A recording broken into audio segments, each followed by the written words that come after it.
Good evening, everyone. Please be seated.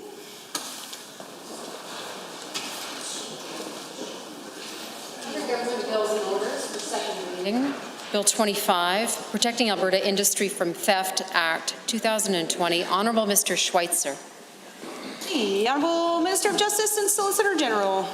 Thank you, Madam Speaker. I'm pleased to move second reading of Bill 25, the Protecting Alberta Industry from Theft Act. We heard loud and clear from Albertans, Madam Speaker, that metal theft, scrap metal theft was a huge issue, particularly in rural communities across Alberta. But it's also an issue in our bigger cities as well.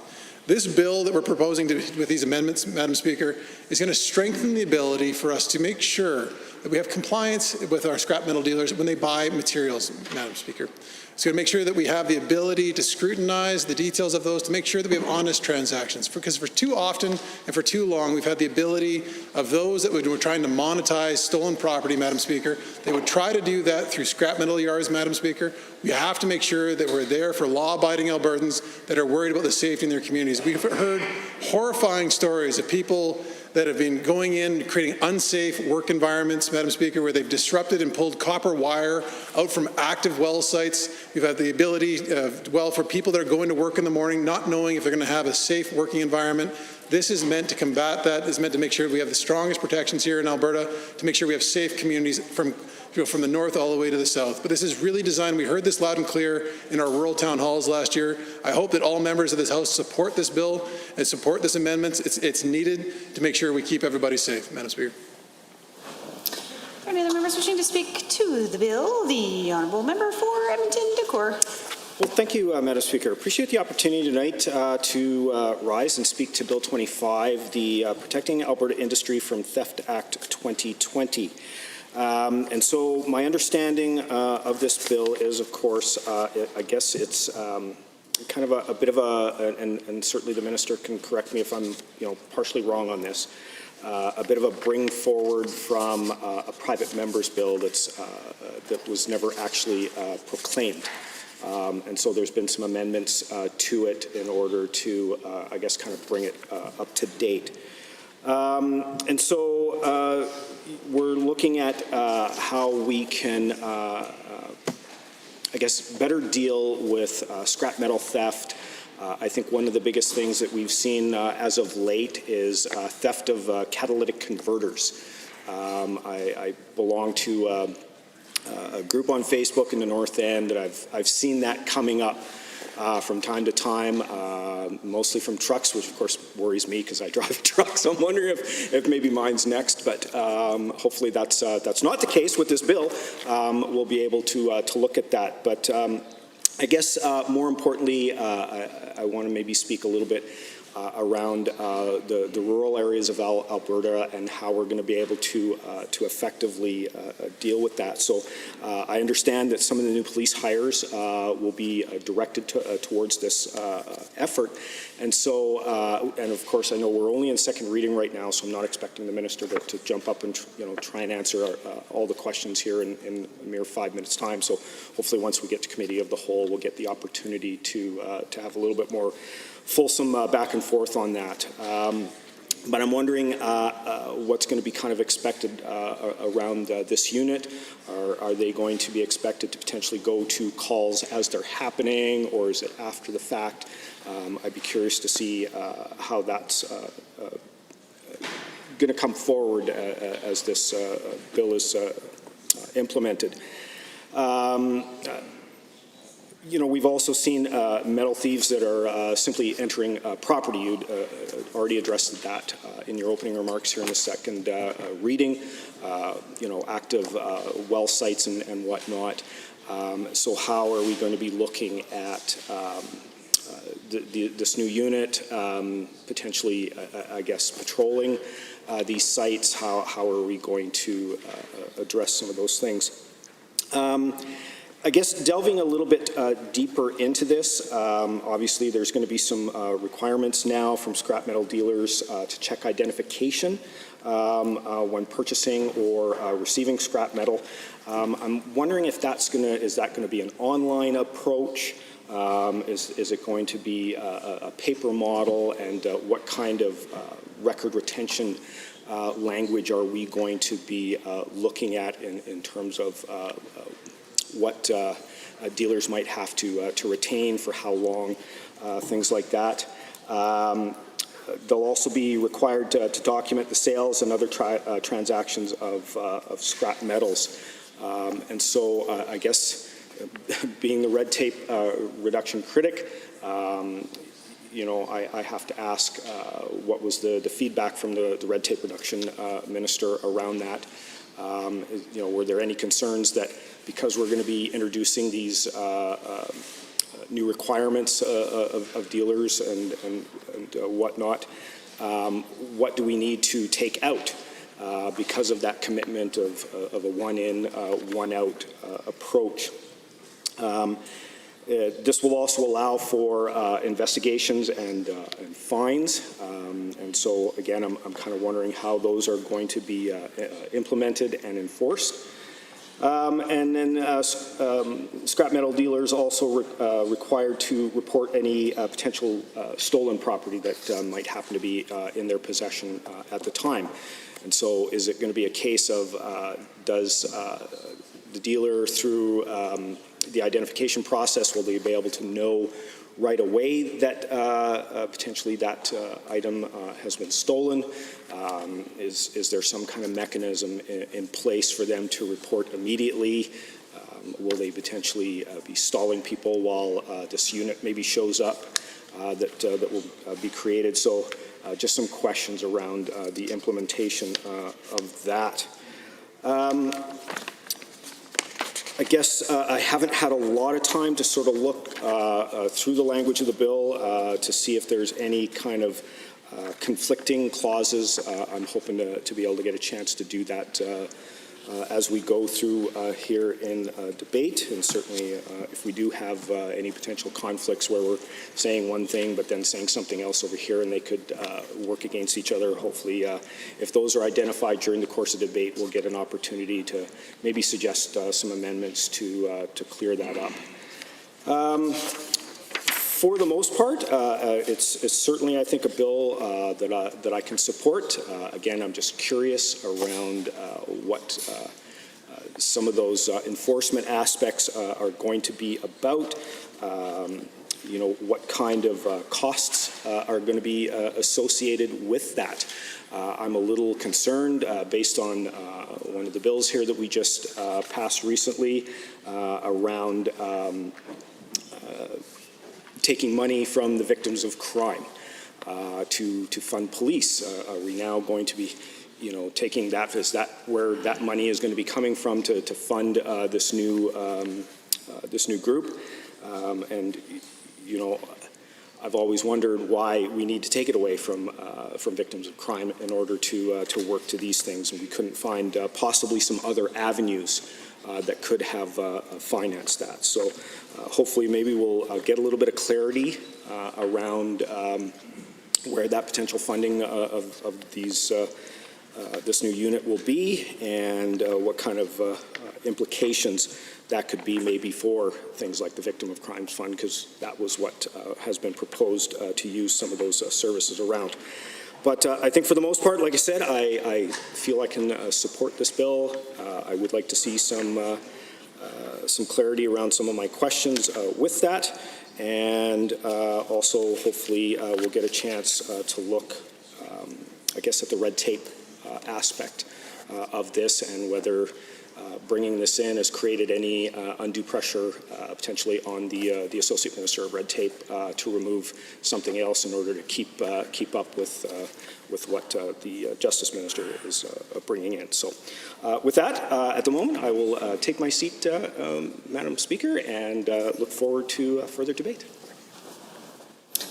Any other members wishing to speak to Bill 25 in second reading? I see the Honourable Member for Edmonton Castle Downs. Thank you, Madam Speaker. I rise this evening to speak to Bill 25, Protecting Albertans from Theft Act 2020, brought forward by the Minister of Justice and Solicitor General.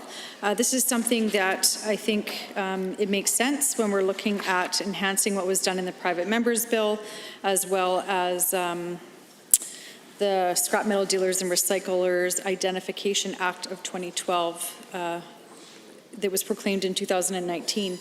We know that metal theft is an issue all across this province, and there's some great risks aside from the ones that we think of right away when it comes to theft. We look at obviously the theft of the product, which is putting a cost on the original owner who had this items stolen, and we also look at the impact of the safety involved. So when individuals are stealing perhaps copper wire, there is a potential fatal risk in that theft when we're looking at the electricity and energy and stuff. So there's a seriousness that is involved with this piece of legislation that will help not just those that are being stolen from, but perhaps could be a deterrent for the thieves that are stealing it when it comes to more enhanced tracking mechanisms for those that purchase the metals. They have to do a clear identification check to purchase or receive scrap metal. They're required to document sales and other transactions. There's the allowability for investigations and fines. And now the scrap metal dealers are required to report any potential stolen property that is in their possession. So I'm hoping that these changes will in fact have an impact on those that have been stealing these items. And I hope that this is what Albertans have been asking for. I know that rural crime is an issue, whether it's scrap metal or whatever else the thieves are going onto people's property or businesses to obtain, it's a concern. And so anything that we can do to potentially reduce crime, I think is a great step forward. I do have concerns, though, regarding the policing aspect of this, and I would hope that the minister could answer some of those questions. We look at the promise that was made by the minister that part of the new police hires would be a unit focused on scrap metal and auto theft, which I think is wonderful, but knowing that all of these cuts have happened in the police sector, this is concerning. There's already capacity issues right now that we're hearing from our front line, whether it's RCMP or police, such as Edmonton Police or Calgary Police. They're making drastic cuts. There's programs that have been running for years that are at risk of being lost because of these cuts. And so to say that they're adding this new policing to this specific sector is concerning, because to me, what I've seen with this government is if they're giving money to someone, it certainly means that they're taking it from somebody else. And so what we've seen is one example specific to policing was the Victims' Crime Fund. And so they took money from victims of crime, who individuals under this piece of legislation could be considered a victim of crime, and they're taking that money and giving it to policing. So instead of providing money, additional money, they're taking it away. And so I'm concerned when we hear the minister talk about providing this specialized unit, what that means. Where are the cuts coming from? Who is going to be without policing or without services because they've decided to cut and create a new section of the police? I'm not saying that they shouldn't be creating a new section of the police. I think absolutely, if this is something that the police has come to them and said is a requirement in order to adequately enforce this legislation, I think it's necessary. But my fear is that it's going to be at the cost of something else. And when I see the cuts that have happened in the past, unfortunately, Madam Speaker, it tends to be the most vulnerable. So specifically, in this session, we saw them take money from the Victims of Crime Fund, and it just doesn't make sense to take away money from individuals that are impacted by crime without supporting them and giving them the proper resources. So when someone is a victim of crime, and it applies to this piece of legislation, someone has come onto an individual's property, someone has broken into their business, their home. There's a feeling of fear, and there's an impact, whether they were a witness to the crime or not, but you feel violated knowing that someone has come onto your farm, perhaps, and gone through your property and stolen from you. Despite not being there, you still have those feelings of fear, the what-if scenarios that happen. And then there are those individuals that are home or are at work when this crime is happening, and it's traumatizing. And so knowing that this government has cut funding to the victims of crime is a little bit concerning. So I really look forward to this ongoing debate, and I hope the Minister of Justice and Solicitor General is able to answer some of those questions about what is going to be cut when you're looking at creating this specialized police unit that's going to deal with metal theft and auto theft. At what cost? Who is going without services in the province because of this new unit that's being created? We know that when it comes to any sort of theft, there's always the risk of what happens with that property now. So they've stolen it. There's obviously someone that they have in mind to purchase the metal or the auto parts. And so I think clamping down on some of those loopholes is essential. I think it makes sense. Being able to say that there's going to be fines, that there's clear outlining requirements for the purchase of these metals, it puts a little bit more restrictions, I guess, in being able to sell the stolen property. Of course, individuals are still going to be able to sell it. I just hope that this is enough of a deterrent that will prevent that person from entering someone's private property or business to make that theft.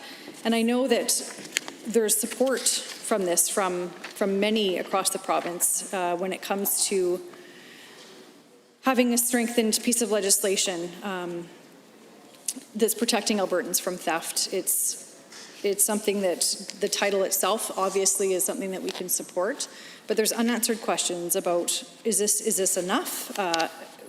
Who is saying that these are the only requirements that are required, because this is looking at previous legislation that was passed. So have they taken all of the recommendations into mind when they've made these pieces of legislation amendments? Where did that information come from? Who is asking for this? And I'm always curious to know what was asked for and left out. So was there a glaring piece in here that was still missing when the piece of legislation was amended, and why was it left out?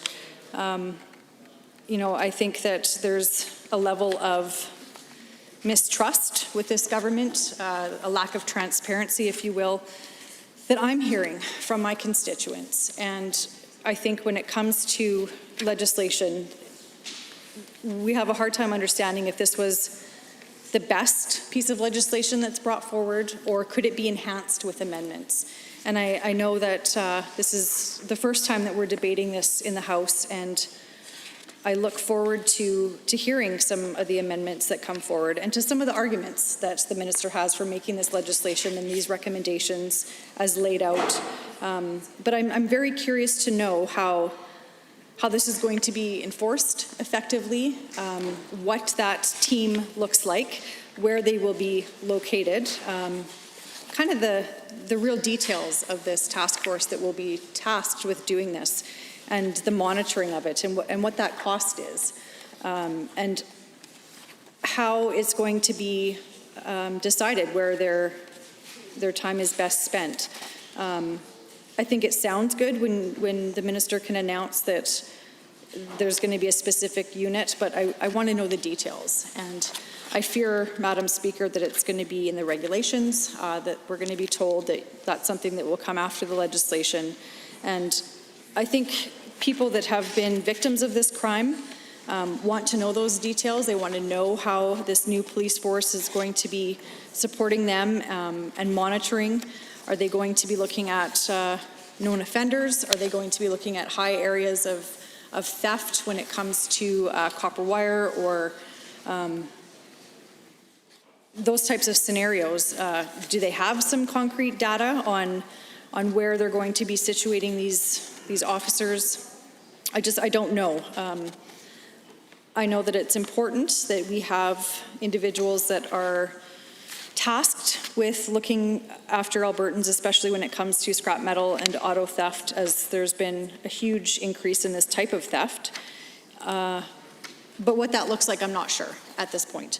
So with that, Madam Speaker, I think for the most part, I'm in support of this bill. It's something that makes sense to be able to support Albertans and their property. So I look forward to the debate, and I look forward to hearing the minister's information and some clarity around some of these questions that I'm sure will be continued to be asked on this side of the House. So with that, I will end my comments and listen to the ongoing debate. Thank you. Well, members, Standing Order 29-2A is available. Seeing none, any other members wishing to speak to Bill 25 in second reading? The Honourable Member for Edmonton Meadows. Thank you, Madam Speaker. I'm glad to rise in the House to speak to this Bill 25, Protecting Albertans from Theft Act 2020. So what I understand is this bill is specifically focusing on controlling or combating the theft related to metals. In this such case, it's very important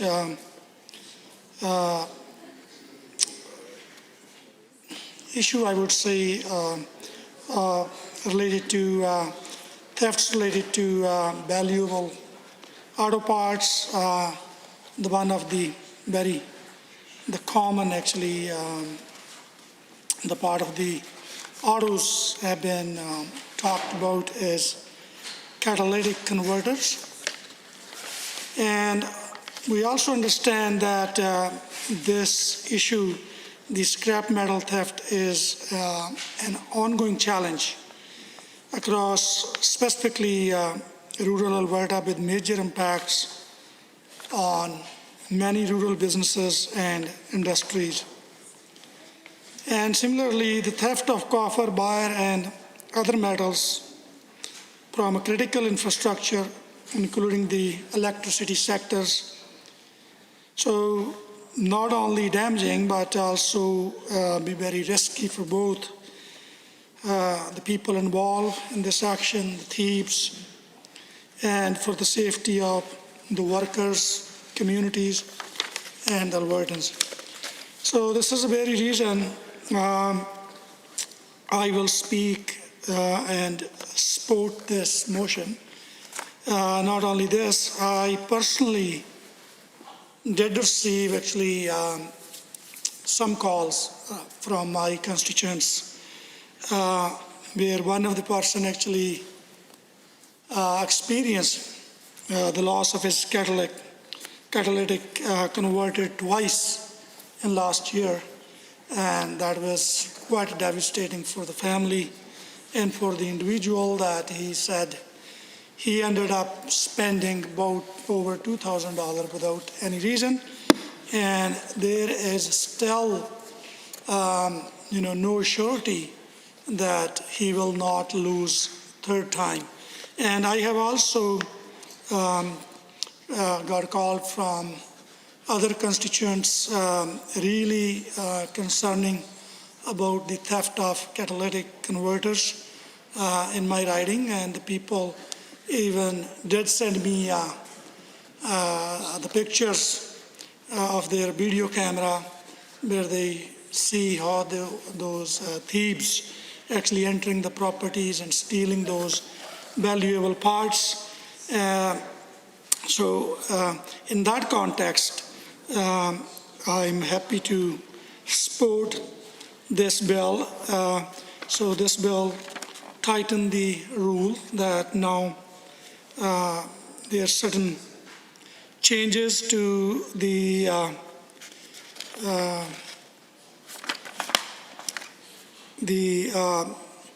law. I think what I see would amend the scrap metal dealers, recyclers identifications. Now all scrap metal transactions have to be documented, and it clarifies the requirements to show the people's photo ID.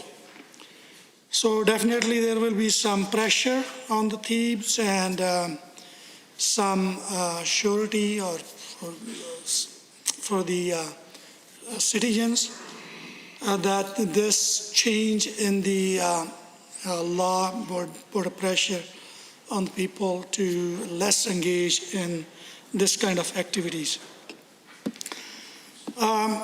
What other thing, another argument I wanted to add as my comments when I'm speaking to this bill is when we are trying to control the crime, when we are working for the safety of the citizens, what I see, it goes hand in hand with both with the strict laws and also in place with the balanced approach of having the useful social programs. In a way, education, awareness, specifically when we see when the economy is not doing good, when the people don't have jobs, there's a high unemployment rate, and there are evidence. We all know that we have noticed this, and there is evidence. The crime-related activities, suddenly you will see the impact will start going up. So when we are passing this this bill, that will become the law. That is, I would say, that is a limited effect to control the theft that's being prone to one sector, auto parts. And there are still a lot of questions, even that when this bill is passed, it becomes law. So what other tools, like how easy it will be for the law enforcement agencies or police, how quickly they can find the individual, the thief, or how quickly they can recover the valuable property that's been stolen from the residents of any community. So that's still far from the understanding how exactly this is going to put the pressure on those the people involved in crime, and how those citizens can really benefit from this law when this bill is passed. But what I understand is, as I shared, I had the calls from my constituents. I understand the member of the government also would have feedbacks from the people that actually that led them to enact this bill. So I'm really interested to hear like what kind of discussions you had with the communities and with those professionals when you were preparing this bill, when this come into the view that this is a time to act on this. So when we drafted this bill, there was like other suggestions, other ideas brought forward by the people involved in consultation. So if there were any other ideas, what those ideas were, so why we did not take those ideas into consideration. So even if there were not any other area of discussion, it would have been like better to know if the government or the member from Calgary, Alberta, who sponsored this bill had the experience or the information or the feedback from the Albertans. Going back to my comments, I just wanted to say once again that the crime cannot only be protected by strong laws. That is not only ideological debate that has been, seen in evidence around the world and not even far from our country, where the jails in those countries are out of capacity. So they have no more room in the jails and the remand centers, and we have seen even the similar incident. Member, my colleague from Glenora, today she was mentioning, and where they have no choice, either they have to let those people go on bails, or there are no more places to hold them in the jails, but the problems still exist. The problems still not, resolved. The thing is that if we will not take a balanced approach, if we will not invest into the education, early childhood education and the child care spaces, then definitely I would say the debate we are having, the bill we are going to pass, the bill when it becomes law, it will definitely have some of the negative effect on this, even on the people even working in the industry, working in policing, that will create further greater challenges for them by not taking this issue seriously and tackling from the bottom of it, like where we can really address the people from their childhood by engaging them into education and providing them better education. And the evidences are there.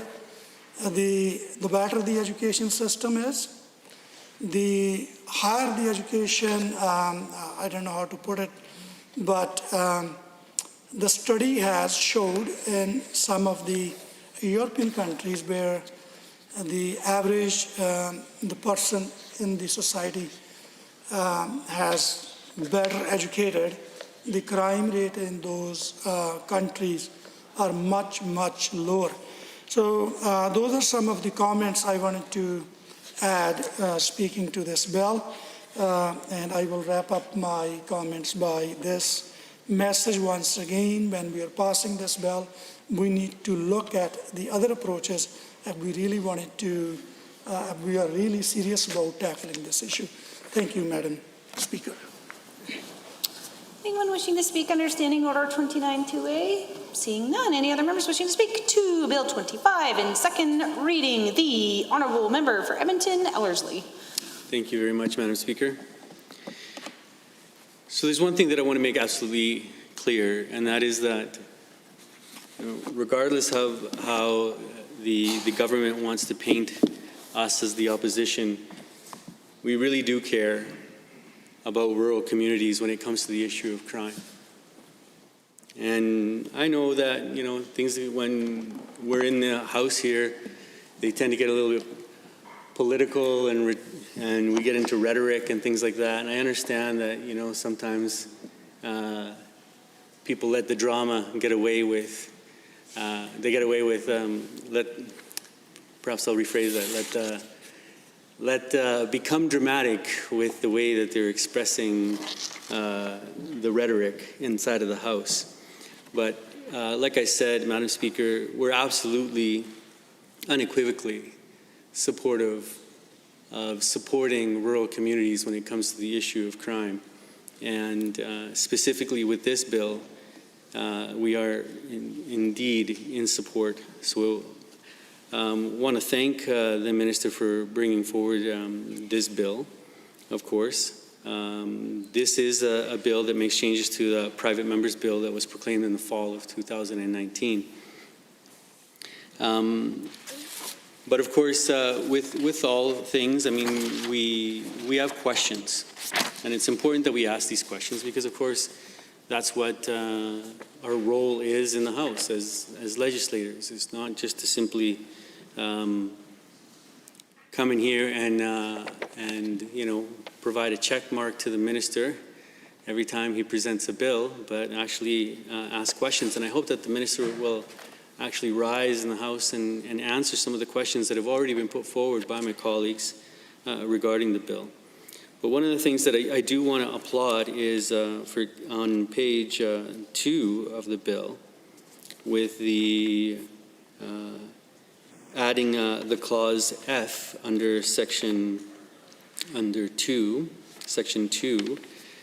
which reads traceable currency, which means a method of payment in which the transfer of money is able to be followed from the sender to the recipient by a third party, and in which the sender and recipient are not anonymous and does not include payment by cash or any electronic currency in which the sender and recipient are anonymous.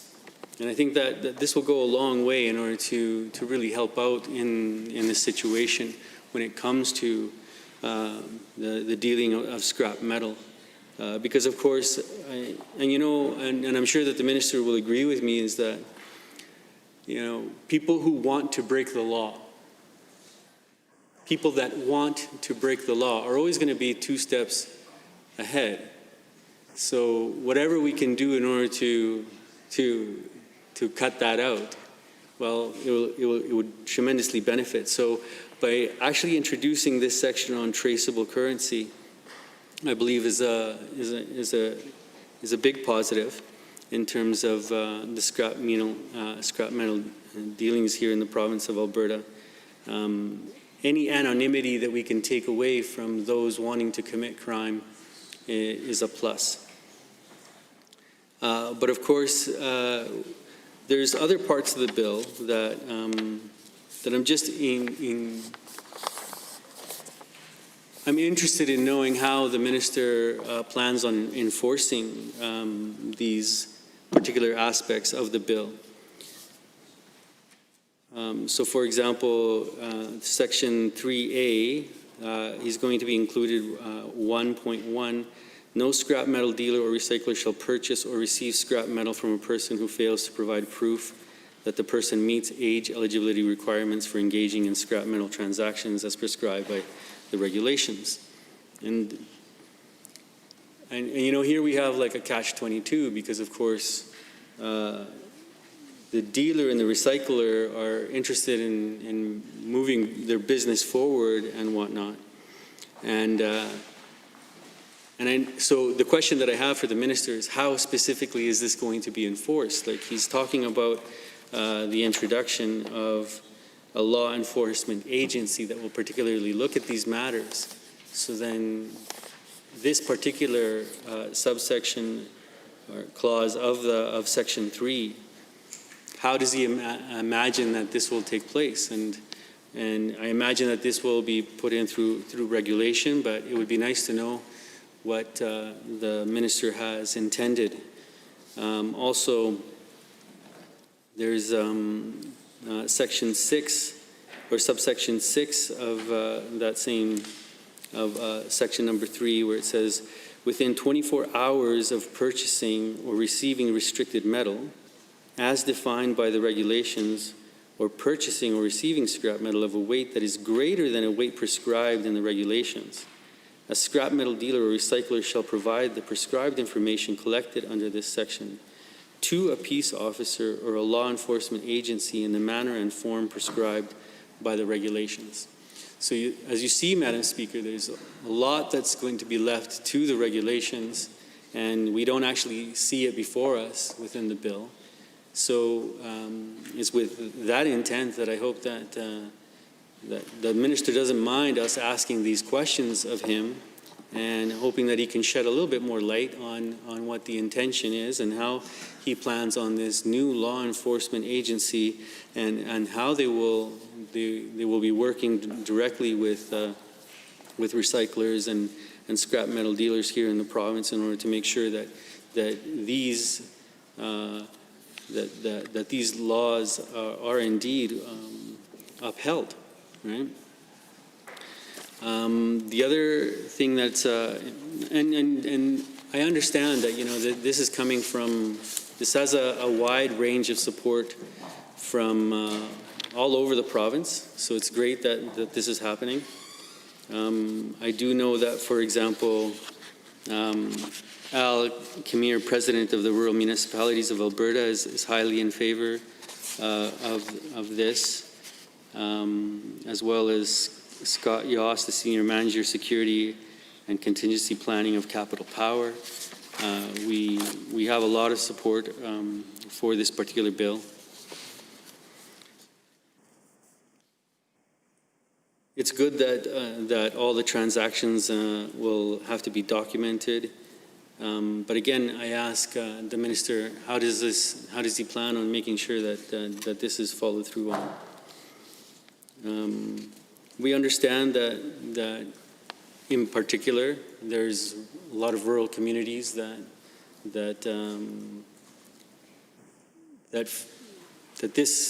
the whole issue of scrap metal will affects a lot of people in the rural communities, people who live on farms, you know, and like my colleague from Edmonton Castle Downs has stated, it's disheartening to know that someone would actually go onto your property and be looking and rifling through all of the things that you have on your property and whatnot, and in order to steal anything that they can get their hands on that they could then trade in.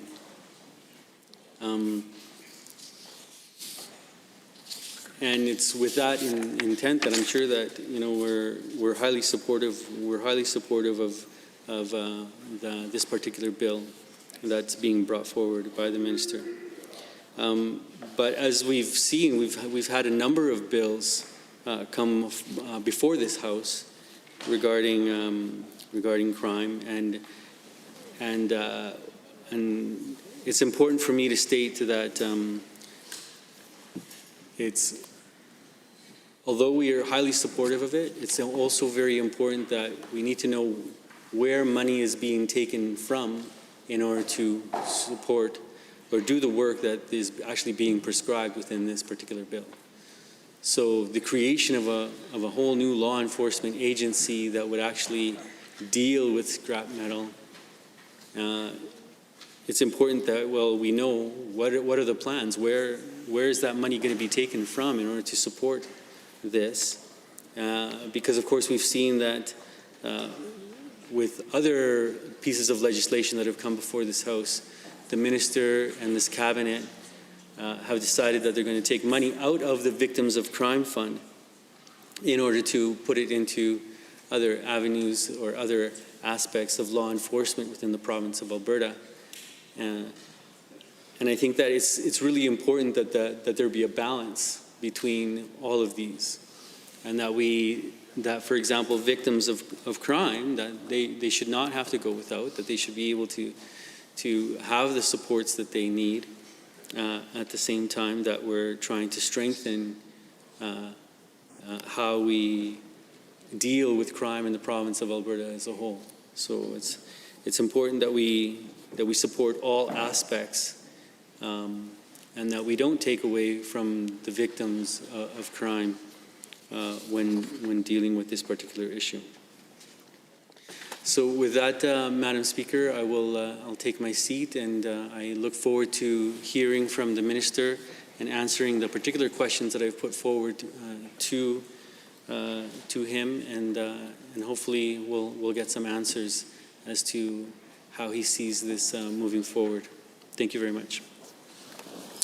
Standing Order 29-2A is available. Seeing none, any other members wishing to speak to Bill 25 in second reading? The Honourable Member for Edmonton Goldbar. Thank you, Madam Speaker, and I first of all want to thank all of my friends from our NDP caucus for their thoughtful interjections into this debate. I just want to build upon something that my friend from Edmonton Ellerslie made in his comments. Of course, we are very concerned about the issue of rural crime in Alberta, but I have to stress that crime is not just a rural issue. Certainly, many constituents in Edmonton Goldbar are concerned about the issue of crime, whether it's property theft or violent crime. This is an issue that affects all Albertans, not just rural Alberta, and it certainly has been upsetting to a number of my constituents who hear time and again members of the government caucus suggest that crime isn't an issue in the cities simply because we happen to have a police force nearby. It's certainly been the case that many constituents have to wait for hours and hours on end to get police officers to the site of a crime right here in the heart of the city of Edmonton. So rapid response times are not just an issue. Crime and punishment are not just rural issues. These are issues that affect all Albertans. And this is certainly true with the issue of scrap metal, Madam Speaker. Now, it's interesting to me that we are dealing with this issue of scrap metal theft while we are in the midst of the worst economic collapse that the province of Alberta has seen since the Depression, because it's certainly been my experience that metal theft and economic collapse seem to go hand in hand. I graduated from high school in 1996, along with all of my classmates, of course, and a number of classmates went into computer science field when they went to university, and graduated, of course, in the early 2000s, and quickly went to work in the tech industry when the dot-com bubble was still being inflated. It wasn't long after, though, that they started working in the tech field that the dot-com bubble burst and left many of my friends unemployed. They had moved far away from home to take jobs that they thought would be successful, and they found out that shortly thereafter the rug had been pulled out from under them and they were left with nothing. What my friends told me at that time was that scrap metal theft was a huge issue. These people were suddenly left unemployed and had access to a whole bunch of different wiring, and so what many of my friends' colleagues did was they went into the offices of these now bankrupt and closed tech companies and took all of the wire off their desks and ripped it out of the walls and sold it for a little bit of money. I guess that some of the people who were employed in that industry viewed it as their severance package. They took everything that they could and tried to sell it because they were in pretty desperate straits. And that's the position that many Albertans find themselves in now. And I think it's interesting that the government is turning its mind so much to the problem of stripping down broken assets and selling them for parts, because certainly that's what we see the government of Alberta treating our province. You know, they're selling off our parks. They're opening up vast areas of the eastern slopes to coal mining. The minister has given themselves the power to individually set royalty rates without the scrutiny of the legislature or even their cabinet colleagues. We've got a massive corporate giveaway in the form of a tax break for profitable corporations. So everything that this government has done is simply focused on taking everything of value from the province, giving it to their big corporate friends so that they can maximize profit, and leave town, and leave Albertans to clean up the mess and pay for the bill for cleanup. And so I think it's certainly telling, Madam Speaker, that the government is turning its mind to scrap metal theft and telling us that it's a problem when they are in fact treating the province of Alberta just the way they don't want Albertans to treat the industrial sites across the province.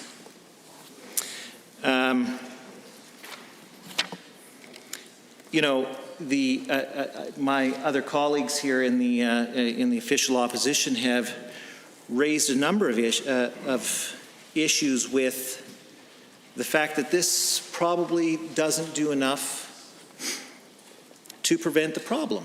Because as I said, Madam Speaker, this issue of scrap metal theft is really linked to economic decline. And what we've seen time and again is this government's failure to step up and do something meaningful for business, small businesses in particular, in the province of Alberta.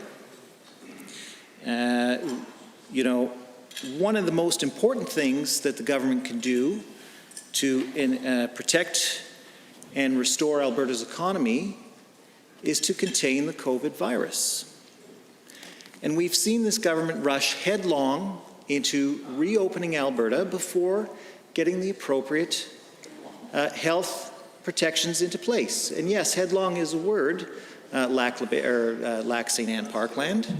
And I encourage him to refer to the dictionary so that he's got something to keep himself busy with instead of heckling me while I've got the floor.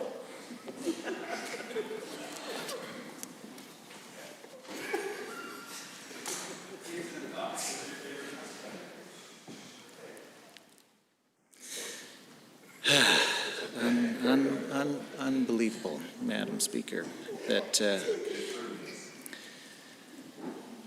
these people can look themselves in the mirror. But anyway, my original point is that in order to protect and continue to allow Alberta's economy to grow, we need to effectively contain the COVID virus, which this government is failing to do. I notice that the government has released the most recent numbers for COVID cases. They're ticking up again. Now, we don't see the kind of increases that we have seen in our neighbor to the south. But certainly, we do see this government rushing headlong into developing an American-style healthcare system that will get us to exactly the same place where the Americans are right now with dealing with COVID.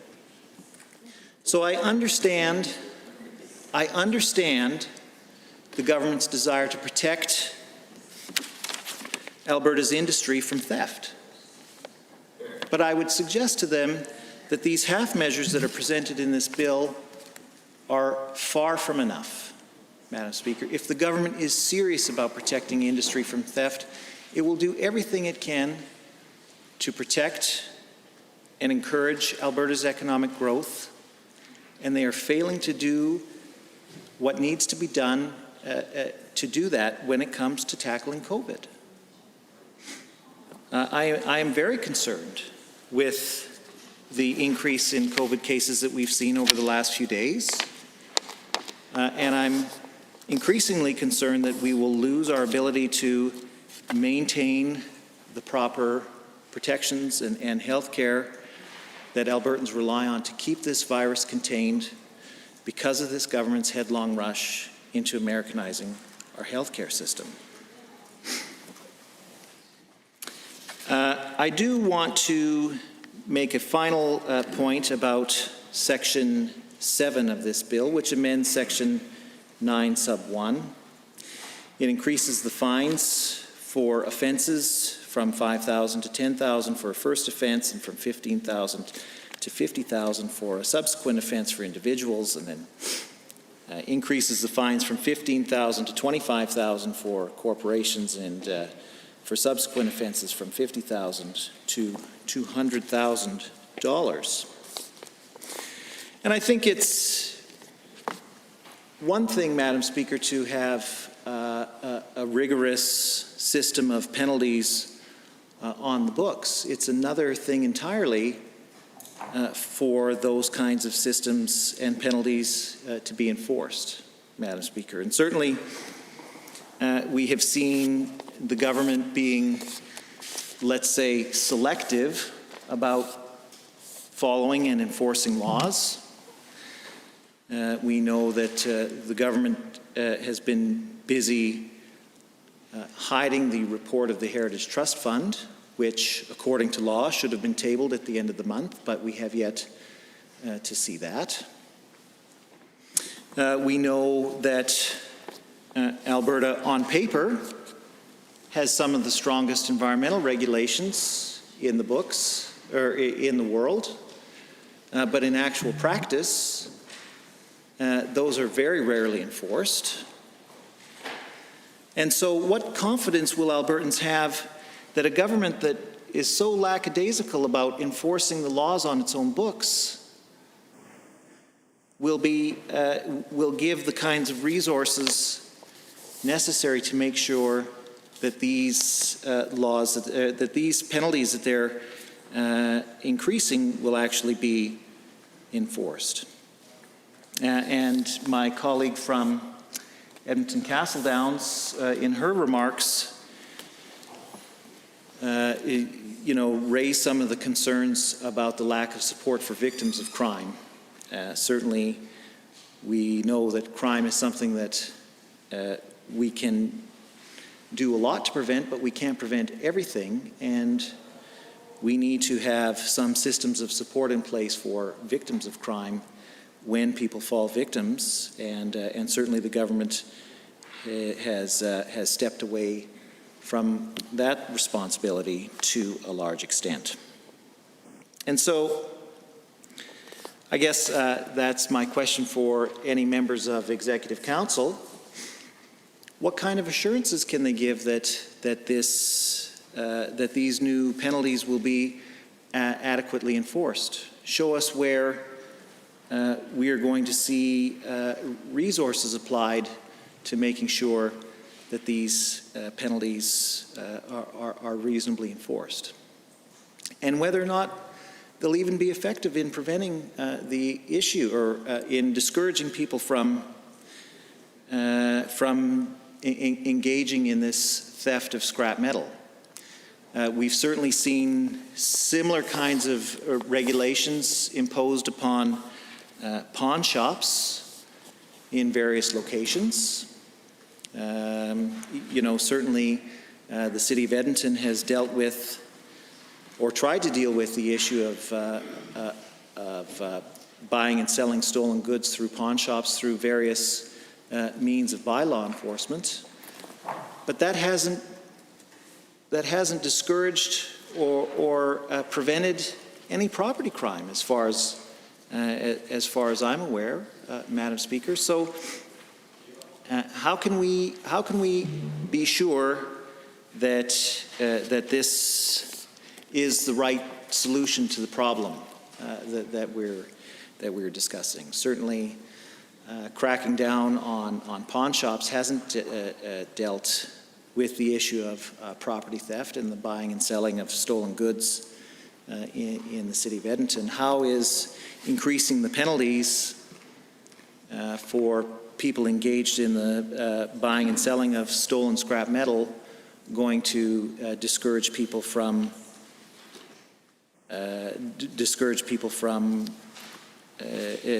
engaging in this practice, Madam Speaker? I would certainly be interested in hearing what the Minister of Justice or any of his colleagues on Executive Council have to say about that. Whether or not this is a proposal that's based on any evidence, or is this just something that that they're going to try out for fun? I don't know. That raises another question that I have with respect to this bill, Madam Speaker, is what is the process for evaluating the success of this program? This has certainly been a law that's been passed. It was passed in 2012. The government decided to proclaim it. Standing Order 29-2A is available. Seeing none. Any other members wishing to speak to Bill 25 in second reading? The Honourable Member for Edmonton Northwest.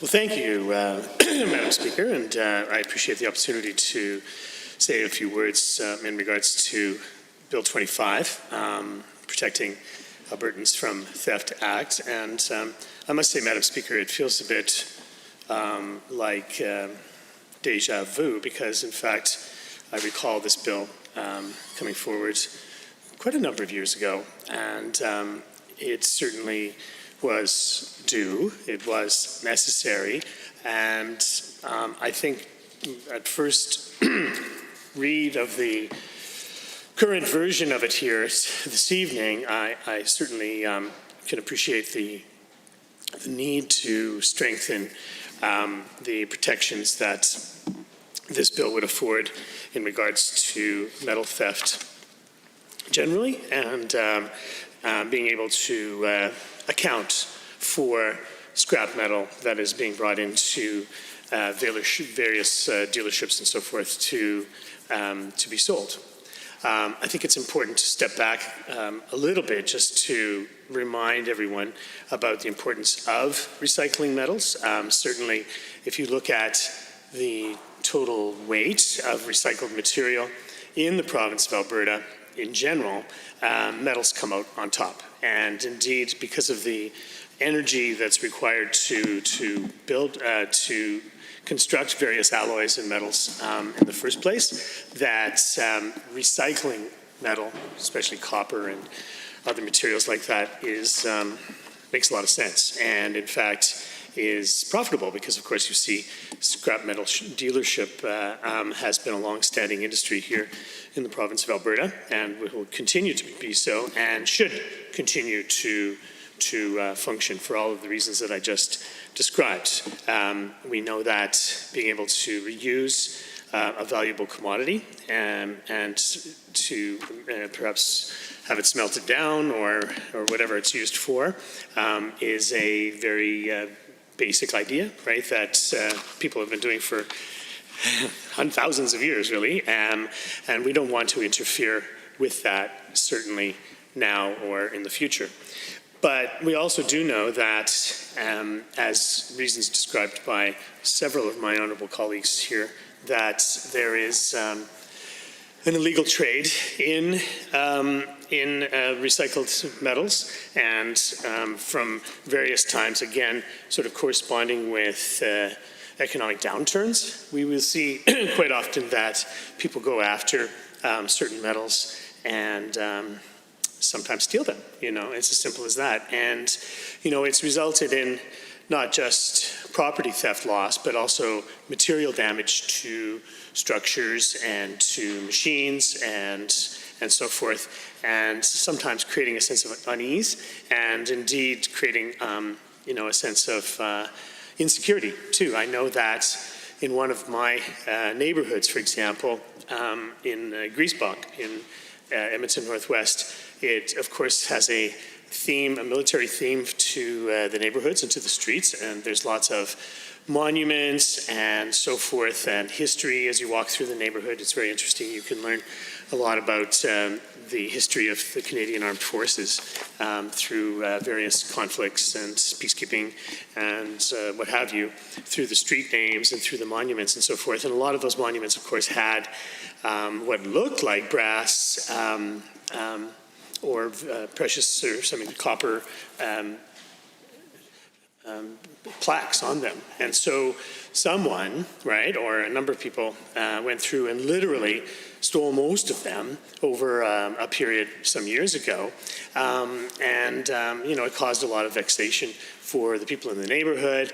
It was a desecration of, some military monuments that otherwise had a lot of intrinsic value to not just the neighborhood, but to the province and to the country, and they were destroyed. And perhaps the irony of that was that most of those plaques and so forth on the monuments were actually not valuable alloys, right? They were nickel compounds and so forth that had some gold shiny element to them, right? And in fact were not particularly sellable or smeltable or reusable at all. And so you had both the desecration and the destruction of public property, but also it created some sense of insecurity and for people in the neighborhood to know that there's someone driving around prying these plaques off the signposts and the monuments and trying to sell them, I suppose. I've noticed as well that the same kind of thing is happening on public benches in Edmonton, at least, and perhaps in other communities around the province, where people can get a bench and sponsor it in memorial for a loved one, and pay not a small amount of money to the city to have those plaques on the park bench and so forth. And again, in some areas, I haven't done a comprehensive study of the whole city or the province, but in some areas, all of the plaques have been taken. And again, I suspect that they're not particularly valuable for resale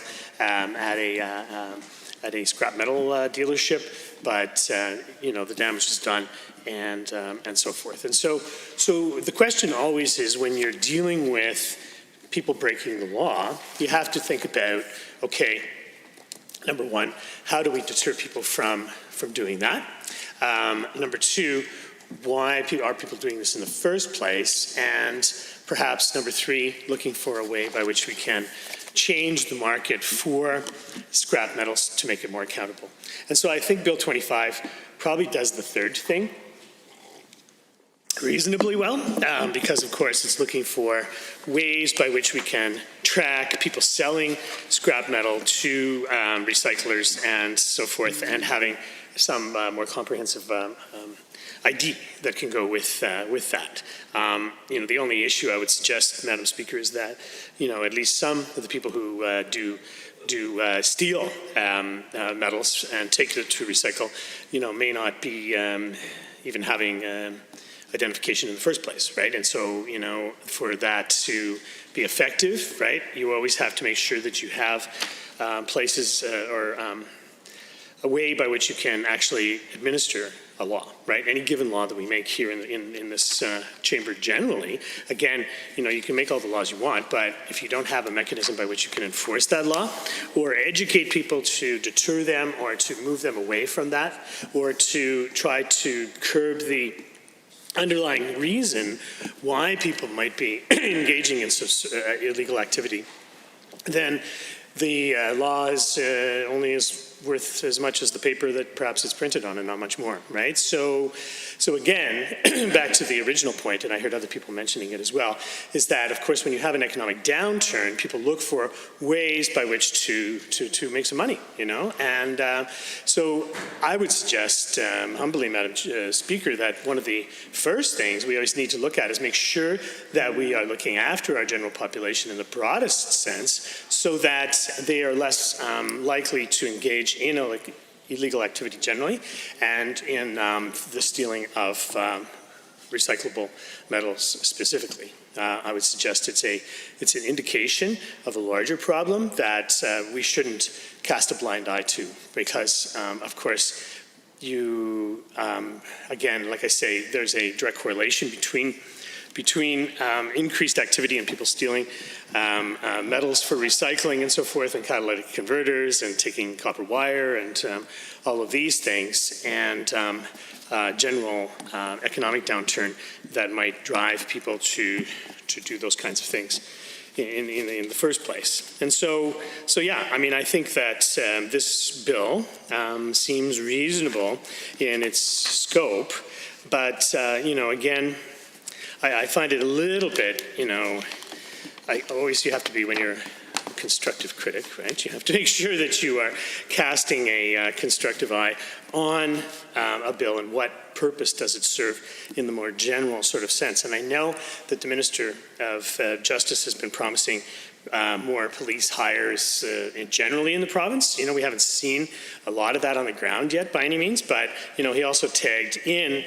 and he's kind of caught his attention, that's great, that he was focusing maybe a unit that was going to focus on scrap metal, specifically. And again, that makes me wonder a little bit, because I think, considering the rather hyperbolic language that this minister has been using around crime generally, that, is that the top priority, really? When we first hire some new police that we might need for crime and rural crime and urban crime and all that, is to, focus police specifically on a scrap metal unit, right? I don't know if that really... Those two things kind of fit together, right? If we're trying to connect the dots, I know that auto theft is certainly a big deal, right? Is that part of scrap metal theft? Yeah, I mean, to a certain degree it is, I suppose, right? But let's try to make sure we're keeping these things in perspective, right? I know that the most valuable piece of metal or whatever on a car, I guess, is probably the catalytic converters, right? So, I mean, again, being able to focus on those specific parts of a car, I guess, would definitely be a good use of this bill, and a good use of identification of people that are selling, let's say, a big truckload of catalytic converters, and ask maybe where'd you get those from, right? I think that would be eminently reasonable to use this as a way by which this new bill could be effective. For scrap metal dealers to check ID and so forth, I think is not unreasonable too. We're also looking to have the documentation of sales and other transactions for scrap metal, and allowing for investigations and fines as well. And so, I mean, all of those things seem reasonable, and but again, I think that we need to make sure that we are not getting caught down in the details of any one particular crime, but to look at how we might be able to reduce crime in a much broader sense. I think that is part of our responsibility here in this House, and in our society in general. Like the story I told you from the outset, I mean, to lose the plaques and greasebuck from all of the military monuments and the street signs and everything like that, I mean, it was disappointing, and it was expensive in the hundreds of thousands of dollars, but it also just created a general sense of malaise and of insecurity, right, for people saying, okay, if they're stealing the plaques off the street signs, what's next in our neighborhood? And so, we need to make sure we keep our eye on the ball in the larger sense of security in our society, and not just trying to chase after the individual crimes that people might commit in our communities, right? Because, of course, you lose that coil of copper wire, or your catalytic converter, or the plaque off your monument. That's one thing, but for us to engage in proper society building, I would suggest, Madam Speaker, that we need to make sure we are providing that sense of security and confidence that we are not just upholding a specific law, but we're upholding the rule of law and the sense of security generally in our society. I think that's an important part of our jobs here in this legislature and for the government specifically, and for the opposition too. I mean, we try to make sure that we keep an eye on what this government is doing to make sure that they don't stray from what their job is actually meant to be. I mean, we know that Albertans are feeling very insecure because of COVID, but also because of the economic downturn. And we need to make sure that we redouble our efforts to provide a sense of hope for the future, you know? And I think when people look to what we do in this House, they look for, I mean, of course, we have to look after the details, like Bill 25 might be doing and so forth, but we have to make sure that we are looking at the bigger picture too, so that people go, yeah, you know what, they are there to protect our public health care.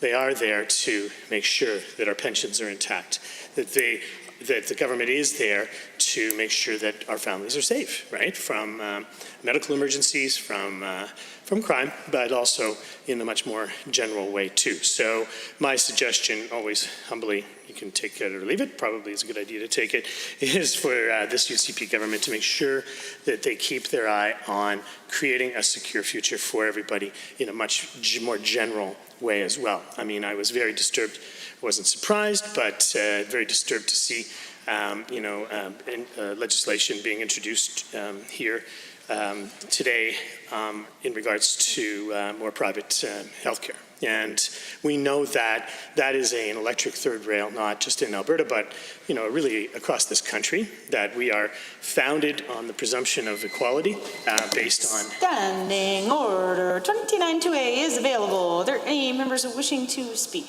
Seeing none, any other members wishing to speak to Bill 25 in second reading? The Honourable Member for Edmonton West Henday.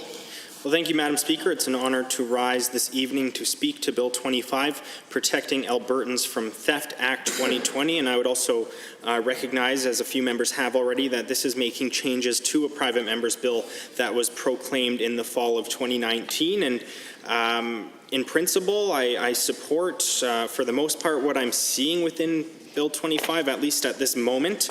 I do, as many of my colleagues have shared, have concerns about the lack of details that we're getting from the minister and from the government on this issue, how we landed on the place that we have in respect to the amendments that are being presented in Bill 25.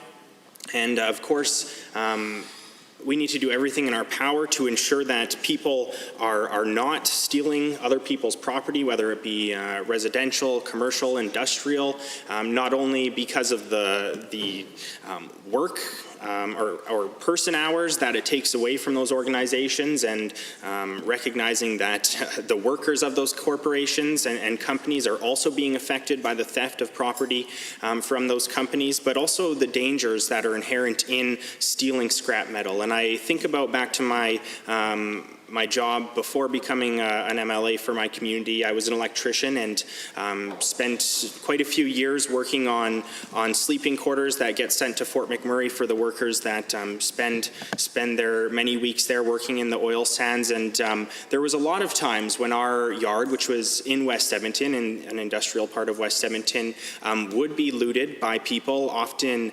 the copper wire that was left over after a project, all the stray ends, and we would often, as electricians, strip those down to their bare wires, and then we would put them in a bin. And several times that property was stolen from our organization, and that's money that should be reinvested in the company. And once again, that hurts the workers that not only spent the time doing it, but are expecting to get a paycheck at the end of the day. And that's one instance where you might be able to take some action to lock that property up, but there's other instances where an entire unit would be totally stripped of all of the copper wire or any valuable metals that are inside of the property, and that really is even more detrimental to those corporations, because that work all has to be done entirely over again. So not only are they losing the product that was already put in place, but now they have to wait for new products to be shipped to them.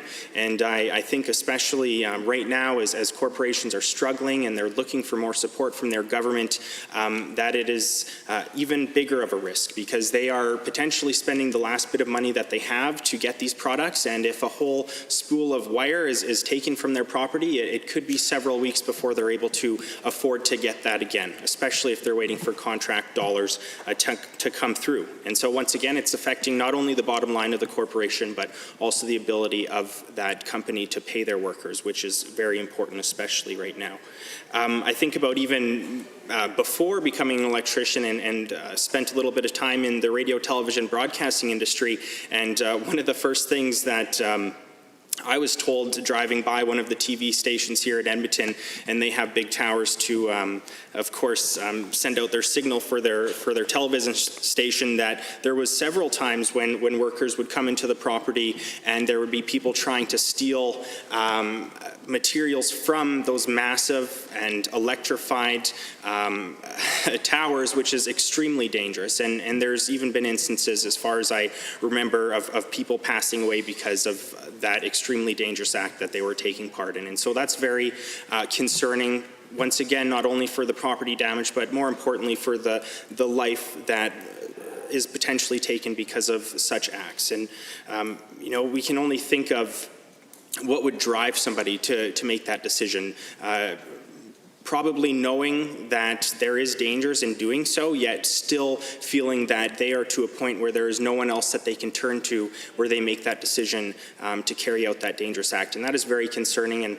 And the previous member from Edmonton Northwest spoke about that fact, that we need to ensure that we as a government are doing everything in our power to ensure no one feels that they have, you know, strained every relation and every opportunity that they had to get support, and have nothing left, that they move to a point where the only thing they feel they can do to access money is to carry out such a dangerous crime. And so we need to continue, as we have this debate, to recognize that changes that we're making, whether it be funding for education, or anything else, as this government introduces legislation just today talking about more privatization within the healthcare industry, and I have several concerns with the idea of potentially being able to pay more to get better service. And so when we move into a situation like that, I can only imagine, are going to be more instances of people feeling like their last option is to carry out a crime which may involve something like this. And so it's something that we need to recognize as we are debating everything, whether it be about education funding, whether it be about early child care or childhood development. Those are all things that are important, even to pieces of legislation like this. Just a few things that when I look inside this legislation, some questions I have, just specific to some sections in here.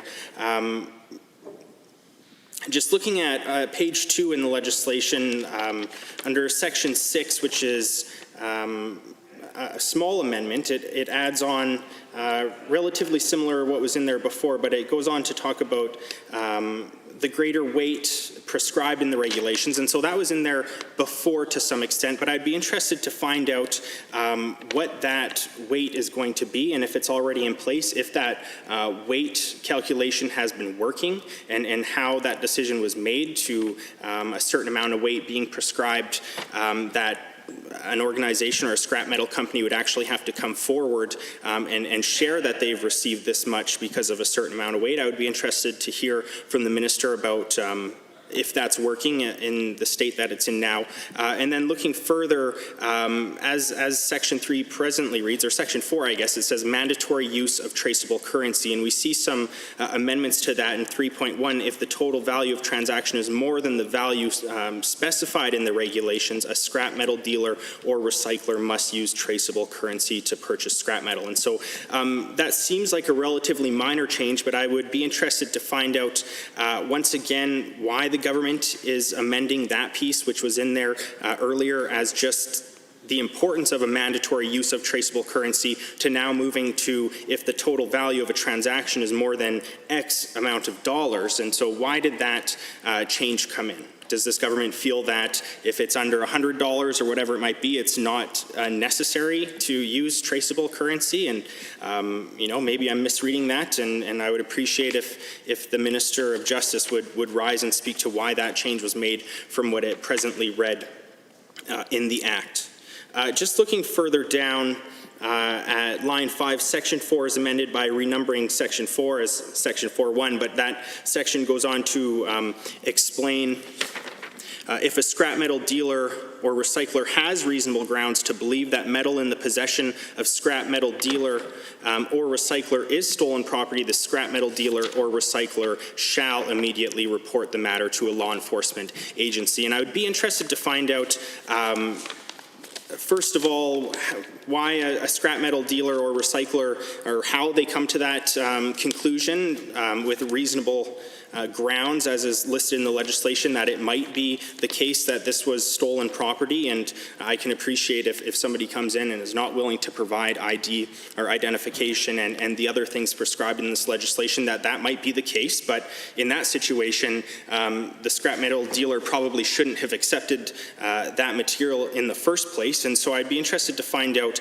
how often we're seeing this happen, where products are accepted and then later there's reasonable grounds to believe that the metal was stolen. I would be interested to hear from the minister about how often that happens, and what value is there, other than, of course, not breaking the law as prescribed in this legislation, to a scrap metal dealer or recycler to actually coming forward to saying that that is the case, that there was reasonable grounds that this material was stolen and it was accepted, but later, the company realized that there was concerns there. I'd be interested to find out why an organization would want to come forward. Is there any value in it in terms of monetary to come forward? Because the fact is, if they do come forward, not only have they lost the money that they gave to the individual or a group of people who brought the scrap metal in, but they're also losing the scrap metal themselves. And so it's kind of a lose-lose, once again, other than the importance of upholding the law, of course. But I'd be interested to see how that normally plays out as well, and if it has been effective in the past. Going on, and it has been raised this evening in the debate about the law enforcement agency or peace officers handling this work, and we've heard from this Justice Minister and this government that they have discussed or plan to implement police officers to handle specifically the issue of illegally obtained scrap metal. And so I'd be interested to see how that plan is rolling out, what municipalities, whether urban or rural, that those dollars are being spent, who is paying for those police officers, because we've seen in past legislation, or maybe not legislation, but in conversation with the Justice Minister and changes that he's making to police funding, specifically in rural communities, and the fact that he's downloading more expenses onto them to pay for their own police force, how these rural municipalities feel about spending money that should potentially be out serving the community, which of course the work to protect private property is very important, but if those rural communities actually support the direction of this minister to essentially earmark money in those communities to do this work. I would like to know if using peace officers and law enforcement agencies has been effective up to this point, and what figures the minister has to prove the effectiveness of it. How many investigations have been done up to this point in respect to, of course, investigations into these thefts, and how many charges have been laid as a result of those investigations. And then one further, why police and peace officers and not other industry investigators, which would once again go back to the idea of rural municipalities don't necessarily have the funds, especially with some of the changes that this government has made to the way that their funding comes and is taken from them. How the minister is sure that this is actually what those rural municipalities are asking for.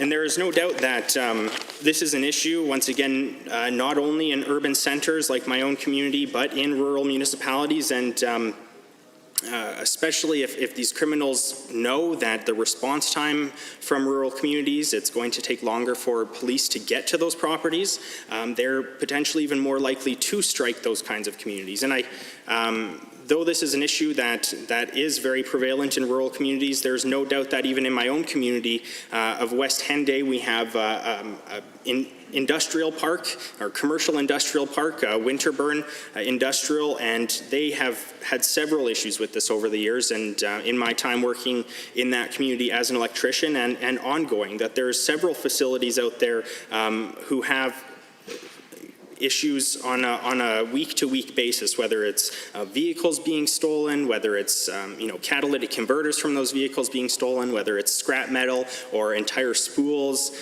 of wire or whatever other material that someone might find value in. It's of course not just metal, but the issue is much bigger than just that. But the fact is, we have not found an effective way to take care of this, and I appreciate that the minister has brought this forward in hopes that it will take care of some of the issues that are there in the industry.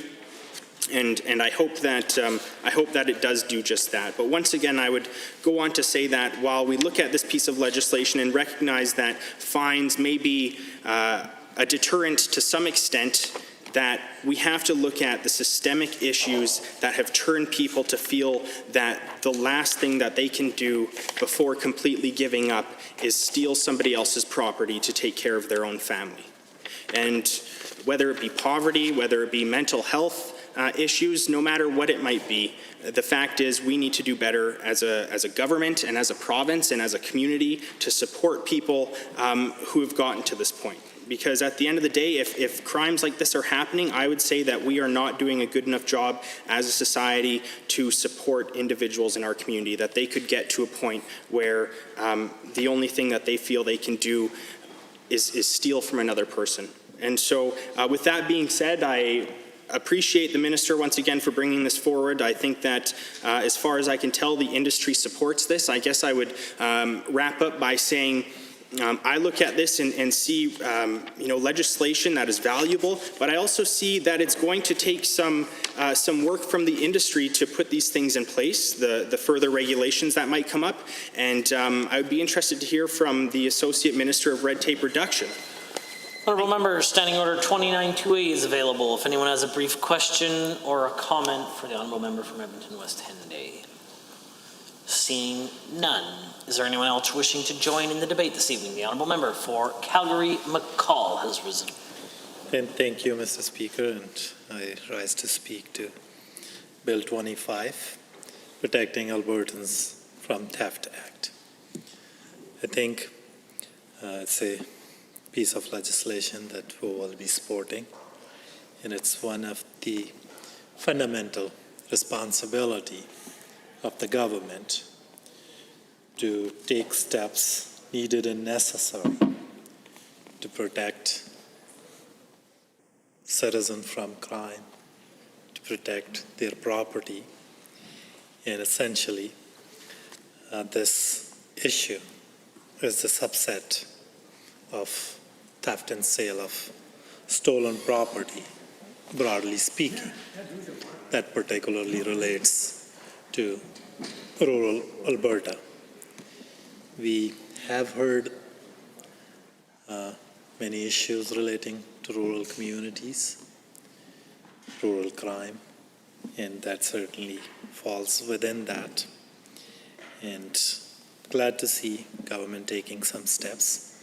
However, we will ask some questions. We do have some concerns because this is not an isolated issue. As I said, that is just a subset of broader crime wave that we saw in rural communities.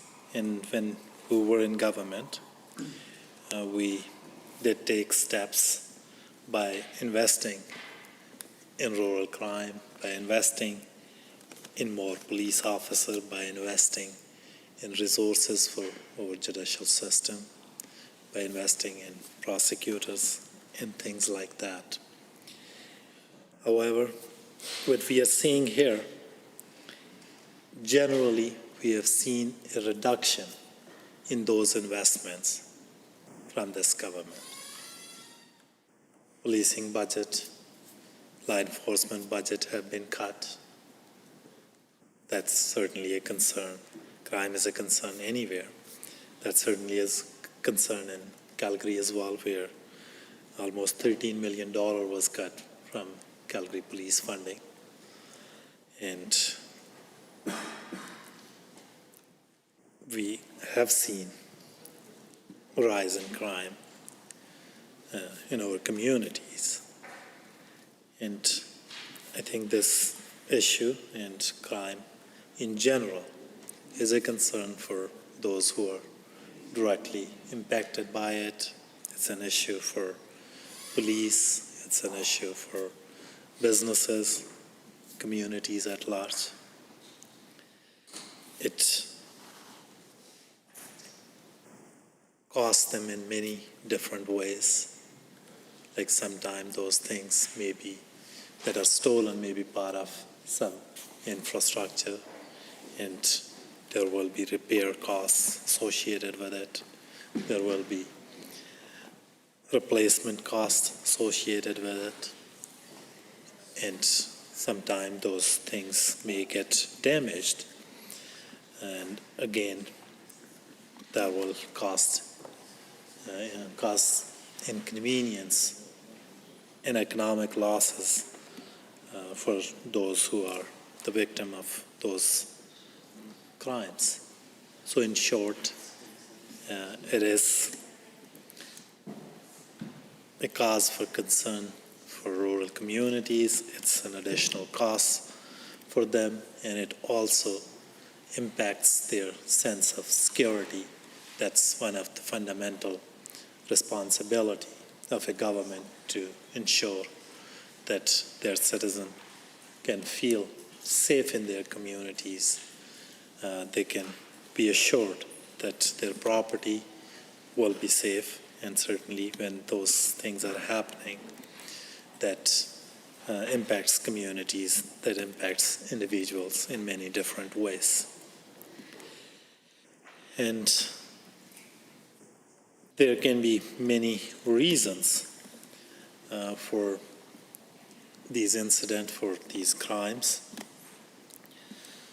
But if we look at just the economic reason for that, I think there is clear evidence that there is a market out there.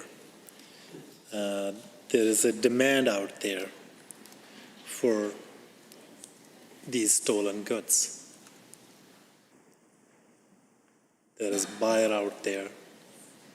There is a user out there who can use these goods. There is a buyer market. There is a seller market. And clearly, that market needs government intervention. That market need government regulation. Otherwise, these things will keep on happening. These thefts will keep on occurring and will cause economic loss, cause insecurity, cause inconvenience for those people. So I'm pleased to see that government is ready to intervene and regulate that market, and they have done some really good things. For instance, they are taking steps where dealer will be required to record all transactions and into a database within a certain time period, and will be required to report to law enforcement. So it's a good step, I think. Those who want to deal in the second-hand metals, they should do that within the purview of the law, and they shouldn't be dealing with the stolen things. They shouldn't be dealing with stolen property. So on the other hand, those who are selling it, seller will also be regulated. Seller will be required to provide certain identification, and there will be a central database where those transactions can be recorded. So that market for these second-hand metals, where we have demand, where we have buyers, where we have sellers, will effectively be regulated by the government, and that will certainly help address theft issue. However, the main concern here is that within our existing laws, theft is a crime. There are laws against conversion, against selling other people property, selling stolen property. There are those laws that are there. There are laws that are in place against trespass as well. So one may ask that even with criminal sanctions against theft, with sanctions against trespass, with sanctions against conversion, why this issue still exists. And there can be many explanations for that, but one that comes to mind is that enforcement clearly is an issue. And with proper enforcement, with proper resourcing of law enforcement, with proper resourcing of police forces, with proper resourcing of judicial system, with proper resourcing of communities, we can certainly rely on those sanctions, rely on sanctions against theft, criminal sanctions. We can rely on sanctions against trespass.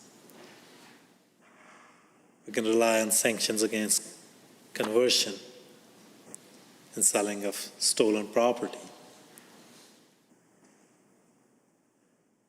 to stop this from happening. But here we are seeing another piece of legislation that will certainly is doing good thing. It's regulating that market. So there will be database, there will be some record of transactions, there will be record of buyers, there will be record of dealers. But at the same time, concerns remain that if we don't have proper resourcing for this setup, legislation alone is not going to cut it. So from the Minister of Justice, I think it will be helpful for us to understand if government will share what their plans are in terms of providing resources to implement this piece of legislation. In fact, it will be helpful if some kind of costing was shared with respect to this piece of legislation. But the problem is, I think,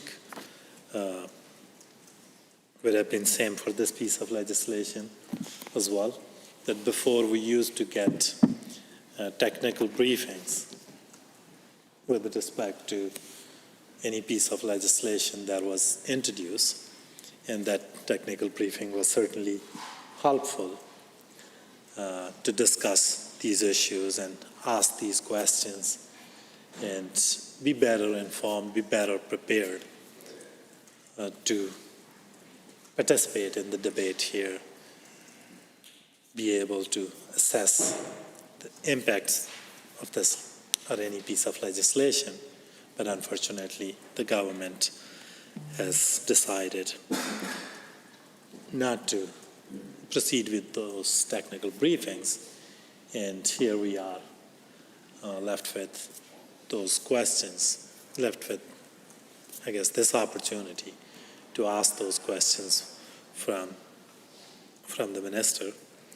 If they would share those details, that would certainly help us understand this piece of legislation better, give us some confidence that why this regime, why this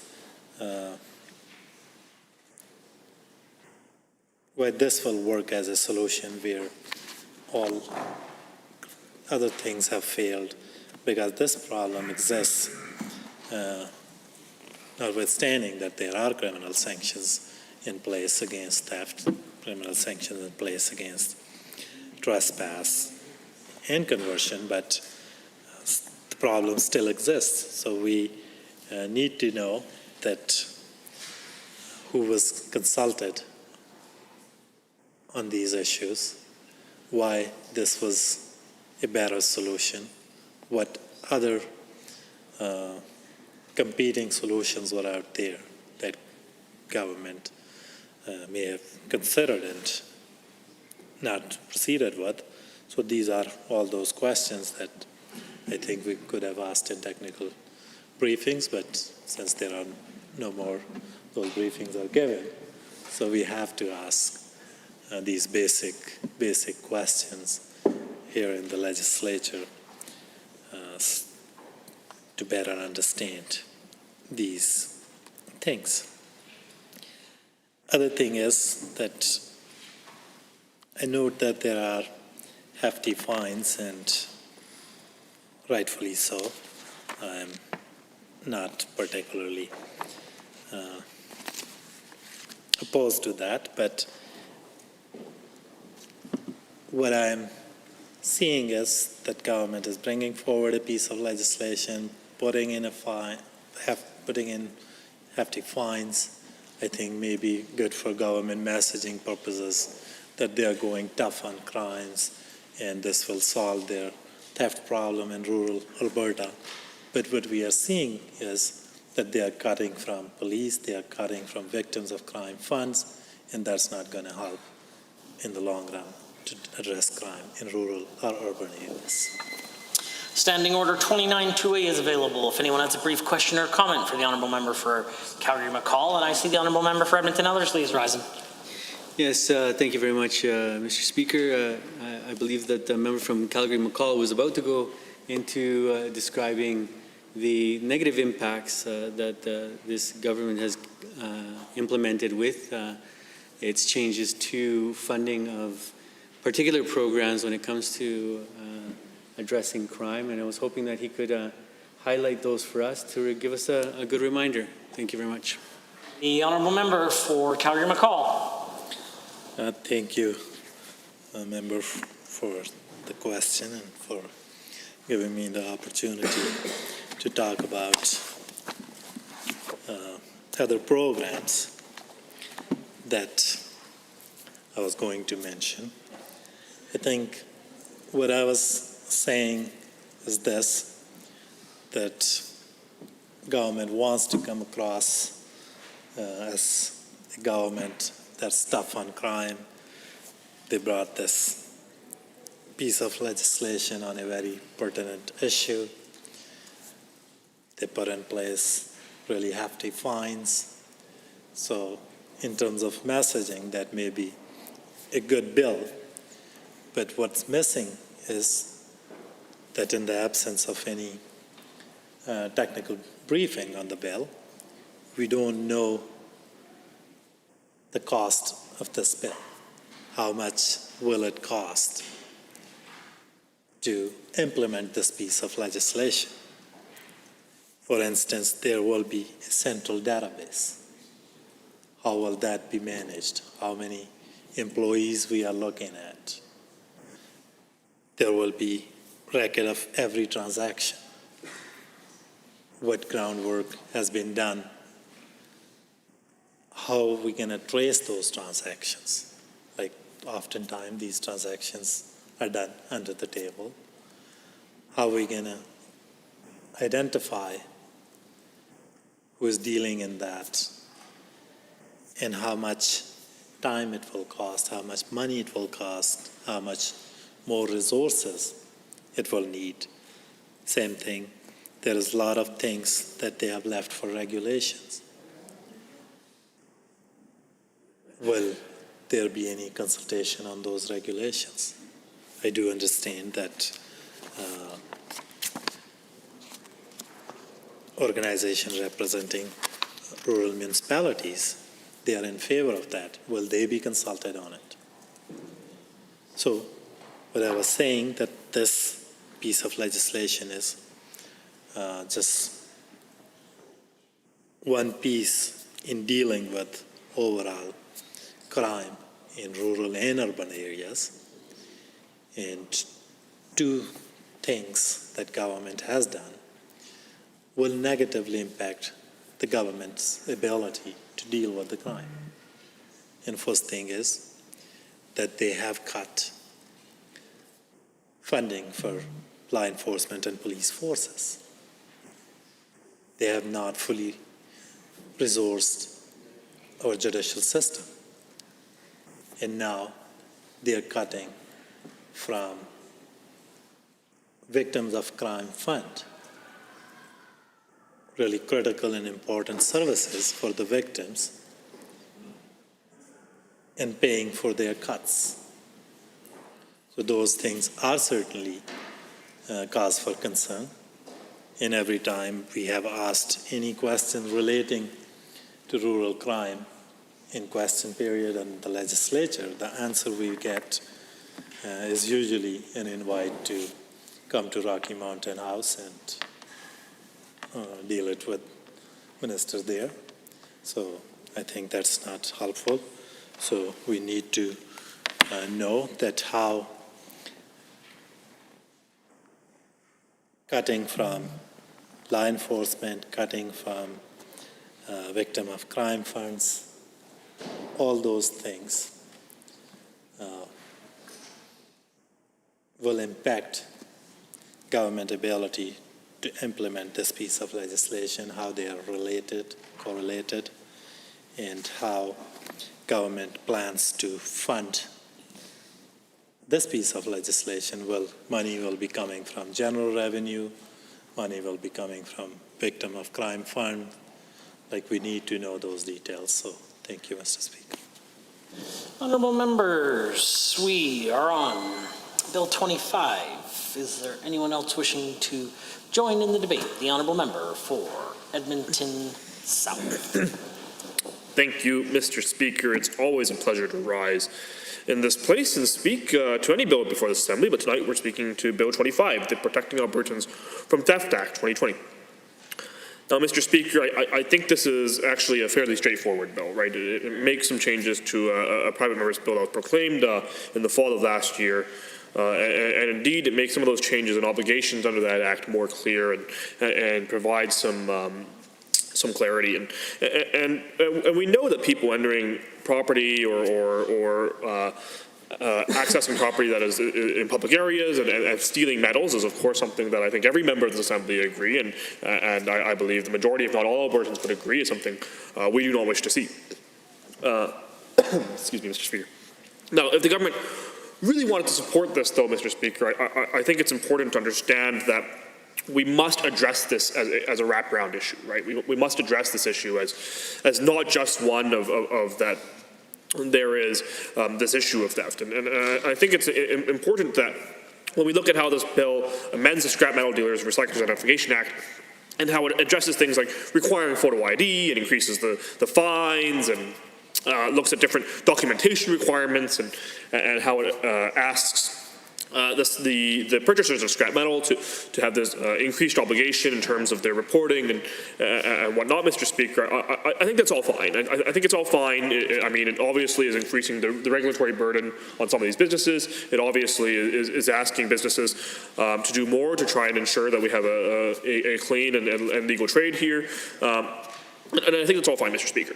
What's concerning is this government's lack of investment in trying to actually understand and mitigate this type of theft, right? So Mr. Speaker, we see this government time and time again how they're trying to invest in jobs and trying to bring investment back to the province and all these different things. And we know that these types of theft, and Mr. Speaker, I've met with the police in my area and in my constituency in Edmonton South and many stakeholders in Edmonton South who have seen this increase in things with petty theft and whatnot and theft of scrap metals or metals that are used in the new builds or out of vehicles and it's becoming increasingly common, and over the last several years this has become an increasing burden. And Mr. Speaker, we know this often tracks with economy and it tracks with jobs, right? We know that this is a common vector for people who don't have another choice, right? And we know that's something that does happen from time to time. What's concerning, Mr. Speaker, is that this government has not done anything to actually address those issues, right? The government hasn't done anything in terms of investing to create new jobs. The government hasn't done anything in terms of investing to address the victims of the crimes. It hasn't done anything in terms of investing in actually preventing the crimes or mitigating the causes of the crimes. Mr. Speaker, it appears the government would like to basically do this window dressing of saying, well, if we increase the regulatory requirements and increase the burden on businesses and make the small businesses have more to do and make it harder for small businesses to operate, then it'll magically make the crime go away. And we know, Mr. Speaker, that's actually not true, right? What is true is that we need to do things like have a plan that isn't just giving $4.7 billion away to profitable corporations. We know that we need a plan that actually invests and creates jobs for people who are down on the luck. We know that we need to invest in things like capital maintenance renewal. We need to invest in things like our construction industries. We need to invest in things like our jobs. And we know that we need to invest in things like preventative measures for crime. And we know that we need to support our social services. We need to invest in things like services that assist people in rehabilitation. And Mr. Speaker, it's become abundantly clear the government isn't doing any of these things. Right? It's become abundantly clear that the government has completely failed, has a complete failed track record. And even before the COVID pandemic, Mr. Speaker, that they had an abysmal track record. They lost over 50,000 jobs even before the COVID pandemic. So, Mr. Speaker, we know it's clear that this government is not actually doing the work required, and instead is trying to create this regulatory body. And Mr. Speaker, I think that's okay. I mean, I think that we certainly do need to see some oversight. I think we certainly are able to support some of these measures. I think that these measures are generally speaking balanced in terms of the burden they will place on businesses. But Mr. Speaker, for a government that speaks so highly and speaks so often about how they are the pro-business and pro-community government, they seem to have completely failed to recognize that by simply telling businesses, well, you're doing shady business is not the actual solution to any of these problems, right? The government has completely failed to recognize that they think that the free market is great unless it's something that they don't support, right? And Mr. Speaker, of course we don't support theft and we don't support the illegal sale of these materials either. But what I am saying is that we need to recognize that to address these issues, we need to invest in our communities. Right? We need to invest in families. We need to invest in Albertans, and we need to make sure we have the services that would allow these communities to have Albertans not need to resort to this type of theft. Right, to not need to resort to this type of crime. And we need to make sure that we would be able to have a strong police force for that, Mr. Speaker. And we know the government is cutting funding for municipalities. We know the government is cutting funding to municipalities, so that we know that police forces, which the minister has said the Minister of Justice had said that he wanted some sort of scrap metal task force of some sort, or police force, or police unit of some sort. And Mr. Speaker, when the bill was first proclaimed, and we know that the government is actually reducing the funding to municipalities, and of course we know municipalities are the ones that pay for policing. So Mr. Speaker, it seems like the government is just trying to do what they've been doing many times in this place over this last few months here, and indeed it seems like they are simply introducing legislation to say they have done something, while actually trying to distract from the real problem, to distract from the core issues, to distract from the ability to actually make a difference and impact in Albertans' lives, Mr. Speaker, because it's going to make it slightly more difficult for some people to sell scrap metals, and in many cases, Mr. Speaker, it'll make it more difficult for people to legitimately sell scrap metals with some of these requirements. We know that we know that many Albertans, and particularly those of a lower economic condition, have difficulty getting things like identification. Many Albertans do not have any government-issued ID, whether it's a driver's license or an Alberta ID card. And for some of these people, it will become actually exceptionally more difficult for them to sell scrap metal and try to support their families. But Mr. Speaker, we know that also that the criminals who are using these means to sell scrap metals and stolen metals and stolen things like catalytic converters or building materials from building sites will likely find a way around it anyways, right? So I mean, Mr. Speaker, it's interesting because the Conservatives and the government often make this argument. It's that criminals will continue to be criminals, and these simple ID checks will not actually make a change to the crime burden. And that's the argument that the government members have made in many cases in this House and many times. However, here they introduce a piece of legislation that does exactly that, right? So Mr. Speaker, it's one or the other. They can't pick and choose when they think it will work or not. But Mr. Speaker, I think that certainly what we do know is that it doesn't actually address the root cause. It doesn't actually address what this government is trying to address, right? Instead, it's putting the burden on business owners. Instead, it's putting the burden on organizations that are trying to run a legitimate business, and that's the concerning part, right? The concerning part is that instead of actually going in and saying, why do we have these cases of theft? What are the economic conditions that are contributing or the social conditions that are contributing to these types of theft and contributing to this type of crime? The government is just saying we should put a band-aid solution on and try to catch people as they sell the product, right? So Mr. Speaker, we know that in that case, that means that these thefts will continue, right? We know that means that these criminals may try to find other ways to offload the goods, to sell the materials, Mr. Speaker, and that will continue to happen because the government has not actually tried to address the theft portion. Right, the government's only trying to address the sale portion, right? So I mean that's a fundamentally flawed approach to what the issue is here, Mr. Speaker. It fundamentally does not address why people are stealing. It fundamentally does not address why they are selling it or who they are selling. Instead, it places a burden on the businesses who are trying to collect scrap metal and sell scrap metal, right? And instead, it creates this burden. And Mr. Speaker. We certainly think that no dealer and no Albertan should accept stolen materials, right? They shouldn't buy or sell stolen property, and this may be a measure that deters criminals from trying to sell to certain dealers, and that's a good thing.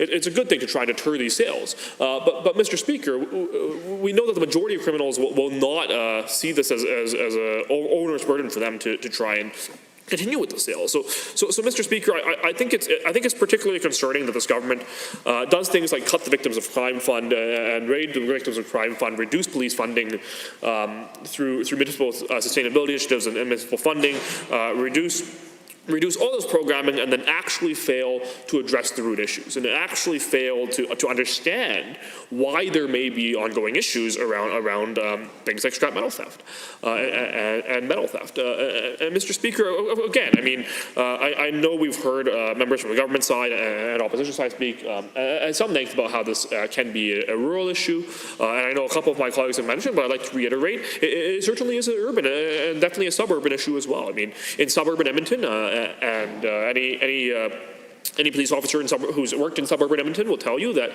things like this, petty crime and break-ins are on the rise and have been on the rise for a number of years, and they do contribute to things like scrap metal theft and the sale of scrap metal. And indeed, in my riding, where there is excessive, not excessive is the wrong word, Mr. Speaker, but there is quite a bit of new home construction and new build construction. We also know that people will go into those sites and try to steal metals for sale. And Mr. Speaker, we do need to try and address this, right? We do need to actually go in and say, why are people stealing these metals, and how can we stop them, and how can we try and reduce this amount of criminal activity? How can we try to reduce this amount of the sale of this criminally acquired goods, and those are all important questions. But it becomes basically to say that okay, great, we've registered all these people who are selling scrap metals, so you come in with a spool of wire, and now I have your driver's license number because you came in with a spool of wire, Mr. Speaker. But it's actually quite onerous in terms of the type of work that must be done to then follow that up, right? Like it doesn't actually try and address like to actually try and catch people either committing crimes, or it doesn't actually try to address why people are committing crimes, right? So it doesn't try to actually address any of those issues, right? So when we look at this, we're actually just saying to businesses that we want to create an additional administrative burden for them because it may deter some criminals, right? And Mr. Speaker, while I think that we certainly can support some of these measures and can support it in terms of having this balance of approaches, I think that what we're missing is the other approaches, right? The other aspects that tie into a strategy, right? When the government tries to bring in these things, they always talk about how they have a thing like a rural crime strategy, the government has this education strategy, healthcare strategy. The government wants to talk about all these strategies they have, but indeed, when we look at this, for example, the government doesn't seem to have a strategy. They only have one thing that they're hitching all their cart to, and Mr. Speaker, that's a shame. It's a shame because we want to see wraparound services. We want to see an approach that approaches it from both a policing side and an enforcement side and a seller dealership side and a social justice side and all these different types of programs. And I think that's what is actually essential in terms of trying to combat and reduce this type of criminal activity. Try and reduce the number of people who feel they have to resort to criminal activity, because in many cases, Mr. Speaker, I think that people don't want to be breaking onto construction sites to steal spools of wire. And people don't want to be stealing catalytic converters from underneath cars. I mean, Mr. Speaker, it's not something that I believe the majority of Albertans going to grade school today will say, I aspire to be a scrap metal thief from underneath pickup trucks. And Mr. Speaker, I think it's obvious that when we try to address these issues, we have to look at it from multiple perspectives and say, how can we target people with early interventions? How can we target people with things like social supports? How can we target people with things like criminal justice supports after the first offense, and all these types of programs, and we need to actually invest in all of these types of programs to make sure we actually have a system that reduces this crime, right? And Mr. Speaker, it's very, very clear that this government either doesn't understand about that or they don't care about that. It's very clear that they've hitched their horse to this one cart that is registration of people trying to sell scrap metal, and again, as I said before, I believe that actually make it more difficult for Albertans who are down on their luck to sell scrap metal. But certainly, I think it's a shame when the government can find $4.7 billion to give away to profitable corporations, but they increase this regulatory burden for small businesses here in Alberta. And it's something that is a shame because I think that there are some good parts to this bill. I think that there's a good intent to this bill to try and reduce the amount of criminal activity that we're seeing in our communities. And I think the majority of MLAs in this place will have seen this type of activity in their ridings. And I think it's a real shame that we're not doing more. I think it's a real shame that the government isn't trying to actually improve the services provided to Albertans who are down on their luck, isn't trying to actually reduce the amount of criminal activity, isn't trying to actually address the criminal activity from a root perspective or from a policing perspective. And I think that's profoundly disappointing. I think it's a missed opportunity from this government. I think it's the government has had an opportunity here to try and actually help Albertans, and instead of doing that, they've put a Band-Aid solution on that may or may not have an effect, but I certainly commend them on their intent, and I think on that basis we'll have to see how the rest of the debate goes. Thank you. Honourable members, Standing Order 29-2A is available. If anyone has a brief question or comment for the Honourable Member for Edmonton South, and I see that the Honourable Member for Edmonton Ellerslie is rising to ask a brief question or comment. Thank you very much, Mr. Speaker. I think it's very important what the member from Edmonton South brought up, and that is tackling these different issues when it comes to crime from different perspectives. And he actually highlighted that it's really important to actually look at it from a social justice angle as well, in order to kind of preempt so that people don't feel that they have to actually go onto construction sites and steal spools of wire and whatnot. I think that is really an important perspective that he's introduced, and I'm hoping that he can shed a little bit more light from his perspective on that. Thank you very much, Mr. Speaker. Member for Edmonton South. Thank you, Mr. Speaker, and it's always a pleasure to hear from my colleague and my neighbour from Edmonton Ellerslie here. And I think it is very important that when we look at these services and we look at the effects on our community and the effects on our neighbourhoods and how Albertans feel and perceive their safety, I think it is very important that we look at and say the majority of these cases, the majority of these incidents, I don't believe people grow up wanting to become criminals and grow up wanting to say, I want to go and steal from construction sides. I don't think that's what Albertans want. I think indeed we need to be able to provide an investment in communities. I think we need to provide an investment in services. I think we need to look at things like making sure that there's early intervention, and particularly in many people, for example, in their teenage years and as they exit the primary school system, Mr. Speaker, and making sure that we have actual programming in place to support these people. And I wanted to say again how profoundly disappointing this is, because this bill, while the intent is actually quite good, it is intended to reduce the criminal activity in our communities. I think the intent of this bill is actually quite good. I think the disappointing part is that it doesn't do anything to address the actual criminal activity. Right, I think that it only goes and says, well, we should register people who are selling things, right? And Mr. Speaker, that doesn't do anything, right? It doesn't go any far enough in terms of actually trying to understand why the theft is happening. It doesn't go far enough in terms of trying to address the issue before the theft has happened. Indeed, it actually only occurs after the theft has already happened. So we know a material damage to property has already occurred by the time it's recorded. So Mr. Speaker, it is profoundly disappointing that none of these issues are addressed, that none of the concerns are actually being addressed here. But it's interesting that the government thinks that this is their solution, right? It's interesting that the government thinks that this is their important enough to bring forward as their solution to the issue of scrap metal and auto theft in Alberta. And Mr. Speaker, we just know that's not true. Right, we know it's not true that you can fix a criminal activity problem by registration. That simply is not the case. What is the case is that you fix a criminal activity problem by trying to reduce the number of criminals, and you try to reduce the number of criminals by bringing in wraparound services. By bringing in services that include things like community supports, that include things like trying to make sure that people who are coming out of the justice system do not reoffend. You try to do programs like that, and this government has decreased funding to almost every single one of those branches, right? And even not the programs that are trying to support people from reoffending. Indeed, even the ones from the victims, right? The Victims of Crime Fund has been raided as well to pay for other programs. So Mr. Speaker, it's become abundantly clear that this government is more interested in trying to put on pretty band-aid solutions and put lipstick on the pig, as it were, Mr. Speaker, instead of actually trying to address those root causes, instead of actually trying to invest in the communities, instead of actually trying to bring in different programs that will have effects, instead of actually trying to bring in things like counselors for communities, instead of actually trying to bring in things like social programs that will allow Albertans to come out of poverty, right? It's become clear that the government's interest is more in line with the $4.7 billion corporations, handout for profitable corporations, than this government has given in terms of things like supports for the small businesses, because we know that these small businesses are now facing an increased administrative burden thanks to this bill, right? So Mr. Speaker, it's pretty clear that this isn't the be-all, end-all. I think that the intent is good, as I've said before. I think the intent will try to at least deter some criminals from using dealerships, at least reputable dealerships, Mr. Speaker, because the more disreputable sellers and resellers of these scrap metals will likely either falsify or not even register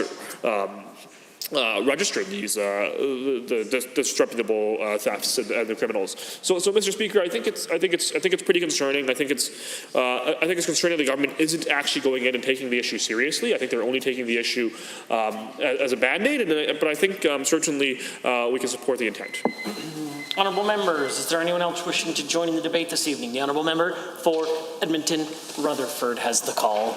Thank you, Mr. Speaker. I appreciate the opportunity to speak to this bill and to add my thoughts and concerns about this. It was interesting to see a bill come out that was so particularly designed for one singular aspect of a much larger problem.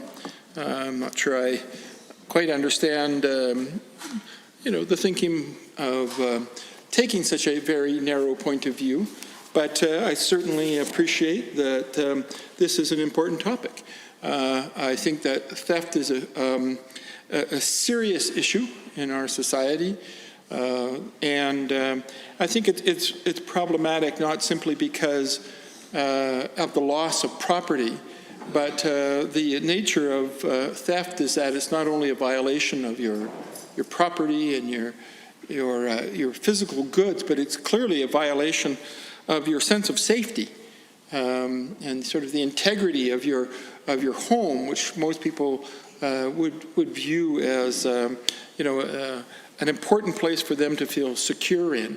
And even if it's your business, you certainly want to be able to feel safe in your work site and not to have to worry about running across a thief who could potentially be violent, and just having that sense that your possessions are vulnerable to this kind of assault. And so I take the topic at hand quite seriously, and glad to see that some things are being done about it, even if it is fairly narrowly defined. I mean, we clearly have larger issues that could be addressed here. The theft in this case is precious metals and other associated issues like car parts, but of course theft can be of any variety of things, not just simply those two items. Theft could be of any object at all. And as such, one would think that maybe a law should have a bit more of a global perspective on it and address the overarching concern of theft and how we as society deal with it. And I know that a number of my colleagues have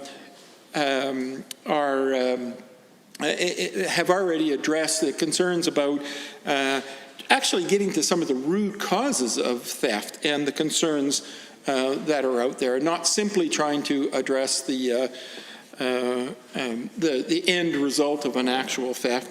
And I know that I certainly have been one of those people that complain that some of the bills that we've been seeing coming from the Conservatives have kind of come from the shallow end of the effort pool, just doing a small piece of work when a larger piece of work would be more appropriate.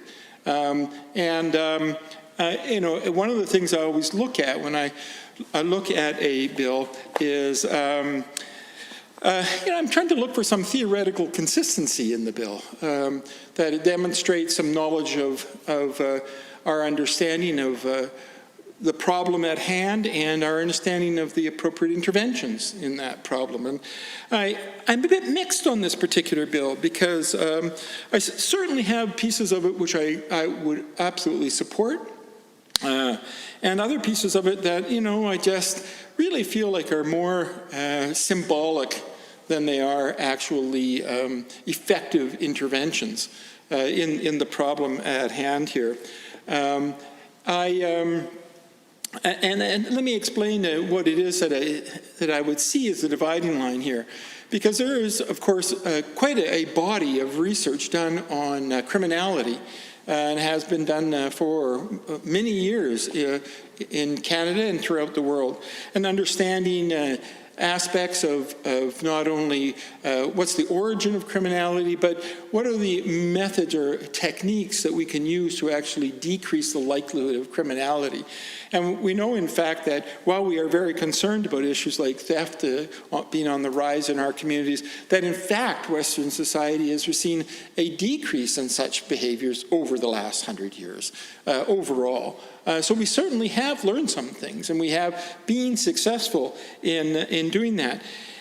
What we have learned is that structural barriers to the actual commission of a crime are more effective than some of the penalties. And that's the theoretical inconsistency that I'm concerned about here.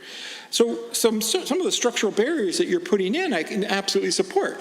Somebody has to show some ID, and then the people receiving the goods have to be able to demonstrate that they took every effort to ensure that they were legitimate goods and kept appropriate records to follow up when it is discovered if any goods were not legitimate.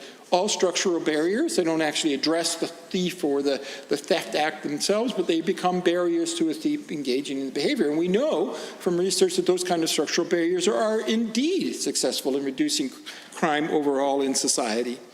But then at the same time, you include in the bill some increase in the fine being levied. And I got to tell you that the research doesn't support that aspect of your bill. The research indicates that the amount of the penalty is not particularly effective in deterring the criminal activity. because there are very few criminals that are of the nature that would say, well, the fine used to be $100, but now it's $500. It was worth it at $100, but it's not worth it at $500. Those kind of calculations don't tend to be made. It's not how it's done. What we do know, however, is that the primary driver in terms of decreasing criminality is the likelihood of getting caught. That even if you have almost no fine at all, if the likelihood of getting caught begins to approach 100%, then the likelihood of your committing the crime goes down, even if there is no significant penalty for having done it. Sometimes it's just the noticing. It's just that you have someone who sees you engage in this misbehavior, and as a result you feel like you can't get away with it in a social sense, so therefore you don't choose to get away with it. So increasing the fines just feels to me like a little bit of a play to the base. Doesn't really feel like it's actually about reducing crime, because I don't think the relevant social science literature supports it as an intervention. So then I find myself, while I want to support this bill because I certainly would like to see a reduction in crime, I find myself feeling, that parts of it are just kind of undesirable. So I guess at this time, what I'd like to have happen is for us to have an opportunity to kind of think through the underlying theoretical consistency and integrity of this bill before we move on with the bill, and so that we can derive the greatest benefit from this intervention that we're engaged in today. I feel it could be more robust, and as such I have an amendment I would like to bring forward at this time. Or honourable member, if you can just pass that through to, you can go ahead and collect it, pass this through to the LASS staff, and once the table has an original copy and I have a copy, I'll ask you to proceed.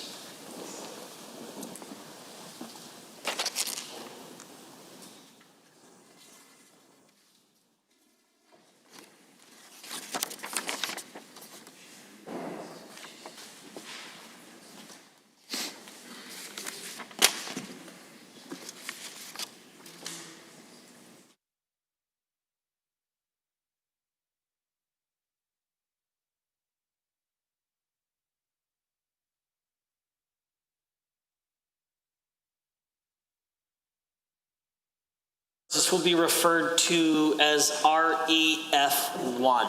The honourable member for Edmonton Rutherford has 6 minutes and 47 seconds remaining.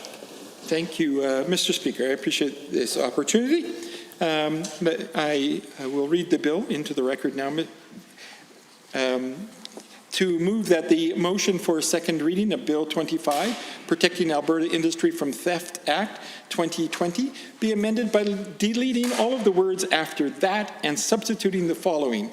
Bill 25, Protecting Alberta Industry from Theft Act 2020, be now not read a second time, but that the subject matter of the bill be referred to the Standing Committee on Families and Communities in accordance with Standing Order 74.2. So following up with what I was saying about the theoretical inconsistencies within the bill, I feel it's a good opportunity for us to just take an opportunity to think a little bit more about what it is that we're trying to do here in this bill. I clearly can see some things I would love to support, and I would love to be able to come back into this House and offer unconditionally my vote in favor of the passing of this bill.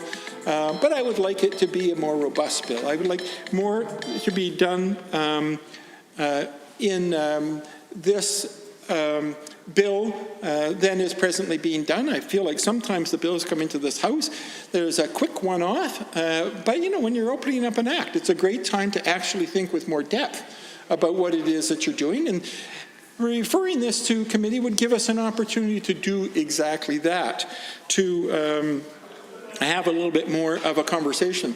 And I think that there's something really important and significant about this bill, because in employing these structural barriers, such as the putting in the requirement for ID and keeping records and so on, and reporting activities, all of these things, which I do support because they are structural barriers and they are determined to be successful in decreasing crime, that it's interesting because I know that this government has been very big on reducing what they refer to as red tape.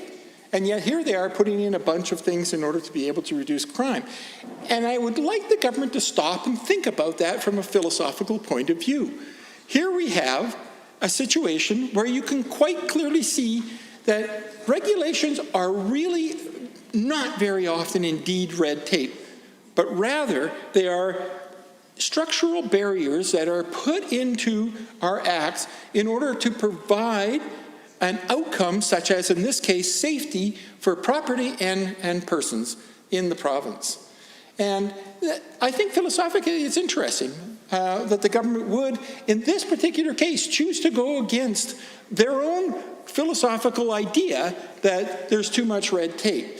And the only reason why they're doing it this time is because they have a base that has a law and order agenda, and this plays to the base of law and order agenda. So it feels to me like there's something about having a philosophical inconsistency when you say one thing on one bill and you say exactly the opposite on the other because you're trying to play to a base. You're not actually coming from a place of congruence. And as a result, I think it's very important that we take the time here to examine this, because I would love the government to see in this bill how putting in regulations is not indeed red tape, but is actually providing safety. Like so many of the other things the government considers red tape, we on our side consider taking care of employees, making sure that they are safe and will return home from work every day to enjoy life with their families. And this is exactly the type of thing that we think will help to do that. So I'd love the government to come to a place where they can see how the implementation of what they call red tape and we call structural barriers are a positive and achieve outcomes that make Alberta a better place for employers and employees at the same time. And if we submit this bill to committee, then I think we will have an opportunity to talk about those differences and talk about how we can even enhance the structural barriers that would further reduce the possibility of an illegal act being committed, or given that it may have already been committed, being gotten away with. And so at this time, I'm happy to concede whatever time I might have remaining to other people to address this important bill that will have, this important amendment that will have us refer this particular bill to the Standing Committee on Families and Communities in accordance with Standing Order 74.2. Thank you very much, Mr. Speaker. Honourable members, Standing Order 29-2A is available. If anyone has a brief question or comment for the Honourable Member for Edmonton Rutherford. Seeing none, is there anyone wishing to speak to REF1? The Honourable Member for Edmonton Decore has risen. Thank you, Mr. Speaker. I appreciate the opportunity to speak to the amendment here to send Bill 25 to the Standing Committee on Families and Communities. I do want to thank the member for Edmonton Rutherford for bringing this forward and certainly tapping into his experiences as a social worker around some of the underlying causes. And I think sending this to committee, Mr. Speaker, will give us an opportunity maybe to explore some of those things to make sure we're not necessarily missing out on opportunities with which to make Bill 25 even stronger. As I mentioned earlier this evening, I certainly do support the principles of what this bill is trying to achieve. Could it be better? I think absolutely it could. I've always said that coming from where I get caught up on the language, and so while I don't see anything objectionable in the proposed,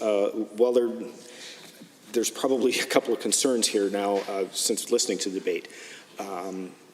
But, you know, is that all there is? Can we make even more?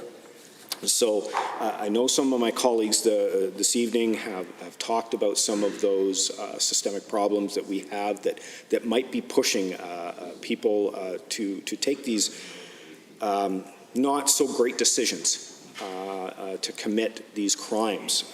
You know, the lack of jobs that we're seeing here.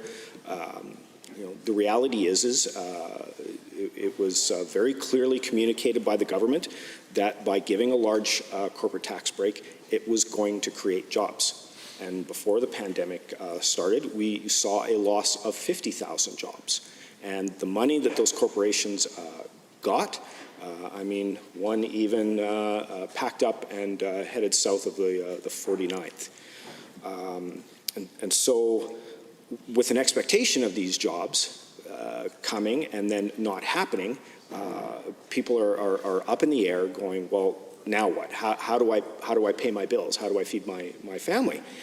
And certainly some of the actions that we have seen the government take has not exactly been helping the situation for those families. They've seen their insurance rates go up. So that's an added financial pressure. We've seen potentially their debt loads going up, which is adding financial pressure, you know, by simply giving them the opportunity to defer their utility bills and then get charged interest on top of that, puts them in this cycle. And, you know, you get to a point where you can't necessarily see a way out other than to make this decision. And so we would have the opportunity to explore some of these things by taking the opportunity to refer this to the committee. And you know, as I'd mentioned earlier in my remarks, Mr. Speaker, you know, necessarily raiding the Victims of Crime Fund, I don't know is the best option here. By, I think, going to the committee with this referral, we could look at that and perhaps we can discover other ways to fund some of these programs that would help to reduce crime. You know, I could certainly look at you know, the money that Albertans are spending with regards to this war room. I mean, we're talking about $30 million, I think could very significantly make a difference in people's lives.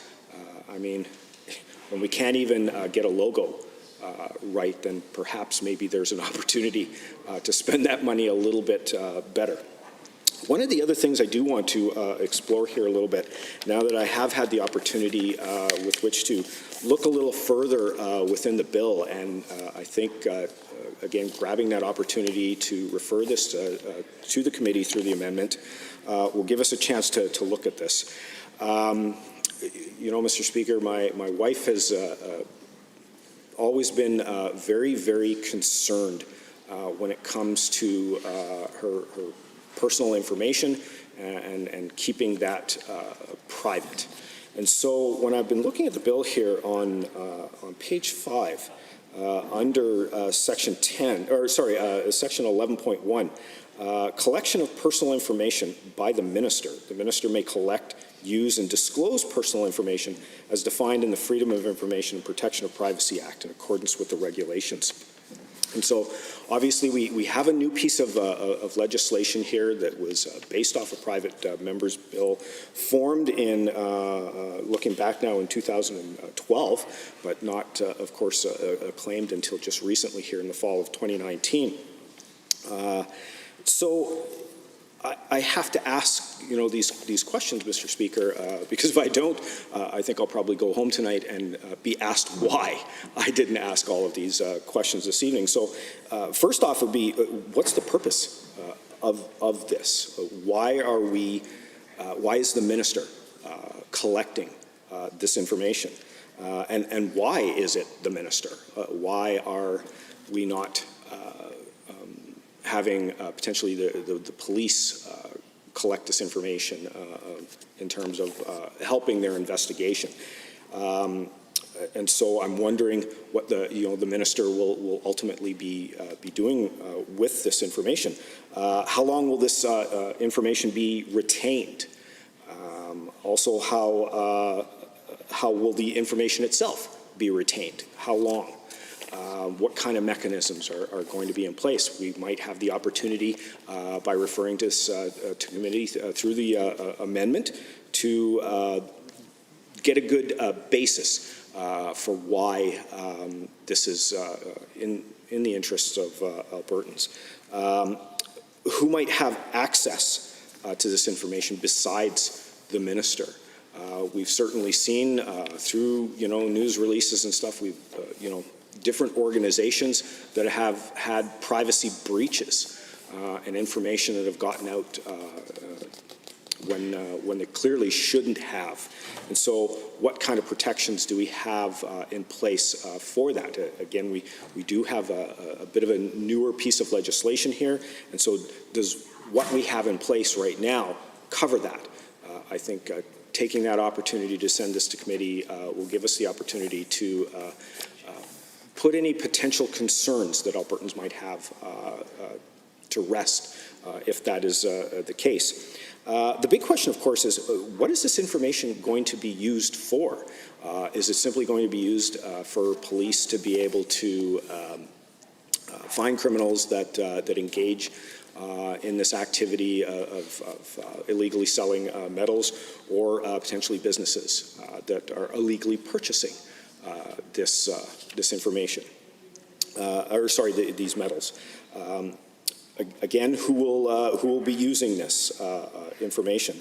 And the other big part that I know I would be questioned about at home is who will potentially be this information be disclosed to? That's always the big one. People want to know where their personal information is being sent to, and ultimately, why is it being disclosed to these individuals or organizations? So I think we have some very significant potential concerns here, and it would give us a great opportunity by referring this to the Committee on Families and Communities to explore this and make sure that Albertans' personal information is protected, and who really should have that information.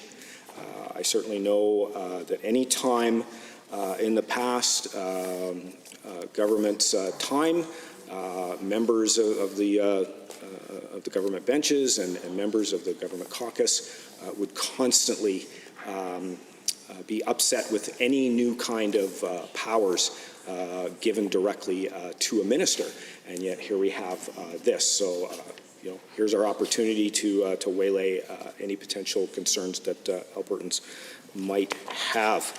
I know some of my colleagues had quickly touched on around red tape, and as the red tape reduction critic, I obviously have to pay very close attention to that. And so what are the potential costs that we are going to be downloading onto these businesses that will be required with all the identification checks, documentation of sales and transactions, and reporting in terms of any stolen property. So I think if we take the opportunity to send this to committee, we'd be able to bring in some of these businesses and directly ask them what kind of cost implications is there with regards to some of these changes. Because I've certainly heard from the red tape reduction minister that we're supposed to be getting out of the way of their business and not downloading all kinds of extra costs onto them. And this, unfortunately, does actually do exactly what they don't want to have happen. But again, we'll have an opportunity to talk to them. one of the other things that I guess concerned that I heard one of my colleagues bring up was around not getting the opportunity to have a technical briefing. We don't know, again, some of the implications around, say, for instance, the collection of that personal information. You know, had we have had a technical briefing, maybe we would have had the opportunity to explore that before we even got here. I wouldn't mind having the opportunity by referring this to explore some of the costs associated with the new police hires. And specifically when I'm talking about where they will be located. And the reason I bring that up, and I use, I guess, EMS as an example of this. In the Edmonton area, you know, having had the opportunity to spend time on not only an ambulance, but also a PRU, and you know, the chance to speak with multiple paramedics and whatnot, what I found, Mr. Speaker, was that throughout the day, it would seem resources would get pulled into the city from the surrounding areas. And so, thus potentially leaving our rural areas around the city of Edmonton without actually having ambulance services. I mean, I remember one day during that ride along, I watched one unit that started out in Thorsby, came down to Edmonton for a transfer, and throughout the entire day kept going back and forth because the resources were being pulled in. And so when I look at this police hire, by going to the committee, we could talk to some of them to say, you know, are these resources all going to be located in the big cities, or are they going to be spread out throughout the province? And are we going to have that situation that EMS has, where we may have high volumes of crime requiring a lot of responses from this team? Are those resources from outside of the city going to be pulled into the cities? I do understand that the same happens in around the Calgary area, and as well as Edmonton. So this would give us the opportunity to take a look at that and maybe come up with ways to make sure that that doesn't happen. Maybe someday we'll get a chance to do the exact same with EMS and provide enough resources to all of them. With regards to, again, taking the opportunity to send it to committee, some of this potential paperwork that our businesses are looking at, or online reporting, what kind of security is going to be available? Should there be online reporting? And I'm not saying that we shouldn't necessarily take the chance to do online reporting, but if we're dealing with personal information, we do have to make sure that that is as secure as possible. And if that is the case, and we have to create a very robust online system that's highly encrypted and secure, well, at the end of the day, who gets to? Honourable members, Standing Order 29-2A is available if anyone has a brief question or comment for the Honourable Member for Edmonton Decor. And I see the Honourable Member for Edmonton Ellerslie. Yes, thank you very much, Mr. Speaker. I do believe that the member from Edmonton Decor was right in the middle of sharing some really important information, so I'd like him to give him the opportunity to continue if he doesn't mind. Thank you, Mr. Speaker. The Honourable Member for Edmonton Decor.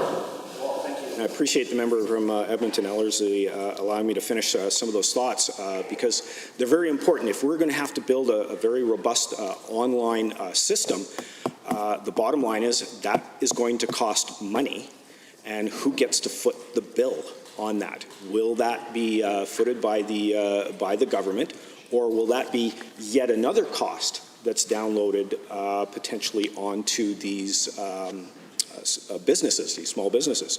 And so I will get the opportunity by referring this to committee to be able to explore that, and the government will be able to present its plan on how to deal should we go to an online reporting system rather than a paper system. And if that is not the case, then if we're going sort of, I guess you could say, old school, what kind of rules are going to be in place to protect all of that private information? In terms of secure storage of this, again, is it going to be a cost to the businesses, or is it going to be a cost that the Alberta government will bear to get this kind of information to be as secure as possible? So I do appreciate the opportunity, Mr. Speaker. My hope is that members of the Assembly will take the chance to support the amendment and send this to committee. Again, I don't think this is a bad piece of legislation that the Minister of Justice has brought forward.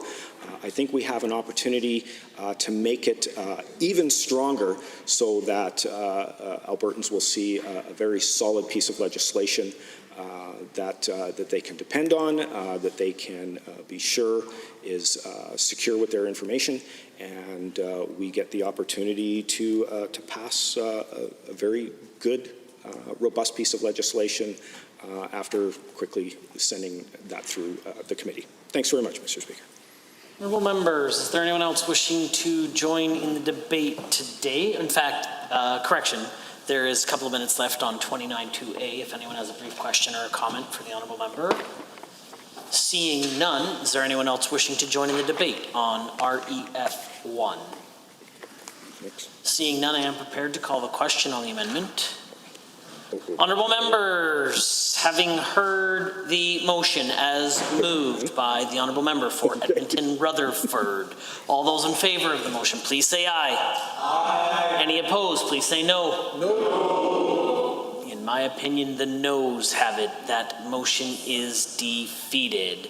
We are back on the main bill of Bill 25, Protecting Alberta Industry from Theft Act 2020. Are there any others wishing to speak? If not, seeing none, I am prepared to ask the Honourable Minister of Justice and Solicitor General to close debate. The Honourable Minister of Justice and the Solicitor General has moved second reading of Bill 25, Protecting Alberta Industry from Theft Act 2020. All those in favour of the motion for second reading, please say aye. Aye. Any opposed, please say no. In my opinion, the ayes have it. That motion is carried and so ordered. Under Government Bills and Orders for second reading, Bill 26. Constitutional Referendum Amendment Act 2020. Honourable Mr. Schweitzer. The Honourable Minister of Justice and the Solicitor General. We're 26, right? Yeah. Okay. Thank you, Mr. Speaker. I am pleased to rise today to move second reading of Bill 26, the Constitutional Referendum Amendment Act. Our government has spent the last year talking with Albertans about a variety of topics. Through our conversations and through the Fair Deal panel, Albertans have told us they want more of a say in what kinds of initiatives government puts in place. They want us to clean up Alberta's politics and strengthen our democracy. This is what we promised to do, and now we are doing it. If passed, Bill 26 would allow referendums to be held in Alberta on more topics beyond constitutional matters. Referendums enhance democracy by allowing citizens to participate in the process by voting on specific issues and giving them a real and direct say on issues and laws that affect them. This would allow us to ensure our government-led initiatives and programs actually meet the current and future needs of Albertans. This act would allow government to hold referendums on a number of government-led initiatives or matters of public interest before they are implemented. This would include some of the recommendations of the Fair Deal panel. Mr. Speaker, Albertans have told us that they want a bigger say and to have a stronger voice in the matters that affect their day-to-day lives and the future of this province.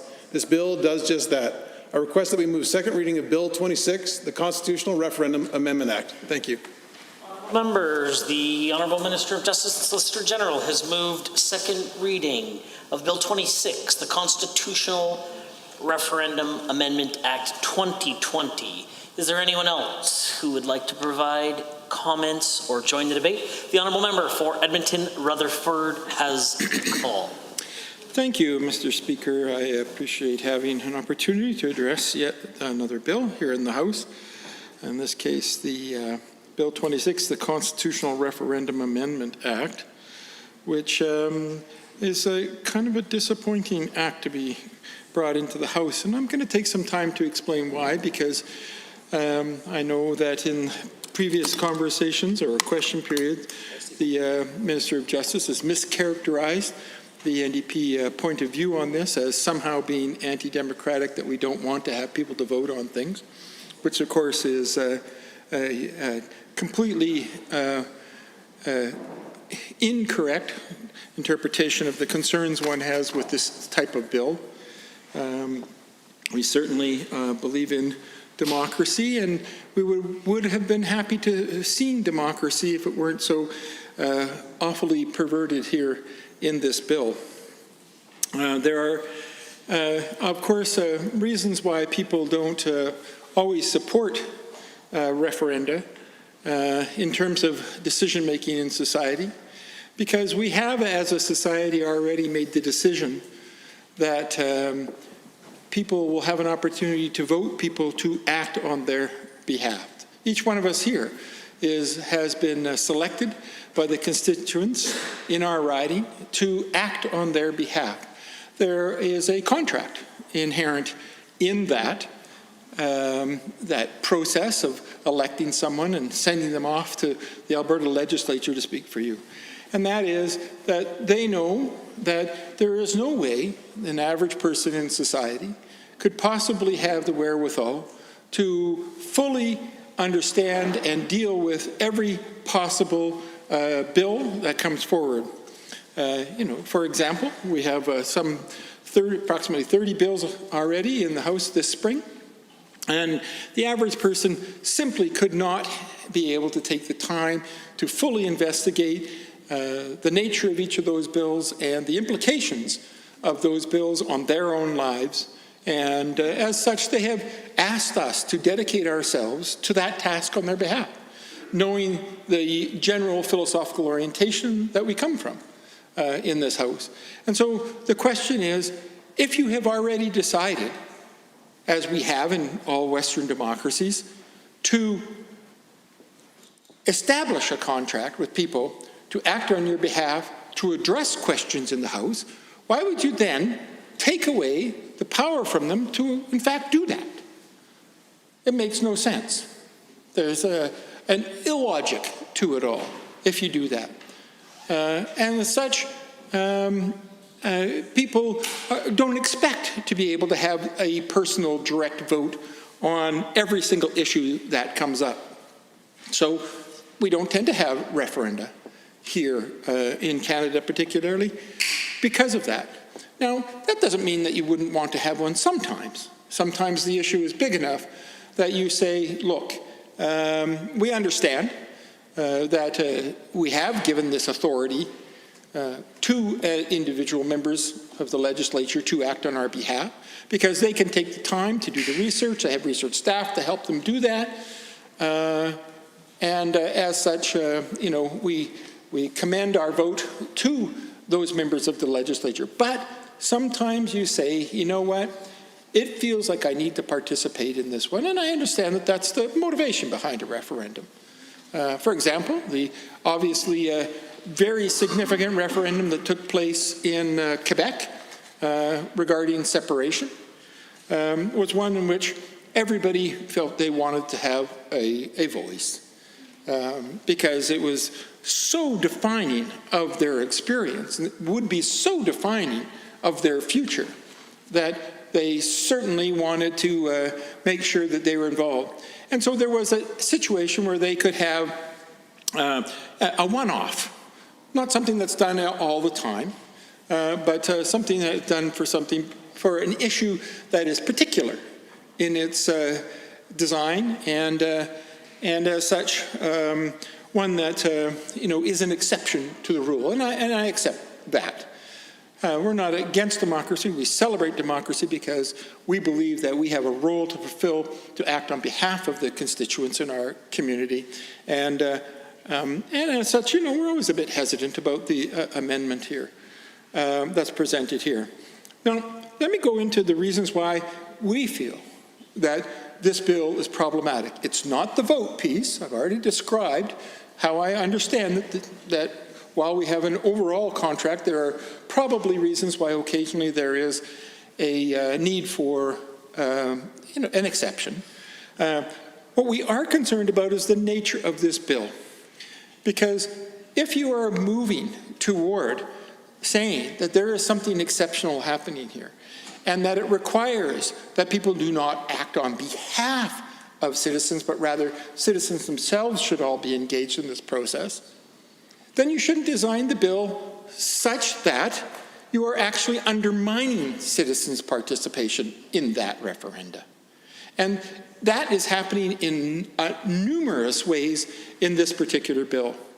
That we are moving away from that exceptionality that says we want all citizens to participate in this process to a very narrow process of having all the significant decisions about the referendum being decided not by their representatives here in the House, not by committee, not by vote in the House, but rather by one person. One single Albertan is making all of the specific decisions about the referendum, and that person is the Premier. Now that's very problematic.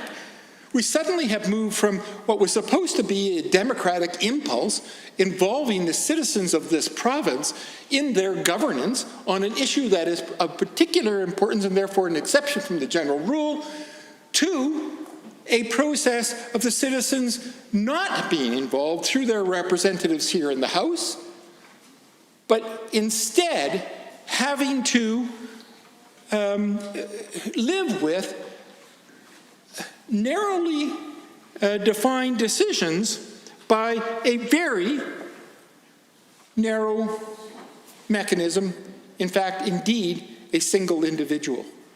And that is philosophically inconsistent and therefore unacceptable. And with the reason why we don't like this bill. So I don't accept the Minister of Justice's interpretation of our concerns as somehow being anti-democratic. We are, in fact, trying to protect and support democracy by saying, if you take all of this power, you take it away from the people and you take it away from their representatives because you believe that there's an exception here, and you put it in the hands of one person, that is the absolute antithesis of open democracy. Now, we've had some examples of this kind of thing in the past, where referenda are written in such a way that it is almost impossible to answer the question at hand honestly and faithfully on the ballot, because it is written in a complicated way where when you really want something to happen, you vote no, and when you don't want something to happen, you vote yes. We've seen that happen in this country. There's been lots of concerns about that. We certainly saw that during at least one of the referenda in Quebec, where the way it was written was not democratic. It was written to try to achieve a prescribed outcome based on the philosophical orientations of the party that wrote the bill, and therefore wrote the referenda. And we don't want to see that here. We think if we are going back to the people, it should be a truly honest and open reflection of the question that people need to be asked and need to respond to, and that is not what we have. Right now, the only person with permission to decide all the significant points of the bill is the Premier.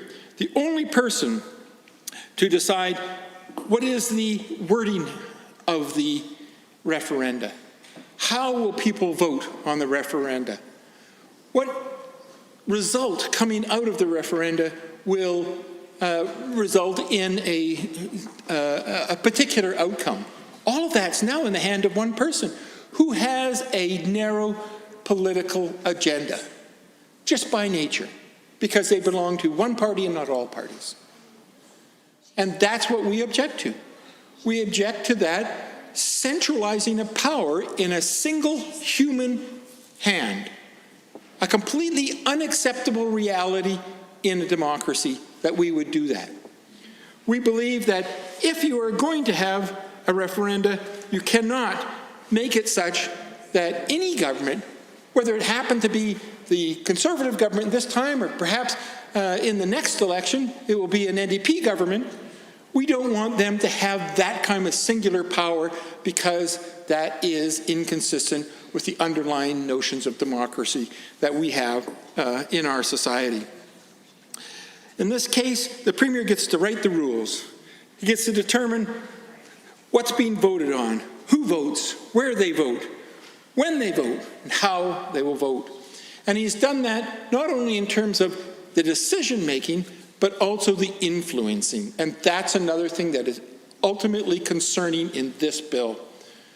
That is, we know people do not have time and the resources in their life to fully examine many of the issues that are important here in the legislature.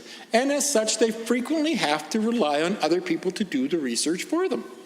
They have to rely on other people to do the assessment.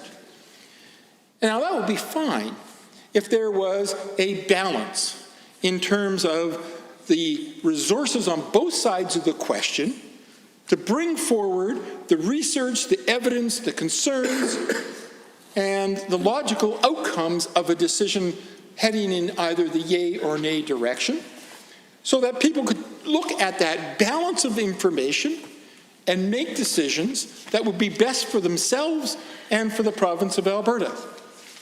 That's not what we have here. What we have here is the inclusion of dark forces and dark money in a decision.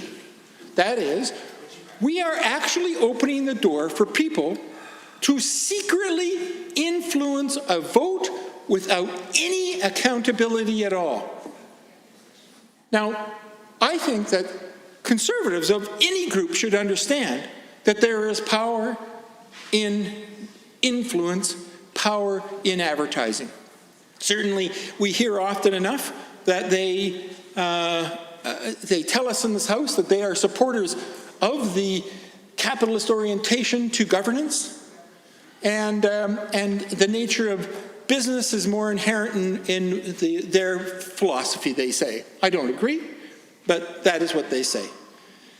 So therefore, one would seem that it is logical that they would understand how significant influence through advertising is on decision-making. Every business that I know, when they have the opportunity and the resources to do so, engage in significant advertising because it has been proven time and time again to influence outcomes. Increased advertising results in increased sales. I don't think that's something that anybody in this House is likely to object to. And yet, what we have here is a situation we are now taking that power and we are giving it in a cloaked manner to people to influence our citizens on a very particular problem that we have already defined as being so exceptional that they can't go back to their contract with their own MLAs to act on their behalf. And if that's true, then we are saying we are taking the most important thing and we are subverting it by giving power to people who have no accountability within the democratic process. People are allowed to spend $350,000 on this without even admitting that they have done so. Now, if the Conservatives were truly believing in the democratic process and the balance of ideas, the contest of yay and nay on each other, why would they be ashamed to admit that they're participating in it with their dollars and their advertising? If they are truly committed to the philosophical underpinnings of democracy, why would they not stand up and declare themselves and say to the public, I so much believe in this side of this referenda that I am going to put my money into it and I'm going to tell you that I'm putting my money into it because I'm afraid their intentions are nefarious, and that is not acceptable. They certainly could clean up this bill in many ways by making sure that we are not undermining democracy, but rather we are giving people the opportunity to learn. And that can only be done if there is a balance on the yay and nay side of any question. If the vast majority of the resources are being put secretly into one side with no accountability, then we certainly do not have a balance, and people making the decisions will certainly not go into the voting booth with clear information to help them guide their decision. Instead, they'll be very much like consumers who are cajoled through the power of money and advertising opportunity to move in a particular direction, whether it is in their best interest or not. And we certainly have seen that happen through advertising in the past. We certainly have seen tobacco companies, for example, advertising at one point that smoking was actually good for you, having doctors in the advertisement saying that smoking was great. And we know now that that is absolutely not true, and that harmed the well-being, the health, and the overall well-being of citizens of this province over and over again. So we know that bad advertising can influence people to do things that are bad for them. And one of the things that we have done in our society to ensure that that doesn't happen is we start to put regulations on tobacco sales. We start to say you cannot have a doctor in your advertising suggesting that smoking is good for you when it is in fact not. But in this case, we are giving the opportunity for people to do exactly that, to step up and put $350,000 into advertising that will influence people in a way perhaps to make choices that are against their own best interests, just as happened with tobacco products over many years in this country and around the world. And I think it's very important that we not allow that to happen, that we do not subvert democracy, that we respect the fact that people will need information on these kind of decisions. We've already defined the need for referendum as an exceptional circumstance, and therefore we should absolutely make sure that any money spent on one side is equally balanced with money on the other side. We cannot do that if you do not provide transparency to that process. And so I ask the members of the government to reconsider this bill, to take the opportunity to understand that if they truly want to provide democracy, they have to not just provide the facade of being able to cast a vote, but being able to ensure that the circumstances are such that the vote will be fair and open to a balance of ideas, because the people involved on both sides of that balance of ideas have equal resources and are willing to stand up and declare themselves as having been on one side or the other, and not hide behind this secretive slush fund dark money that is being brought back into election in this bill. It's something that is very disturbing for me. I know every time I make a contribution to my political party, it gets recorded and it gets declared. And I think that that should also be true in this bill. Why is it that your friends with deep pockets should have an exception that is not available to me as an average citizen in this province? What is it about these friends of yours that they deserve to be given these kind of anti-democratic exceptions? I can only imagine that the intent here is not good. Otherwise, you would be happy to stand in the light of day and declare yourself in an appropriate way, and you would be happy to have the other side of the argument presented equally strongly as your side of the argument, because you would have faith that you are presenting your side of the argument and it will be heard to be the truth. But if that does not happen, if instead citizens are overwhelmed with one side of an argument by people who they do not know and they have no accountability, then we have an unfair election, and that is anti-democratic. Thank you. Honourable members, Standing Order 29-2A is available. If anyone has a brief question or comment The honourable member for Peace River has risen on Standing Order 29-2A. Thank you, Mr. Speaker, and I want to thank the honourable gentleman opposite for his speech. It almost seems as though the NDP is prepared to concede defeat. Peace River. However, unfortunately, the honourable member for Edmonton Rutherford was the second speaker, and as such, Standing Order 29-2A isn't available. Of course, the honourable member for Peace River would be more than welcome to join in the debate on the main bill if he'd like to do that, or perhaps he'd like to do that another time, whatever your preference is. Sure, I'll take it. The honourable member for Peace River. Thank you, Mr. Speaker, again, and thank the honourable member for the comments. It seems as though the opposition, NDP, is preparing already for defeat for any forthcoming referenda that may happen, finding excuses why it's not fair and democratic. When the reality is, Mr. Speaker, one member, any single citizen of this province of age can vote. One citizen, one vote. I see no better way of achieving democracy than putting it in their hands. And yes, Mr. Speaker, contrary to the lunacy of the member opposite, he does believe that we are taking power away from the people by bringing forward the ability to have referenda on important questions. It is insane and backwards, Mr. Speaker. The truth is, this is empowering citizens of our province. Now, the member had two parts to his speech. In the first part, he seemed to have a position that we can't trust the people to vote. Instead, it needs to be done here in the legislature. That's the only route. Well, that's not true. We saw a number of referenda that had, I'd say, very democratic responses, not only in the American system and our neighbours, but in the Westminster parliamentary system. Most recently, we saw the Brexit vote in the United Kingdom, and before that we saw the question on Scottish independence in the United Kingdom.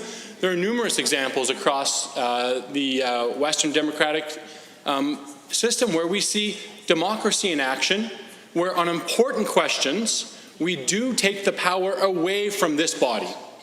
And we say we do not know better than our constituents, that we trust them, Mr. Speaker, above our own judgment. Because ultimately, they are our bosses. And it's not that they're too thick to understand because they need more researchers. That's not it, Mr. Speaker. It is not that somehow we have some entitled knowledge because we're elected, that we know better than them, as some members might suggest. We do not know better, Mr. Speaker. The truth is, we work for them. The truth is, it is a representative democracy. And important questions that are complex, Mr. Speaker, it is important that we defer to them on those important questions instead of assuming we understand the complexities of the electorate. Now, we see the electorate surprises us all the time. We see this in Alberta. We saw this when the NDP were elected in 2015. That was not predicted, Mr. Speaker. And it's because we trusted the people. We didn't just say, it's been 44 years, so we don't need an election. We know what's going to happen. It doesn't work like that, Mr. Speaker. Whether it be for a general election or an important question or referendum, we have to assume that we do not know better than those individuals. We have to assume that they have a collective wisdom in a democracy that we do not hold just in this chamber. And that is the premise behind having referenda, Mr. Speaker. So the first part of the member opposite's speech was, we need to trust the legislature to do it. And it needs to be introduced through government legislation and passed in some way. Well, what we saw, Mr. Speaker, in the second half of his speech seemed to be a bit of a contradiction, because at that point, the member opposite was saying that we would put too much power in the hands of the government if we were to let them write the question. Well, it doesn't work both ways. As my good friends up north would say, you can't suck and blow at the same time. You cannot have it where you believe that there's too much power in the hands of the government, but then say, no, we must trust the government only to make these decisions in the auspices of this legislature. Well, Madam Speaker, the truth is that the NDP is afraid. The members opposite are afraid that ultimately when you let Albertans have their say, you cannot have an elite making decisions for them. Ultimately, you will see the will of the people in that privacy and the sanctity of the voting booth decide what they believe the truth is. Now, we saw this happen, if we're going to reference again the question of the British Brexit, only because the member opposite seemed to think there was only American politics that had questions of referenda, when it is something in a Westminster system. We saw there that the will of the people was voted on. Now, it was close, and it was contentious, and it took years for it to be resolved. But the fact is, without a referendum, that wouldn't have been possible. I can't imagine what questions we're going to resolve here in Alberta. I do not know right now what they will be, but I'm certain they will be important. And I'm certain that I do not want to be taking the place of the 39,000 odd electors in Peace River and telling them I know better than them on these important questions. I don't, Madam Chair. And I truly believe the members opposite, in all humility, don't know better than their electorate either. And I think that it's in this sentiment of humility that we need to start looking at the question of referenda and really stop saying, without researchers, you can't really understand it. It makes no sense. The party that is currently inhabiting the seat of government in the Alberta legislature had about a 120-page document for policy. I do not believe that my electorate was too thick to read it, and some whiz magic marketing spin doctor convinced them to voting for me. I spoke to thousands upon thousands of my electorate, and they made the decision totally, 100%, I believe, informed as to the facts of what an NDP government would look like and what a United Conservative government would look like, and what I would say as a representative and what my opposition would have said as the representative. I have to trust them in a democracy that they are capable of digesting and making decisions on the information provided to them. Because if the assumption is they're too thick, Madam Chair, we're done. If the member opposite wants to have a speech saying we need to respect the principles of democracy, it starts with respecting the voters, Madam Chair. And if you can't respect their ability and their wisdom and their intelligence, whether or not they have a PhD, then you cannot respect the democratic process. And that is why this is the truest form of democracy on important questions. And it's why ultimately this government is moving forward on its campaign promise, which was in its general election platform, that said we will reintroduce this to the people of Alberta. We will give them that. It blows me away, Mr. Speaker, that it was described by member opposite in the opening speech tonight by a narrow process, quote unquote, a narrow process. I believe it's 4.1 million Albertans. Is that right? 4.1 million Albertans, the youngest population demographically in the country, so proportionally the most number of those are voters out of any other province that we have. It is a democratic thing to allow them to decide on yes or no, on whatever the question might be. And if we cannot stomach that in this chamber because we believe we have a better sense than they do, because we have a sense of entitlement, then I think that's a scary position to be in. Talk about cronyism, Madam Chair. And I think that the members opposite, and I understand that they want to make amendments and that they'd prefer to have it this way or that way, be very cautious with those words, because they truly are attacking the intelligence and the very right that Albertans have to vote. If we say that they shouldn't have this ability to vote, that they're going to be, duped by some advertising. I trust that my family, that my friends, I trust that the electors of the ridings that the members opposite represent are not duped. I trust that they truly know what they're doing, that they make an informed decision. Before we have any checks and balances in our constitutional democracy here, before we have any charter concerns to make sure that there aren't abuses of power, the number one defense we have to protect our democracy is an educated populace. I believe we have an informed, educated populace, not because they have degrees, but because they are democratically engaged, because they care about the future of their province, the future of their families, about the next generation of Albertans, their participation in this confederation. I think that could be the concern that members opposite have, is that we are going to ask questions that the members opposite are afraid to address.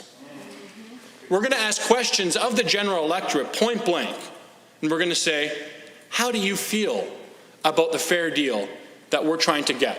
How do you feel about the idea of a referendum where we ask the question, are we getting a fair shake within Confederation when it comes to equalization and transfer payments, where $600 billion have left Alberta in our time of prosperity, and now in our time of agony, when times are good elsewhere and difficult here, Madam Chair, we don't see any return on that. We feel aloof and confused as to why the Confederation isn't helping out Alberta. Now, thankfully, Madam Chair, we have a government that's engaged with provinces across this country and have found alliances and have found an ability to grow together in a common interest, where Alberta and all the provinces and their jurisdictions are represented and respected. The concern we have is that the government in Ottawa doesn't always quite understand that. We've been through lots of phases of this before, Madam Chair, for many years before I was around politically. But I believe as we went through Western separation in the past, the West wants in of the Reform days, as we went through Peter Lougheed moment and his entanglement with the previous Trudeau government, I believe democratic involvement was the key to resolving that. If we want to truly resolve these questions, the members opposite should be shouting from the rooftops, yes, referenda. Yes, democratic involvement. Yes, every citizen of age, one vote. That's what's going to let Albertans feel like they have control of their province and their destiny. Albertans are not a people to just let things go. We swim upstream, Madam Chair. That's how you know something's alive, when it swims upstream. Albertans are alive and kicking, and we want to be able to have our say, and we want to be able to tell the country, to tell our provincial leaders here in this chamber, to tell the government, to tell the members opposite, to tell everyone who will listen that we will not take this line down. And those are the kind of conversations we're going to have, honestly, in this chamber and in this province to get through these difficult times. So my concern is when member opposites oppose the idea and they use description like disappointing act, taking power away from the people. They do not have time to do the research. Concerned about the very nature of the bill, Madam Chair, when they use statements like that maybe they don't quite understand the difficulty that Albertans have in articulating to Ottawa and to the provincial leaders here in this chamber the frustrations they have. And if they think hiding their head in sand or hiding their light under a bushel is going to make that any better, it's dead wrong. It will fester, it will get worse. The honest solution to this is more democracy, more involvement, and the fact that we know as provincial leaders, we have the humility to recognize that the population who elect us, who we serve, they know better than us, Madam Chair. I believe they know better than all of us. Thank you very much.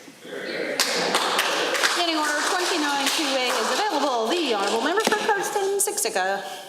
Thank you, Madam Chair. I was having a great time listening to that speech. I was hoping the member from Peace River could continue telling us a little more about how ridiculous the members are opposite in opposing referendum. The Honourable Member for Peace River. Thank you, Madam Chair, and for the member from Cardston-Siksika. I think there's still time. I don't think they necessarily have to be seen as ridiculous or offside from the general population for opposing the ability for them to be involved on important questions directly in a referenda, in referenda. I believe that there is a lot of opportunity for them. I think that they can say, I'd prefer this comma or over there. We should make this thoughtful amendment. Maybe they could just say, it's a well-crafted piece of legislation. I'd be fine with any of those. It's their description of this as undemocratic that they double down on, even now, even after we went through the entire debacle of watching them in question period the day after this legislation was tabled, and watching them try to defend their position of quote-unquote undemocratic referenda, somehow taking power away from people. Those are the concerns that I have, and I don't think it's too late. I believe there are thoughtful members of the opposition party that can criticize my speech, that can give thoughtful input into what I have to say, inform this House and how I may have missed the mark, but nonetheless say this legislation in principle should pass, and this is second reading, so I will vote for it, because in our system we have here, as the members opposite will know, second reading is a vote in principle of the intention of legislation. That is what you do at second reading. You want to make a substantive amendment, go for it in the committee when that time comes. But if you agree in principle, so this is a question to the members opposite, if you agree in principle, Madam Speaker, that referenda is democratic and ultimately is something that Albertans should have a say in, because we believe that is the best way for us to resolve our problems and those very important topics, then they will, I believe, to answer the question from the members from Cardston-Siksika, they can and will, if they believe that, vote for this piece of legislation in second reading. Thank you.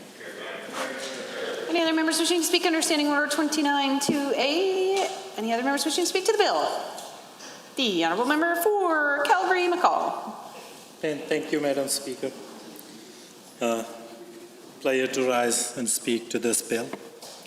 And let me begin by saying that I'm all for democracy. I'm all for public participation in democratic process and anything that enhances people participation in democracy. I'm all for that.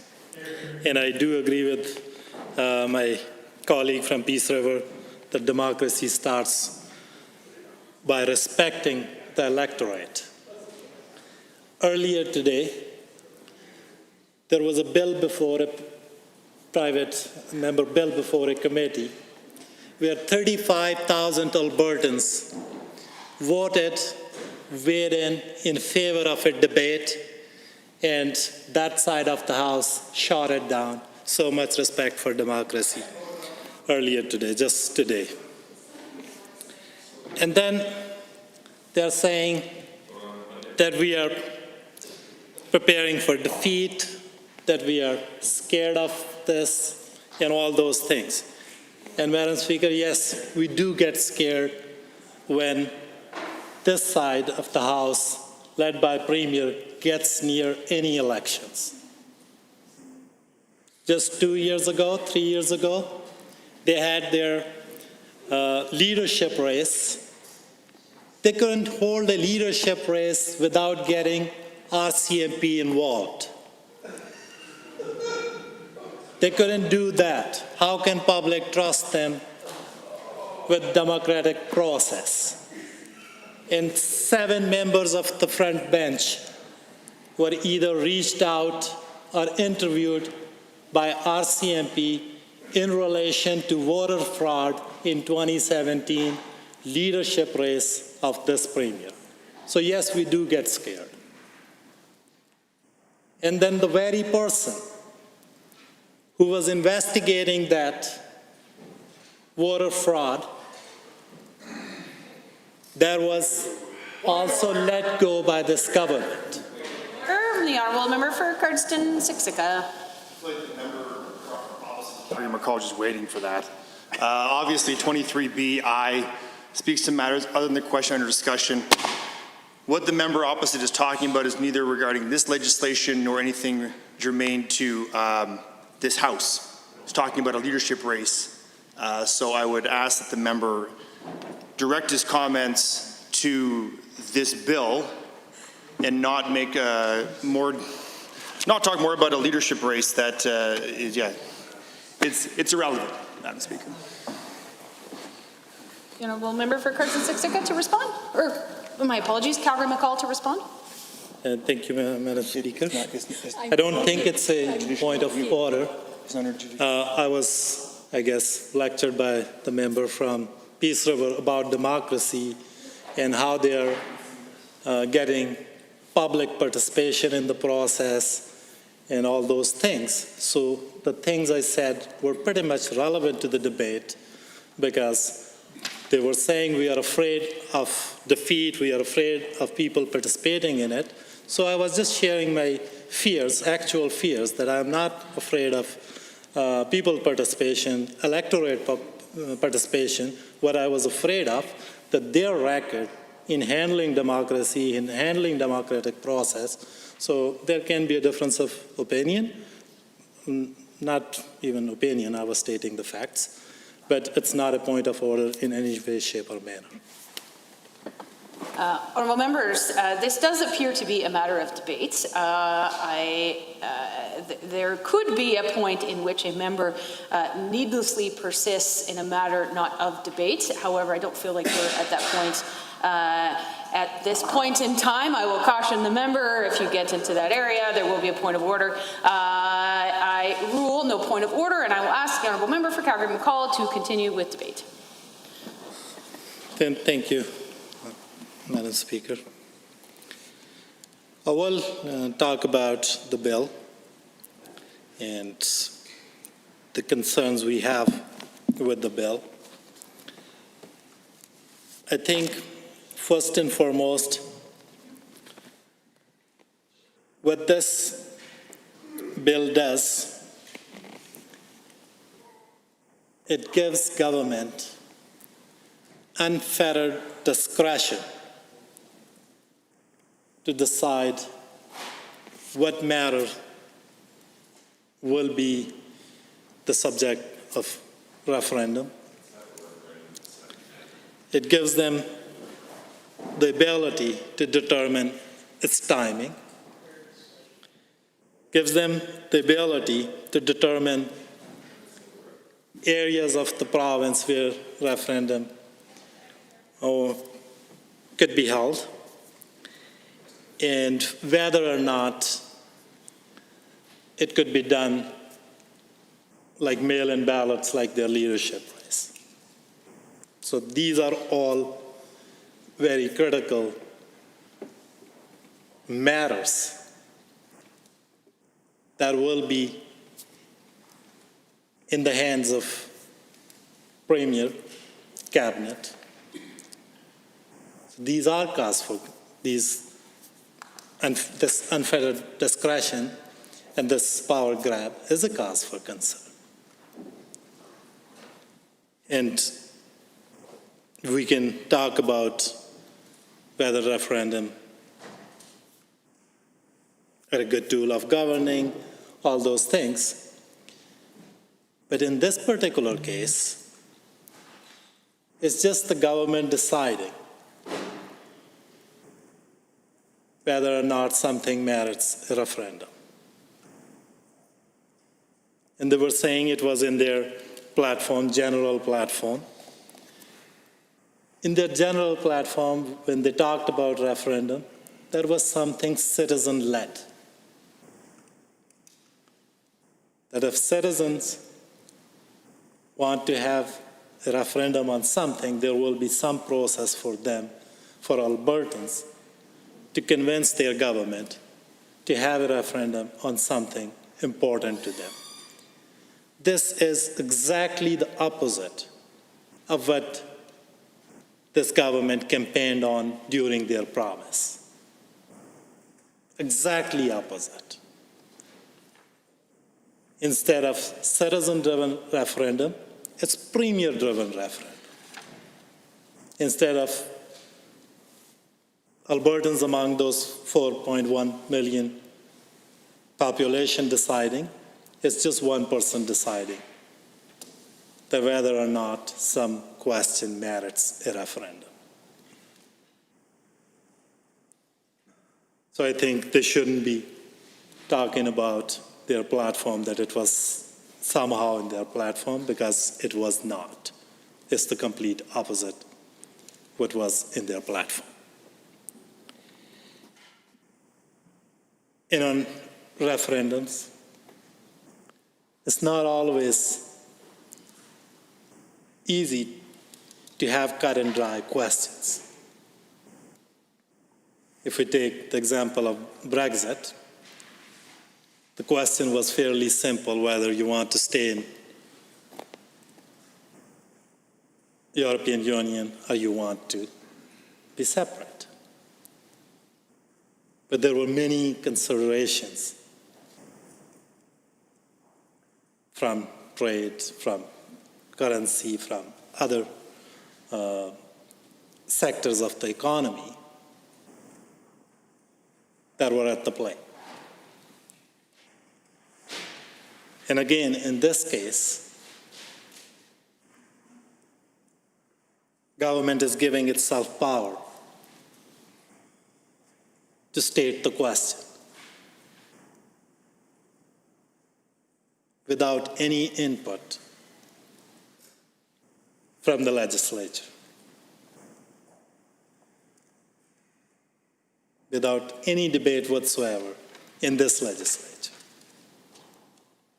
Like on this side of the House, we are also elected. And government mandate, government platform was rejected in our constituencies.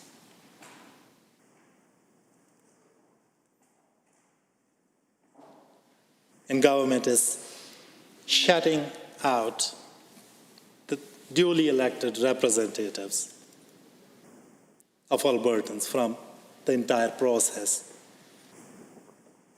and giving power to one person to decide what the question will be.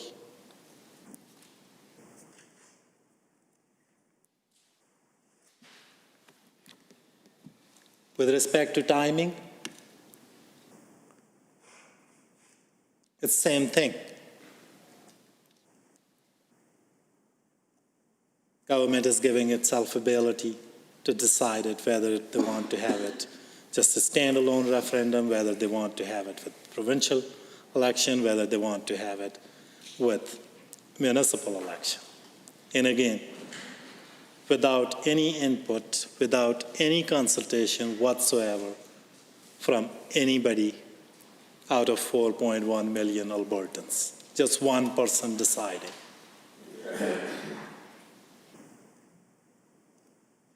If you are about people participation, if you are about respect for electorate, then they should have some way of participating in that process. Process does matter.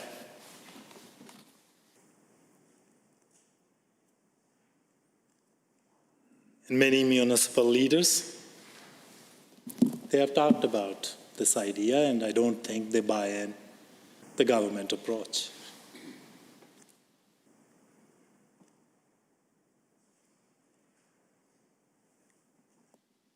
And they are focusing on that we are against democratic participation. We are against referendums. Nothing can be further from the truth. There is more to this piece of legislation that we are way more concerned about. As government, when we came to power in 2015,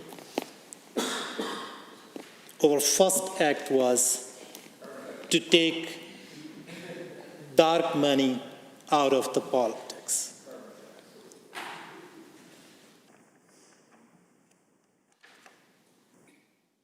To ban corporate and union donations.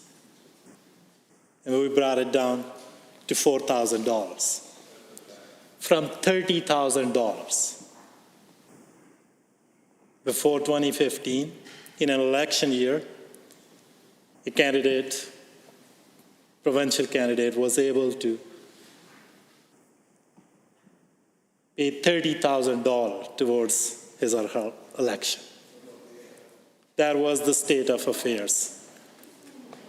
And politics was about big money,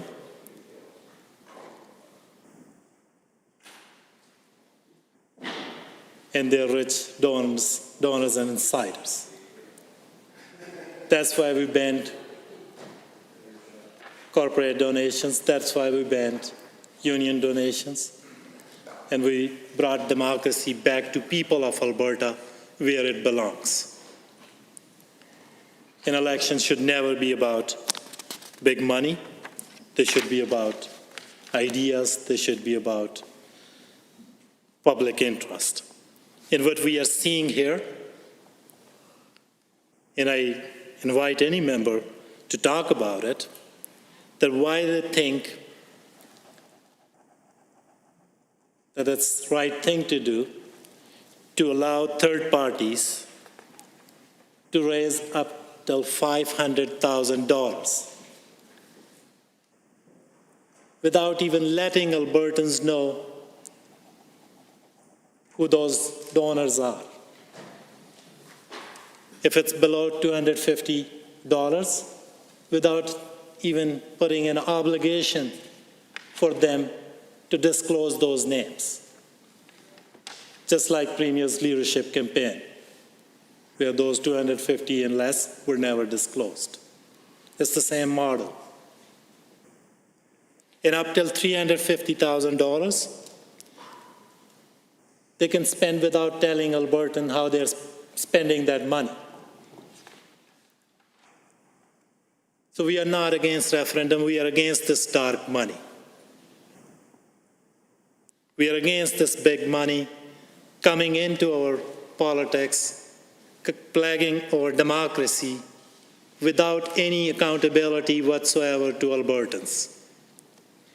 We are against this big money. And this legislation is not about strengthening the democracy. Nothing could be further from the truth that this legislation will strengthen the democracy. This legislation will erode the democracy. This legislation will bring back dark money into the democracy.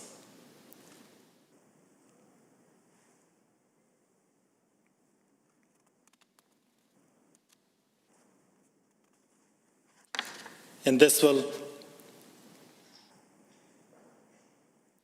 create loopholes for corporations, for third-party groups to get together and bypass corporate union ban on donations. That's what this legislation is about. And that's where our fundamental disagreement lies with this piece of legislation. That it's bringing back money, corporate money, big money, dark money, back into our politics without any accountability, without any oversight, and without any consultation with Albertans.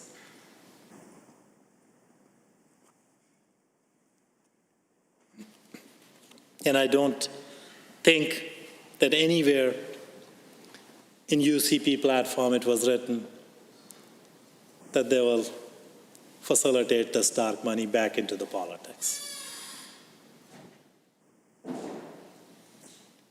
I didn't see it, and I don't think that they said that. They said many other things, but that was not one of those things. Standing Order 29-2A is available. I see the Honourable Member for Banff, Kananaskis. Thank you, Madam Chair.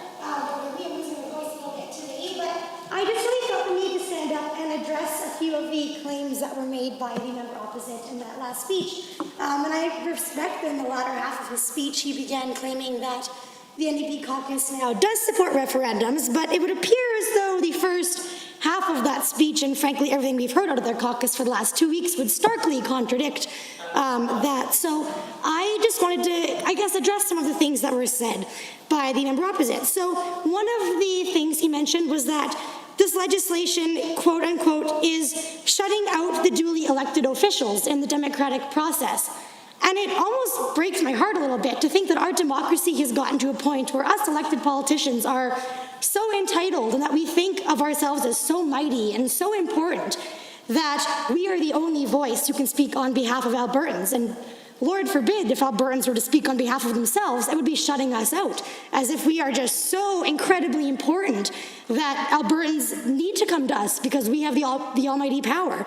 And I think that that's actually a shame. So I looked up the definition of democracy from the Merriam-Webster dictionary, and we have the definitions.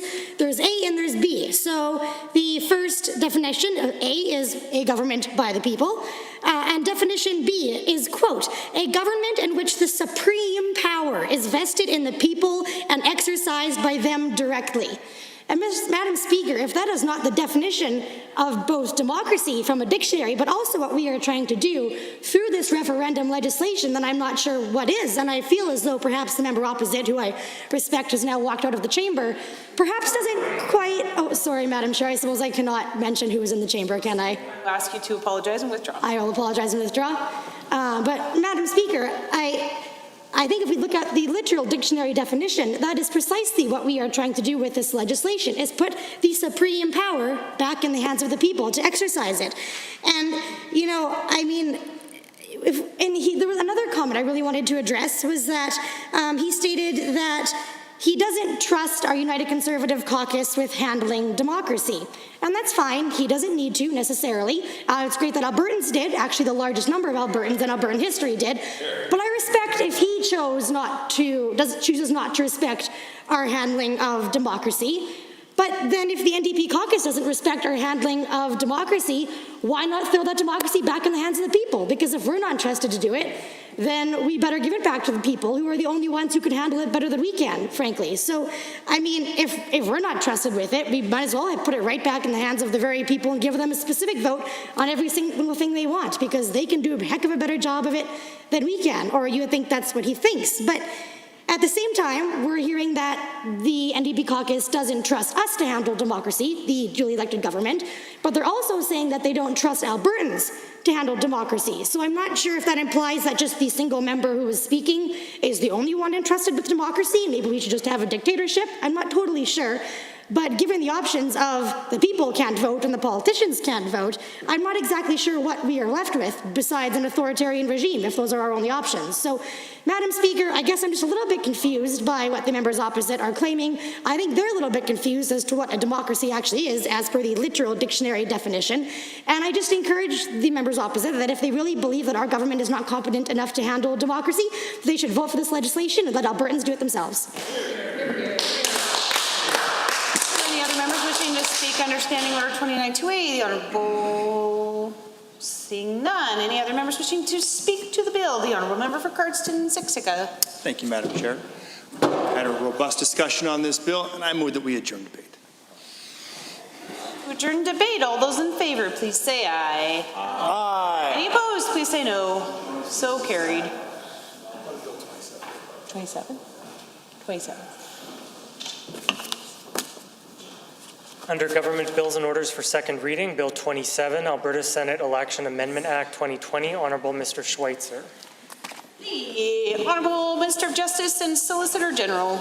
Thank you, Madam Speaker. I'm pleased to rise today to move second reading of Bill 27, the Alberta Senate Election Amendment Act, renewing the Senate election laws, restored Albertans' leadership role in pushing for democratically elected senators. This legislation requires a few updates to keep Senate elections running smoothly and efficiently. If passed, Bill 27 would make minor wording and housekeeping changes to the Alberta Senate Election Act. And to ensure consistency, this bill would also give the Minister of Municipal Affairs the same directive-making powers he has under municipal elections when a Senate election is held in conjunction with a municipal election. For example, these ministerial powers could be used to address such matters as adjusting polling station requirements or adjusting ballot box requirements. Flipping the page. Although the changes to Bill 27 would make are minor, they would strengthen the legislation and further solidify Alberta's work to strengthening democracy in Canada. I request that we move second reading of Bill 27, the Alberta Senate Election Amendment Act. Thank you. Are there any members wishing to speak to the bill? The Honourable Member for Edmonton South. Pleasure to rise tonight and speak to Bill 27, the Alberta Senate Election Amendment Act. And I think what is interesting and what is telling is some of the language the Minister of Justice just used in his address. The Minister of Justice spoke to how he was intending to strengthen democracy and strengthen the Alberta Senate Election Act. And Madam Speaker, it's interesting because the Alberta Senate Election Act does exactly none of those things. Instead, Madam Speaker, the Alberta Senate Election Act is intent on sneaking dark money and big money back into the political process, and this government is using this to bring it, using this bill to do that. Madam Speaker, Bills 26 and 27, and in this case 27, will allow hundreds of thousands of dollars to be raised and spent to influence the public's opinion on matters with limited oversight. And Madam Speaker, it's it's interesting because when the minister speaks to how these are small technical amendments, indeed, this amendment, this legislation is, well, the second time we're amending this piece of legislation in this place. The government got it wrong the first time, and they're getting it wrong the second time. Indeed, the primary change is to allow for concurrent spending by third-party advertisers. Right? Madam Speaker, that is the definition of dark money. When third-party advertisers are allowed to spend concurrently and not report on how that money is going to be used. Right? That is the definition of money that Albertans will not know the source of, will not know who is contributing, just like they did not know who contributed to the Premier's leadership campaign, just like they did not know who was a major donor to the Premier's leadership campaign, which was investigated for fraud, bribery, and corruption, Madam Speaker. Just in the same case, there will be hundreds of thousands of dollars, $30,000 for the case in Senate elections, $500,000 for referendums, where unknown amounts will be spent to influence Alberta's decisions. And Madam Speaker, this is shocking because many members in this chamber voted unanimously in 2015 with the NDP, our government's Bill 1, which was to ban corporate union and third-party contributions and spending in elections. So why the flip-flop, Madam Speaker? Why the flip-flop? It's because this Premier and this government, these government members who voted in 2015 to ban this type of spending, to ban this type of contribution, instead today believes that dark money should be allowed, that their friends and donors should be allowed to unduly influence the Alberta electorate, should be allowed to unduly spend money, hundreds of thousands of dollars, without reporting, without telling the voters where this money is coming from and who it is coming from, whether that is out of province, out of country, or out of or anywhere in the world, Madam Speaker. That is what this government is telling Albertans when they bring in this legislation. It is the least democratic thing we have seen in a long while in this chamber, Madam Speaker. It is certainly not the least democratic thing we have ever seen. This government makes a pattern of that.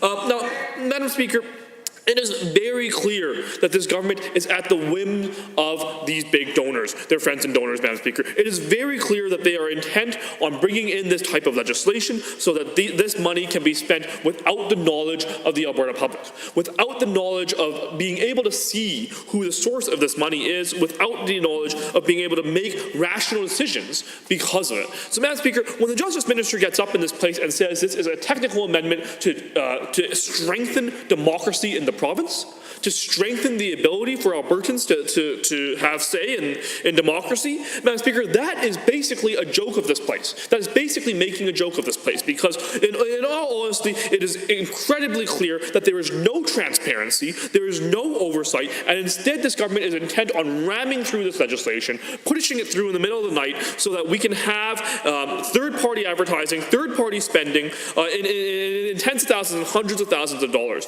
It's the allowance for this government to have their big friends and donors write massive checks and run shadowy campaigns to change the opinion of the Alberta electorate. That is the intent and actual outcomes that will come from this legislation. That is the outcome that we saw from the UCP leadership campaign. When the Premier was elected to his leadership, we saw this exact same kind of shady campaigning, Madam Speaker. The Premier promised time and time again that he would release his donor list. He never did. What is going to happen when we see the similar type of rule brought in under this legislation is that we will see hundreds of thousands of dollars being spent to affect Albertans' decision-making, to affect their opinions, to change how Albertans vote on important issues, and instead we will see the shady money and this shady campaigning become prevalent here in Alberta, Madam Speaker. It's something that's absolutely shameful. I would say it's shocking, but it's not, because we saw this Premier do the exact same tactic. For McMurray-Laclabish. Thank you, Madam Speaker. I hesitated to rise on this. However, I feel like I must, is a point of order on 23H. Makes allegations another member. I believe that it's very clear from some of the commentary that's been happening over the course of this evening, but especially in the course of his speech, that the member opposite for Edmonton South has been making serious allegations against another member in this chamber, and I believe that that is a point of order. Good one. The Honourable Member for Edmonton Ellerslie. There is no point of order here. It's knowledge, firm knowledge, that the Premier has been investigated. The the honorable member here is just bringing up what has been brought forward in the news. He's not saying anything that isn't public knowledge already, Madam Speaker. So this is not there's no point of order here.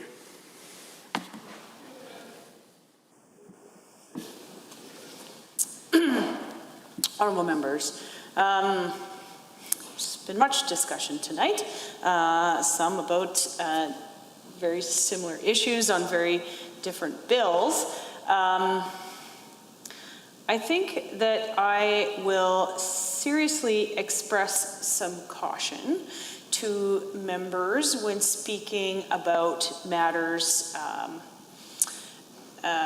involving members in this chamber that have involvement with law enforcement. However, I do recognize that these are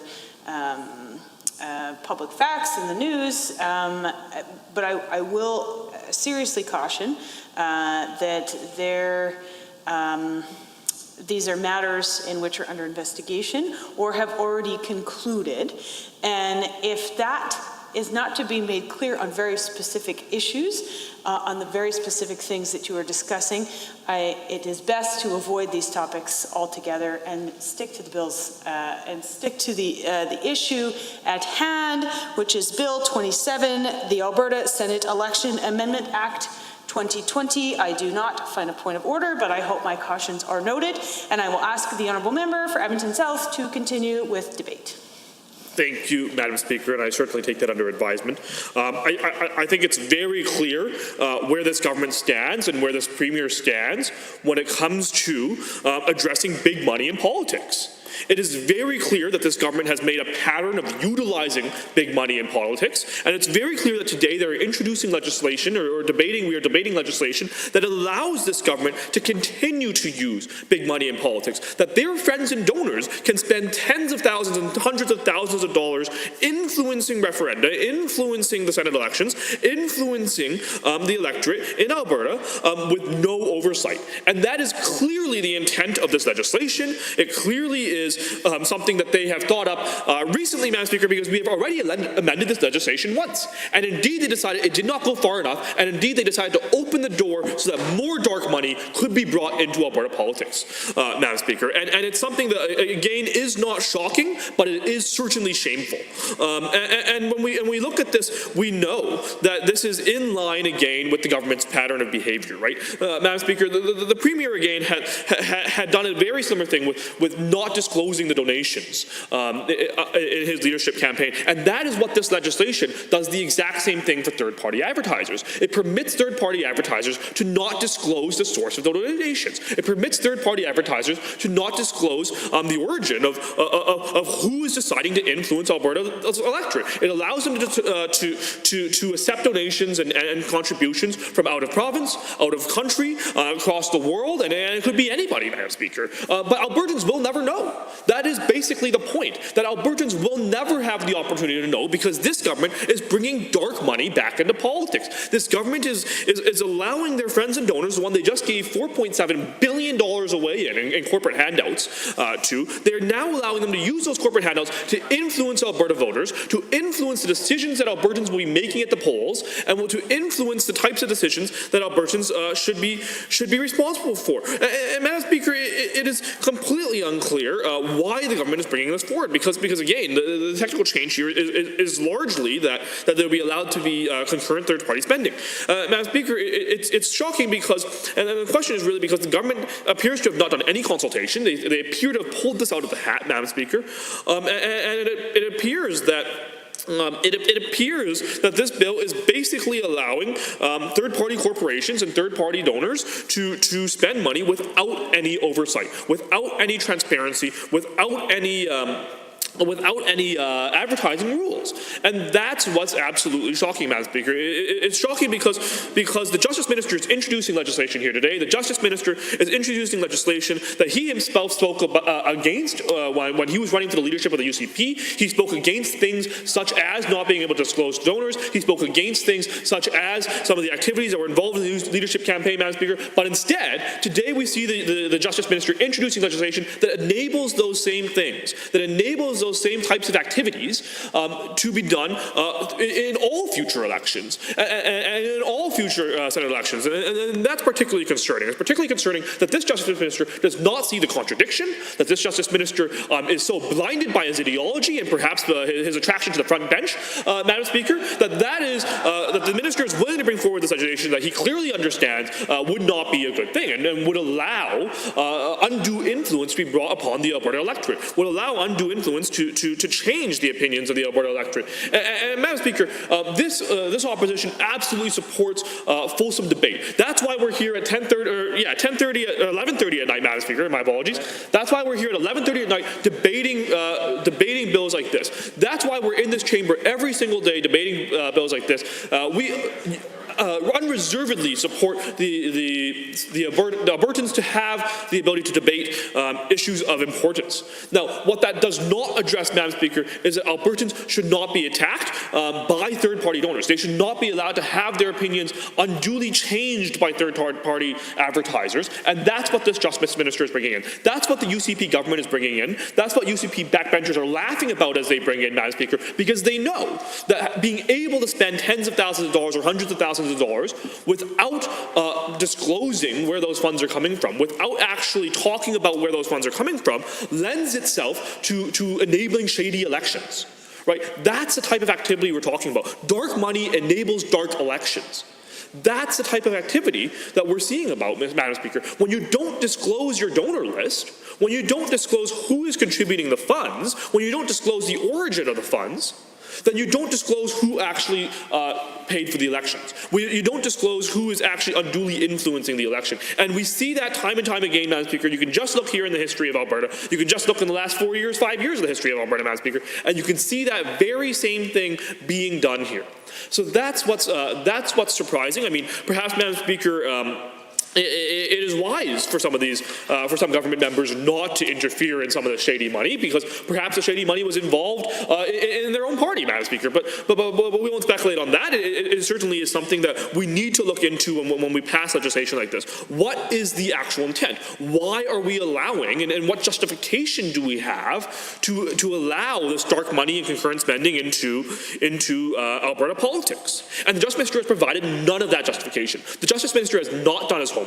He has not come to this place and actually told this chamber or Albertans why he believes this is a good bill. Instead, he has risen and said, well, we are strengthening democracy and it's a technical change. That is not a justification, Madam Speaker. That is not doing his job. And indeed, the Justice Minister should be ashamed that he got to this place and moved second reading with such weakness, Madam Speaker. Instead, what we should be seeing is seeing a government rigorously defending their legislation, rigorously proclaiming why their legislation is beneficial to Albertans, but instead, Madam Speaker, what we are seeing indeed is legislation that brings dark money into politics, brings dark elections back to Alberta, and allows Albertans to be misled, allows Albertans to be unduly influenced, and allows Albertans to be attacked by third-party advertisers, Madam Speaker. And it's abundantly clear, and it's abundantly clear that Albertans do not trust this government. They do not trust this government with their elections, and Madam Speaker, and that's perhaps why this government continues to move forward with such aggression and such speed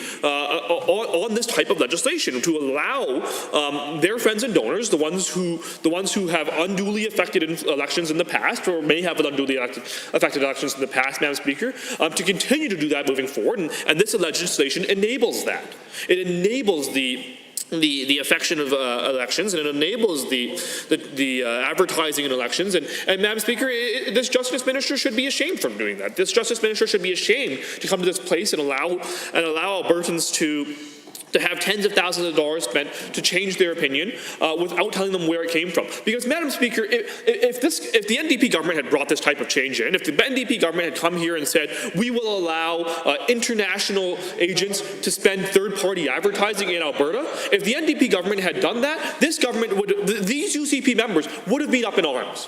They would have been up in arms, because we've seen them up in arms, Madam Speaker, anytime a third-party advertiser originates from environmental organizations, right? Madam Madam Speaker, but instead, what this government is actually saying is it's okay if it's their friends and donors. It's okay if it's their friends and donors that are using dark money in politics. That's what this government is saying. They are actually saying, and Madam Speaker, it is actually the intent of this government, it appears, that they believe dark money should be allowed in politics as long as it furthers their own agenda. And that's what's kind of shocking here, Madam Speaker. And I know it's... I hesitate to interrupt. Perhaps we're starting to cross some lines here when you are insinuating the government's intent is not of pure motives, which you know certainly is not allowed in this chamber. And further to that, I would be remiss if I didn't mention that perhaps we are now in a cycle of repetitiveness where no new debate is now being contributed in this chamber. So I will ask one time for you to continue on the path of debate on Bill 27 for the remaining 6.5 minutes. Thank you, Madam Speaker. Now, and I appreciate, I'm going to take your advice under advisement. Certainly, we have elapsed less than 20 total minutes of debate for this bill in second reading, and I understand that we certainly have a lot to get through.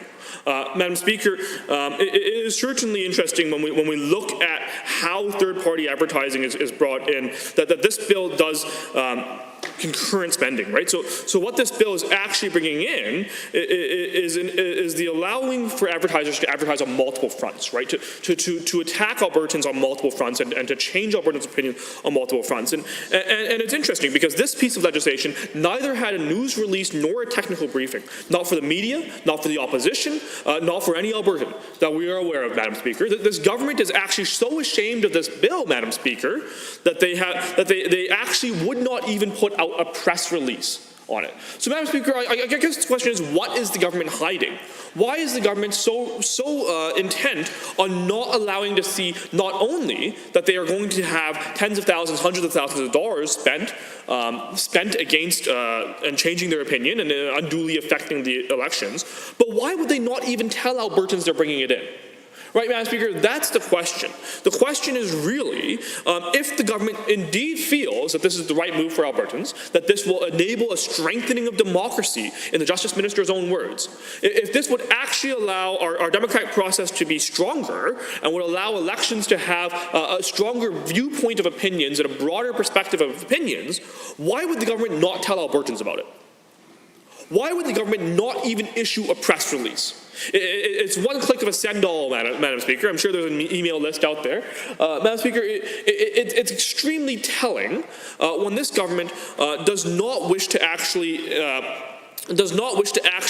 include the public in this piece of legislation. So the government says, on one hand, that they're bringing in this legislation to strengthen democracy, to allow Albertans to have a better and more fulsome debate of the issues, to have this tens of thousands and hundreds of thousands of dollars of dark money that nobody knows where it's coming from.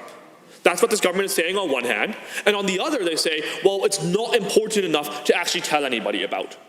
Right? And that's actually a little bit surprising, because this government is saying that democracy and referenda and elections and spending and advertising is so important to fulsome debate, it's so important that Albertans are able to have this conversation, then why wouldn't the government tell them to have the conversation? Madam Speaker, I can't hope and dare to speak for the government, but what I can say is that certainly when we talk about these issues, when we bring forward this type of change in legislation, when we bring forward changes in this case for third-party advertisers, I think that the Albertans that may become third-party advertisers or may want to become third-party advertisers deserve to know.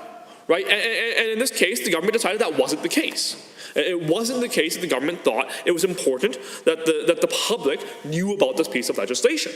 And Madam Speaker, that is extremely surprising. It's extremely surprising because this Justice Minister just said it strengthens democracy.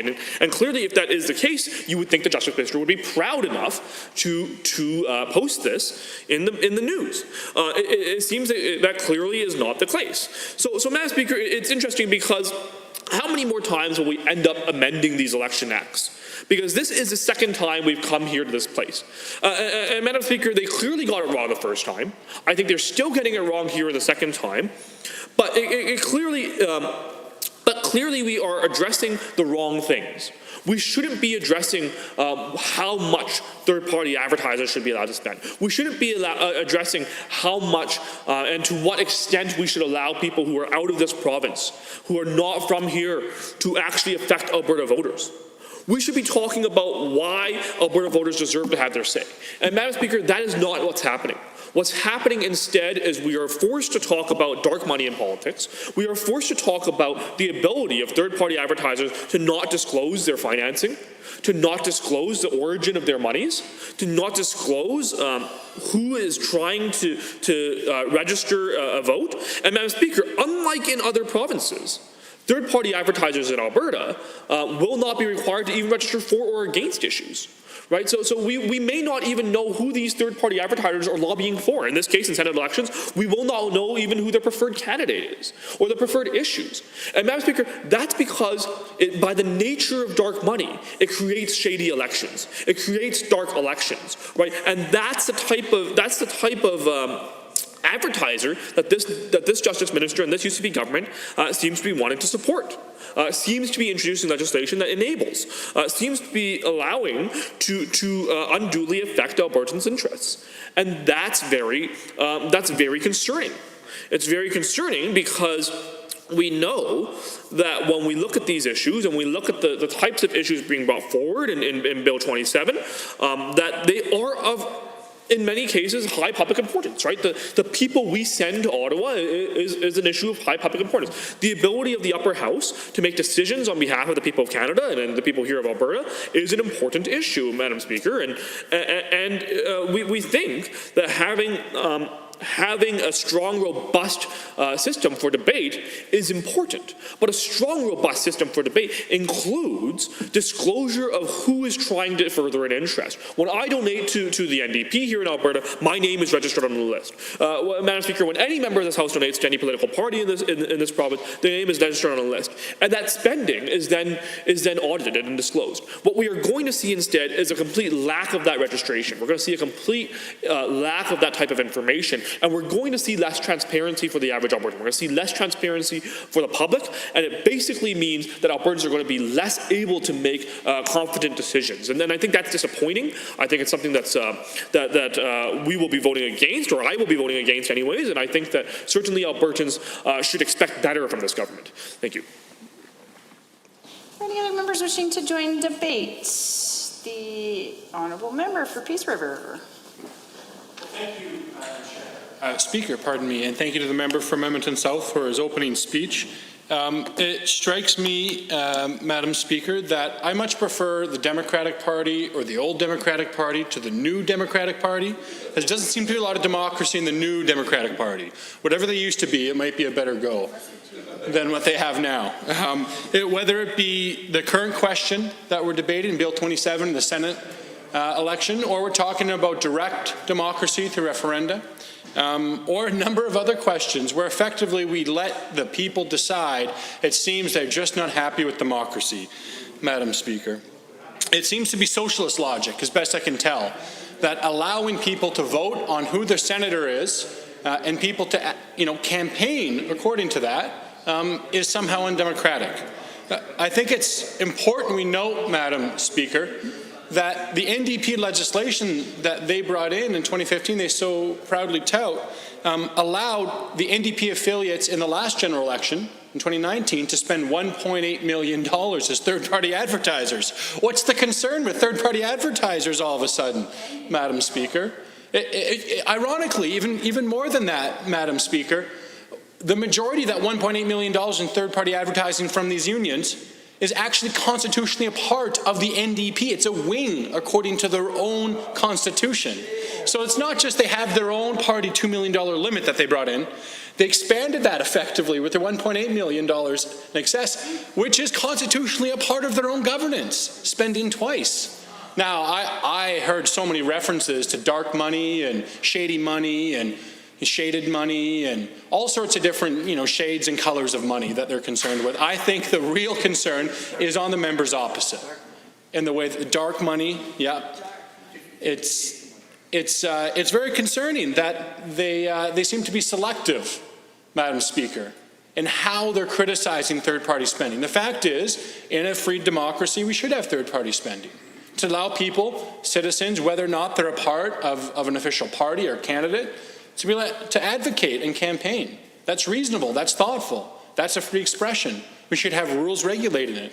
We believe the legislation that the government has drafted, or at least I believe so, as a member of these benches, believe what they've drafted is appropriate and balanced, and is taking into consideration the fact that Albertans, whether they be part of a campaign of that candidate or that party or not, should still be able to, in some way, advocate for their preferred candidate or their issues within that election. And that applies to the Senate as much as it does referenda, as much as it does the general election, which I assume anyway, members opposite agree with, since the vast majority of them were in those seats voting for it just a few short years ago in support of third-party advertisers. But it gets down to a fundamental concern of whether or not, again, we can trust Albertans to make up their own minds. Whether advertisers in campaigns are spin doctors and wizards and magicians that have some magical hold over the electorate, or whether or not they're advocating their position with information put into the public space, and Albertans intelligently can decide for themselves what they want to vote for. Madam Speaker, that ultimately is what this comes down to again. Do we trust Albertans to make these decisions? Is it ultimately something that they are capable of? Do they have the ability and the nature as adults formed within the province and the country where they grew up to consume that information and decide, I believe that to be right, or I believe that to be wrong? I believe this person to be someone of character, someone I want to represent me, or I prefer the other guy or gal. Those are ultimately decisions for the electorate. And we need to put in the hands of those people who are doing the campaigning in this lively democracy rules and parameters around how they can campaign, yes, but we have to set limits, and I believe those limits are reasonable. If we were not to set limits, as the members opposite rightly say, it would create an unfair advantage. But with the limits we have, and the nature of democracy that we see today in the 21st century, we need to allow third-party spending. I think it'd be wrong for us not to. And it's a question that the members opposite seem to just hammer away at as though they haven't given a moment's thought as to why. They say, get rid of it, get rid of it. And I'm going to quote one of my favorite authors, G.K. Chesterton, the English author of the 19th century, that said, if you see a white picket fence in the middle of the fields in the hills in England, you don't take it down when you say, I have no idea what it's here for. You find out who put it up and why it's there, and then you decide, okay, should or should it not be taken down? The members opposite haven't given a moment's thought, it seems, from what I can hear, as to why third-party advertising is something that we need to have, why it's something we need to regulate, why it should be in the legislation, and especially given their own use of third-party advertisers to the tune of $1.8 million at least in the last provincial election, almost doubling their total amount spent from the $2 million cap that they legislated. Surely in practice they agree. Surely they see that it's hypocritical to all of a sudden now say we're selectively against it. Ultimately, it's up for the people to decide what to do with that information. They rightfully should have it in front of them. And individuals should be able to get their message out. In the nature of democracy, these individuals fundraise as politicians, as elected officials. They collect donations and they try and spend them thoughtfully as they can to articulate what they believe the vision of Alberta should be. Our candidates for the Senate or individual groups who aren't part of those candidates shouldn't be allowed to also articulate their views of what the future of the country should be, Madam Speaker? Shouldn't we allow Albertans to make their minds up instead of trying to micromanage them? It truly is socialist logic, Madam Speaker, pardon me. It is socialist logic to assume that the average Albertan needs a researcher, as members opposite have, to decipher the truth. They don't need it in a general election. I dare say they don't need it in a referendum, and they don't need it in a Senate election. The truth is, Albertans are trustworthy. The truth is, I trust a whole whack of Albertans more than I trust myself. I think that they have a better instinct than I do all on my own. And I think it's right for them to be making these decisions on major points. And that includes our elected representatives in the Senate. Thank you, Madam Chair. Speaker. Standing Order 29-2A is available. The Honourable Member for Lac St. Anne Parkland.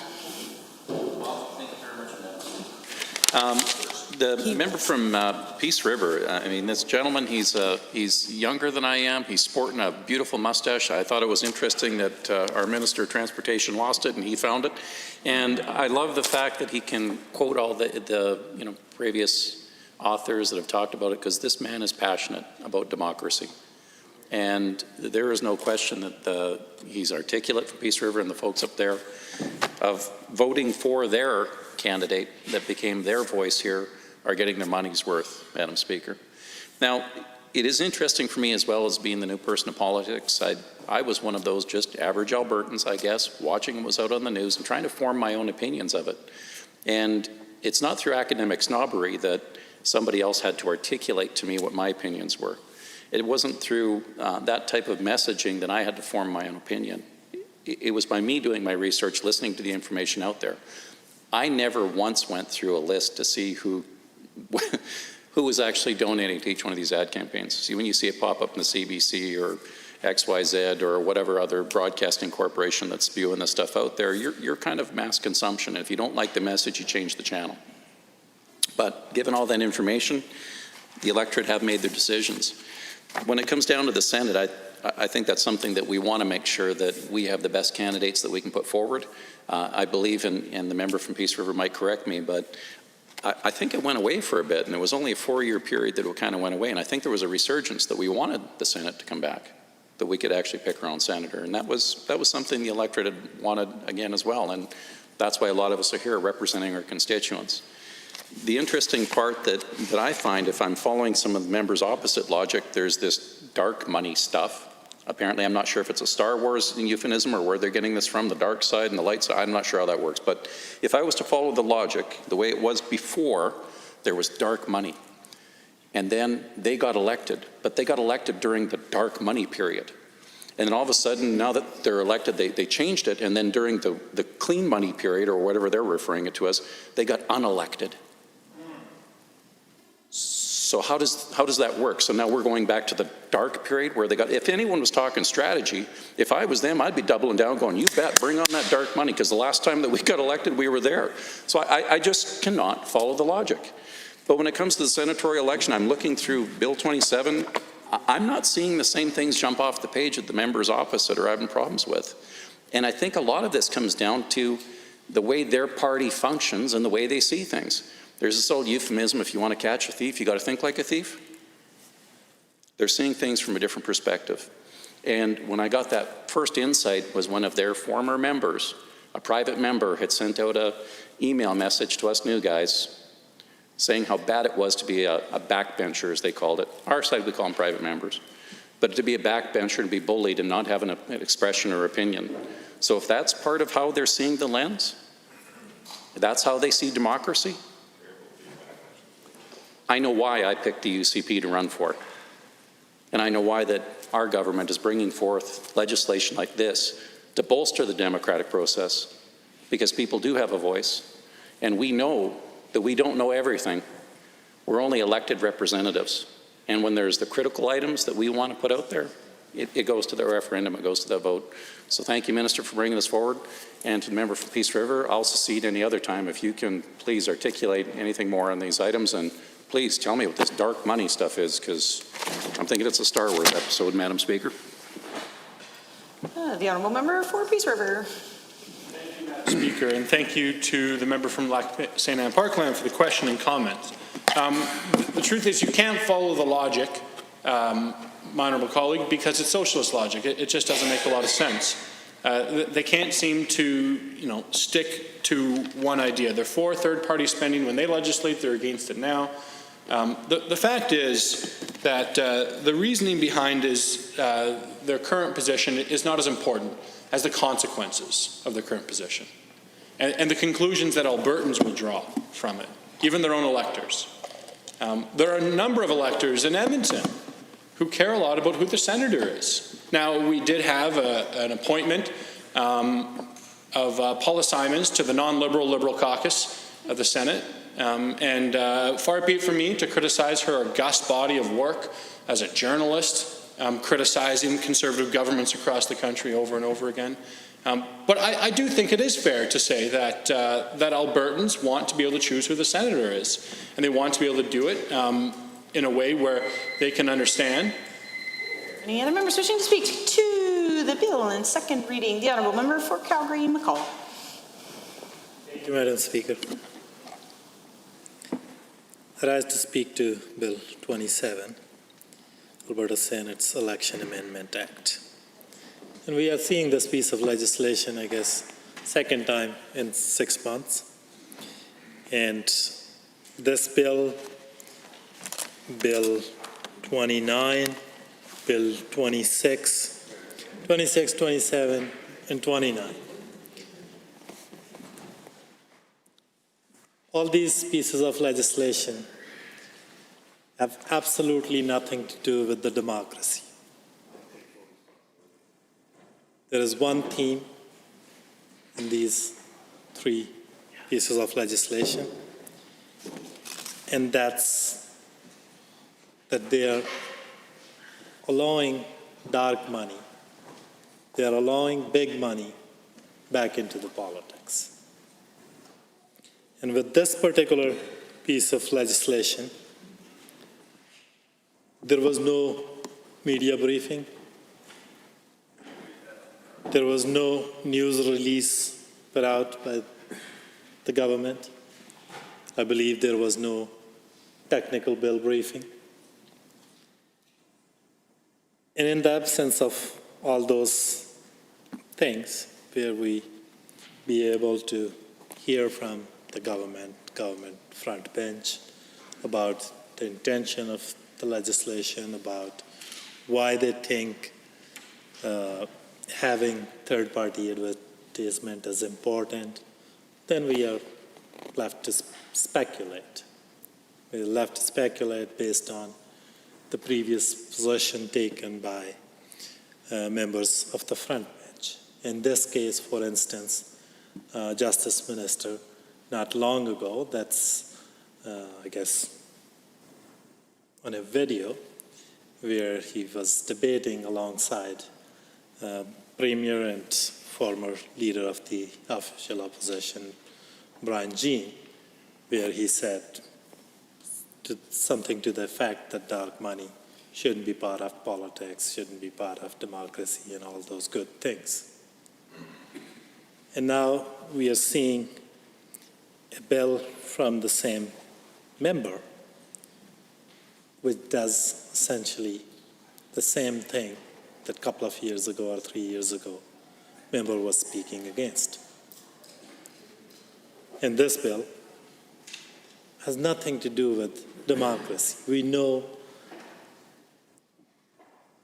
from the history of politics around Senate elections that Alberta is the only province which ever had Senate elections. And this thing goes back to late 80s, and most recent one, I think in 2012, I believe. But the thing is that if there is a desire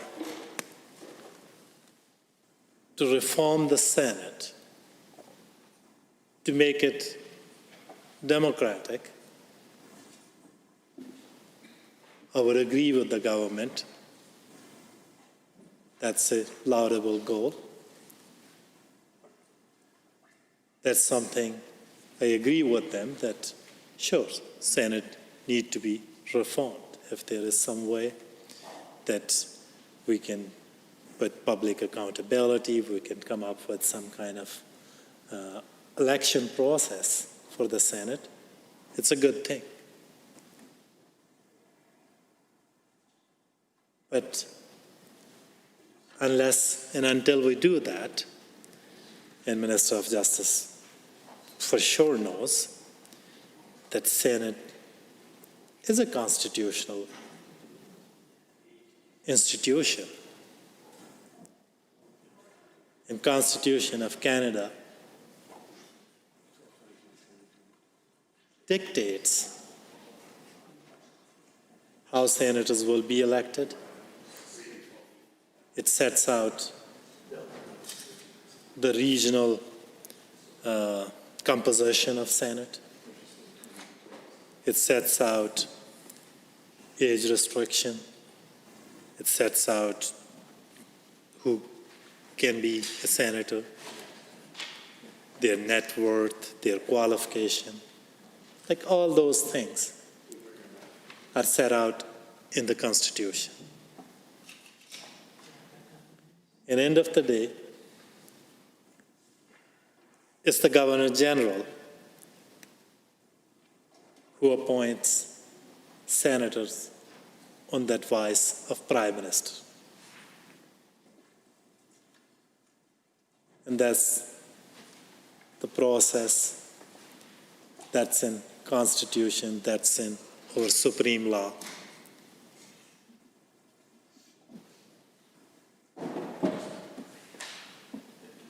And no legislature, no parliament can make laws that will change that process unless there is a constitutional amendment to change that process. And I remember that with former Prime Minister Harper, there was one of the things that they talked about during the election, that they will reform Senate. And Premier was part of that cabinet. And they were in government for a long time, almost 10 years. And they never talked about opening the Constitution and making Senate accountable, making Senate democratic. Under their 10 years, Senate process was same. And from Alberta, one of the contestant was Mike Sheikh. And I believe that Mike Sheikh was third in that election. And somehow he wasn't appointed.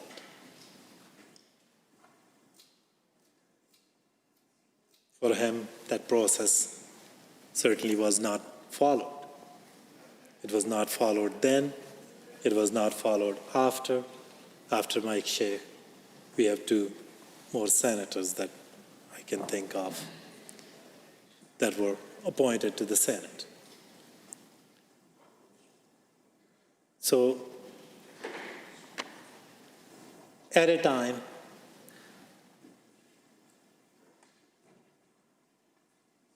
when Albertans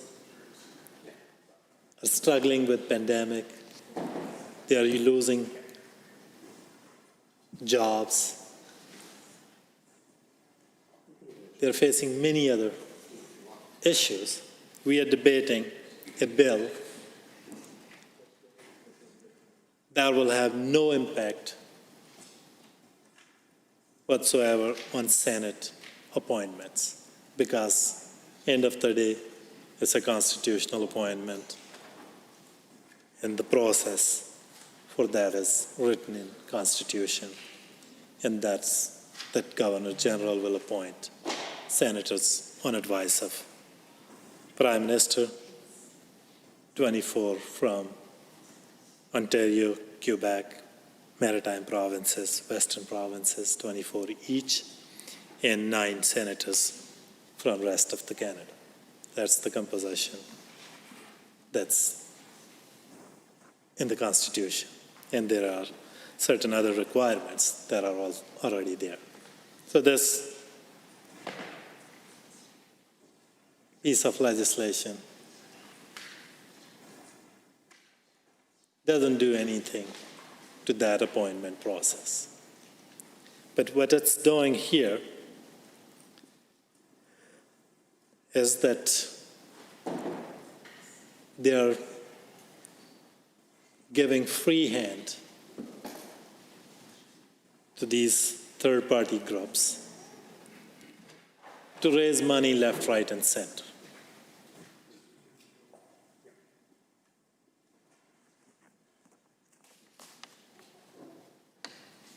Bill 26 that we were debating earlier gives these third-party groups a limit of $500,000. Out of that, $350,000 they can spend without being accountable. They can raise that without even telling who they are raising it from. And as if that was not enough, they are opening up another account for them that they can spend another $30,000 on Senate elections too. On an election that has no constitutional value, that is not binding on Prime Minister, that is not binding on Governor General, that doesn't alter the process of Senate. But here we are. The government wants to open another account on top of that $500,000 for third parties, so they can spend separately on the Senate election too, $30,000.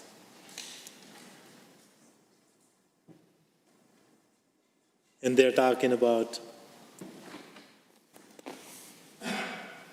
freedom of expression rights.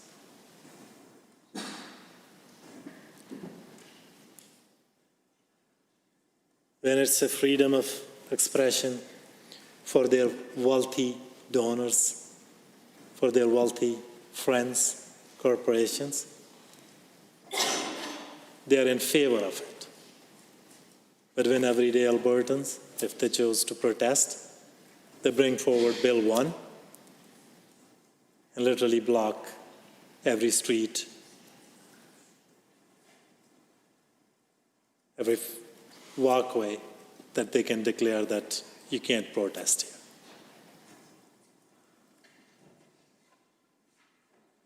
But here, they think it's important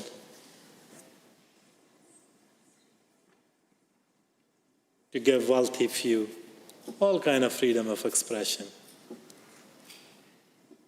without any accountability whatsoever. So end of the day,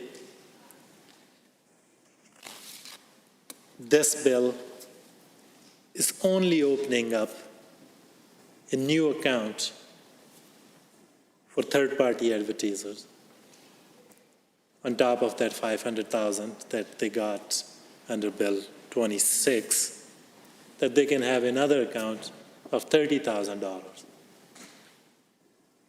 to spend in Senate elections.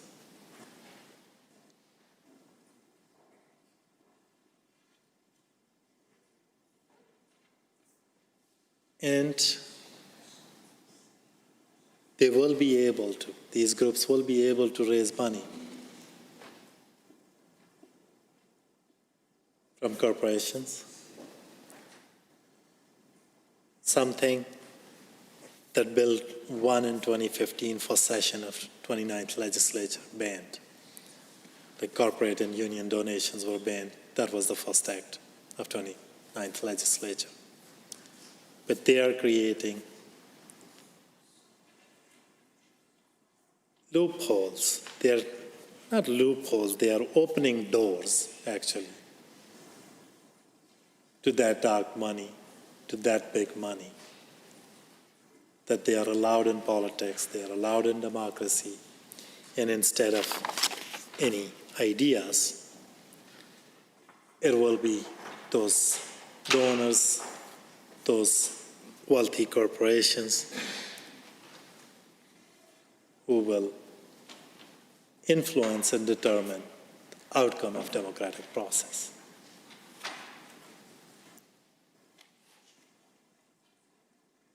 Although it's named Senate Election Amendment Act, but all it does, it opens a dark money account for third-party groups. And it's not about strengthening democracy.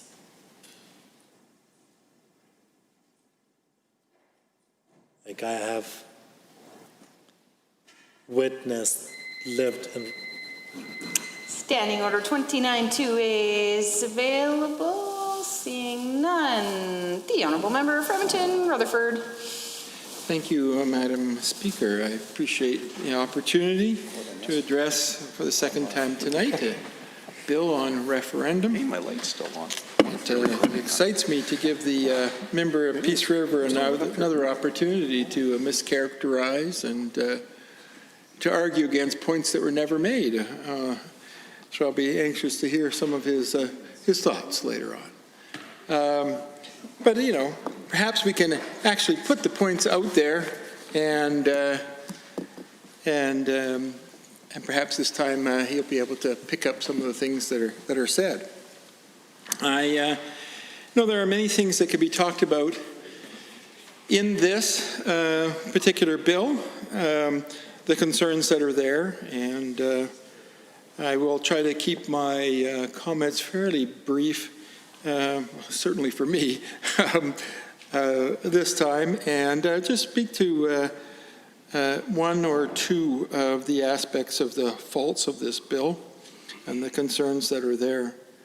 I know that there have been objections on the government side to the idea that we are opposing third-party advertising in this Senate election. I think they're missing the point when they make that characterization, and so I just want to take a second to set the record straight for the many thousands of people watching us here this evening. Millions. The millions, sorry. I'm sure they're 4.1, right, in the province? No? Thank you.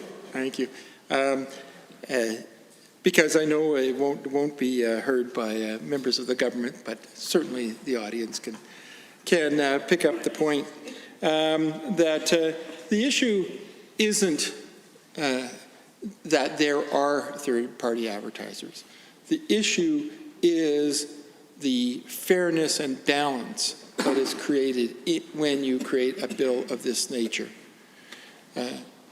Of course we want people to be able to express their point of view, pro or con, on any referendum we might happen to have. I said that in my previous speech as well.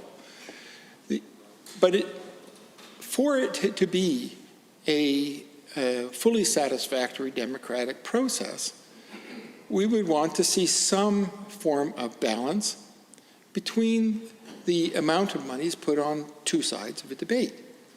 And the way that we can't always achieve that ultimately, we know that. But I think it's requisite upon government to try to bring some effort toward balance.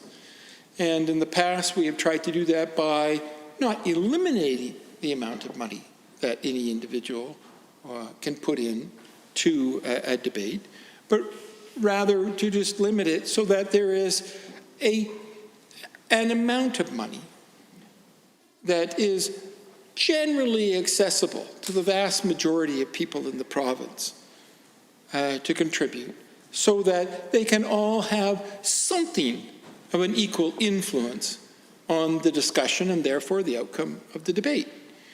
That's what's fundamentally important here. It's problematic when the ability to influence debate is not even. Now, what we want to see is that there is, in fact, an opportunity for people to participate, but not an increased opportunity for some people who happen to have deep pockets.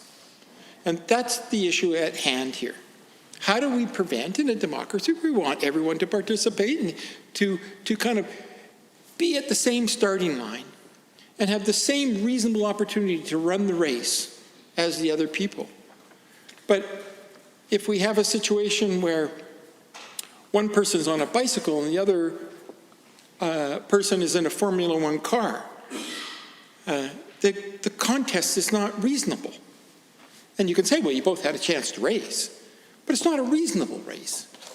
And what we'd just like to see is some attempt to approximate reasonableness. We know we can't have ultimate control over it, but we would hope that the intent of the government is that at least the opportunity for everyone to be in the same kind of vehicle as they enter the race.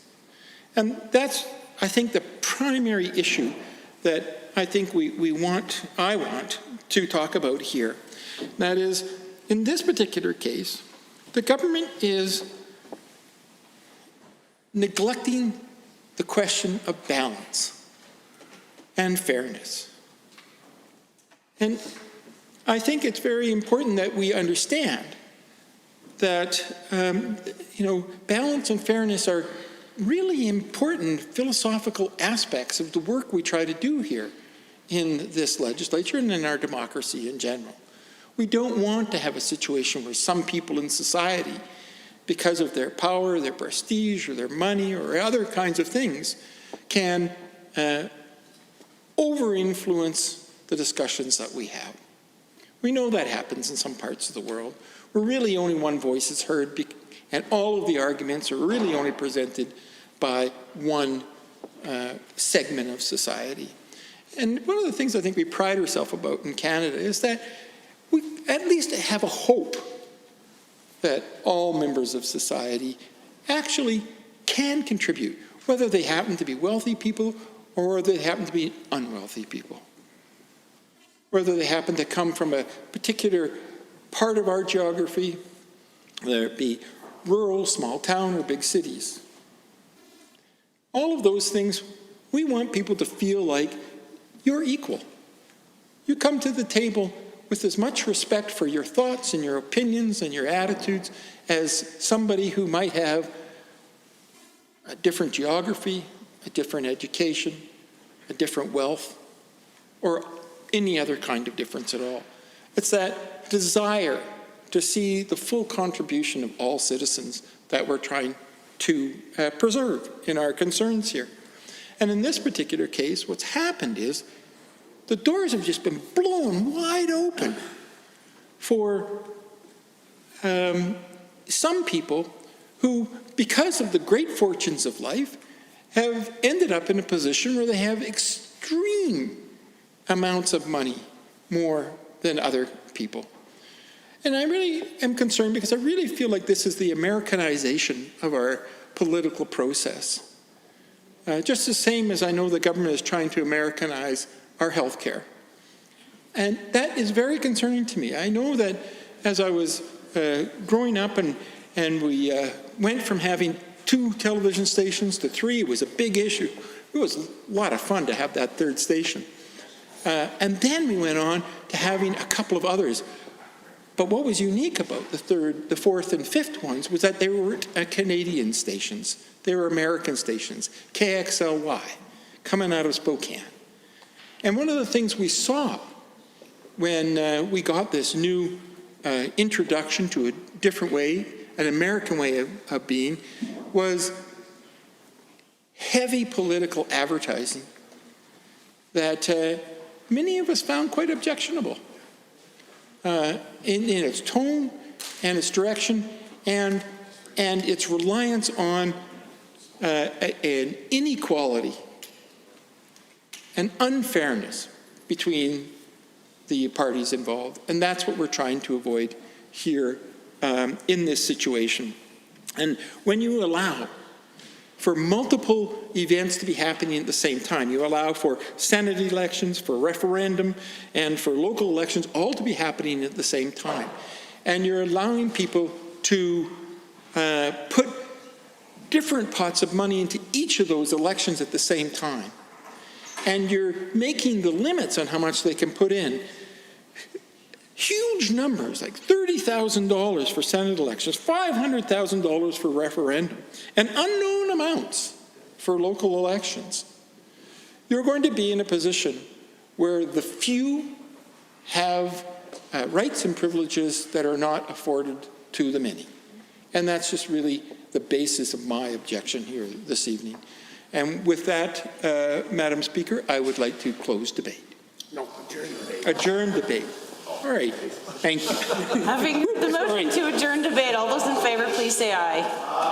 Any opposed, please say no. So carried. The Honourable Minister of Justice and Keeper of the Great Seal. Madam Speaker, I move that the Assembly adjourn until 1:30 p.m. on Tuesday, July 7th. Having heard the motion by the Honourable Minister, all those in favor, please say aye. Any opposed, please say no.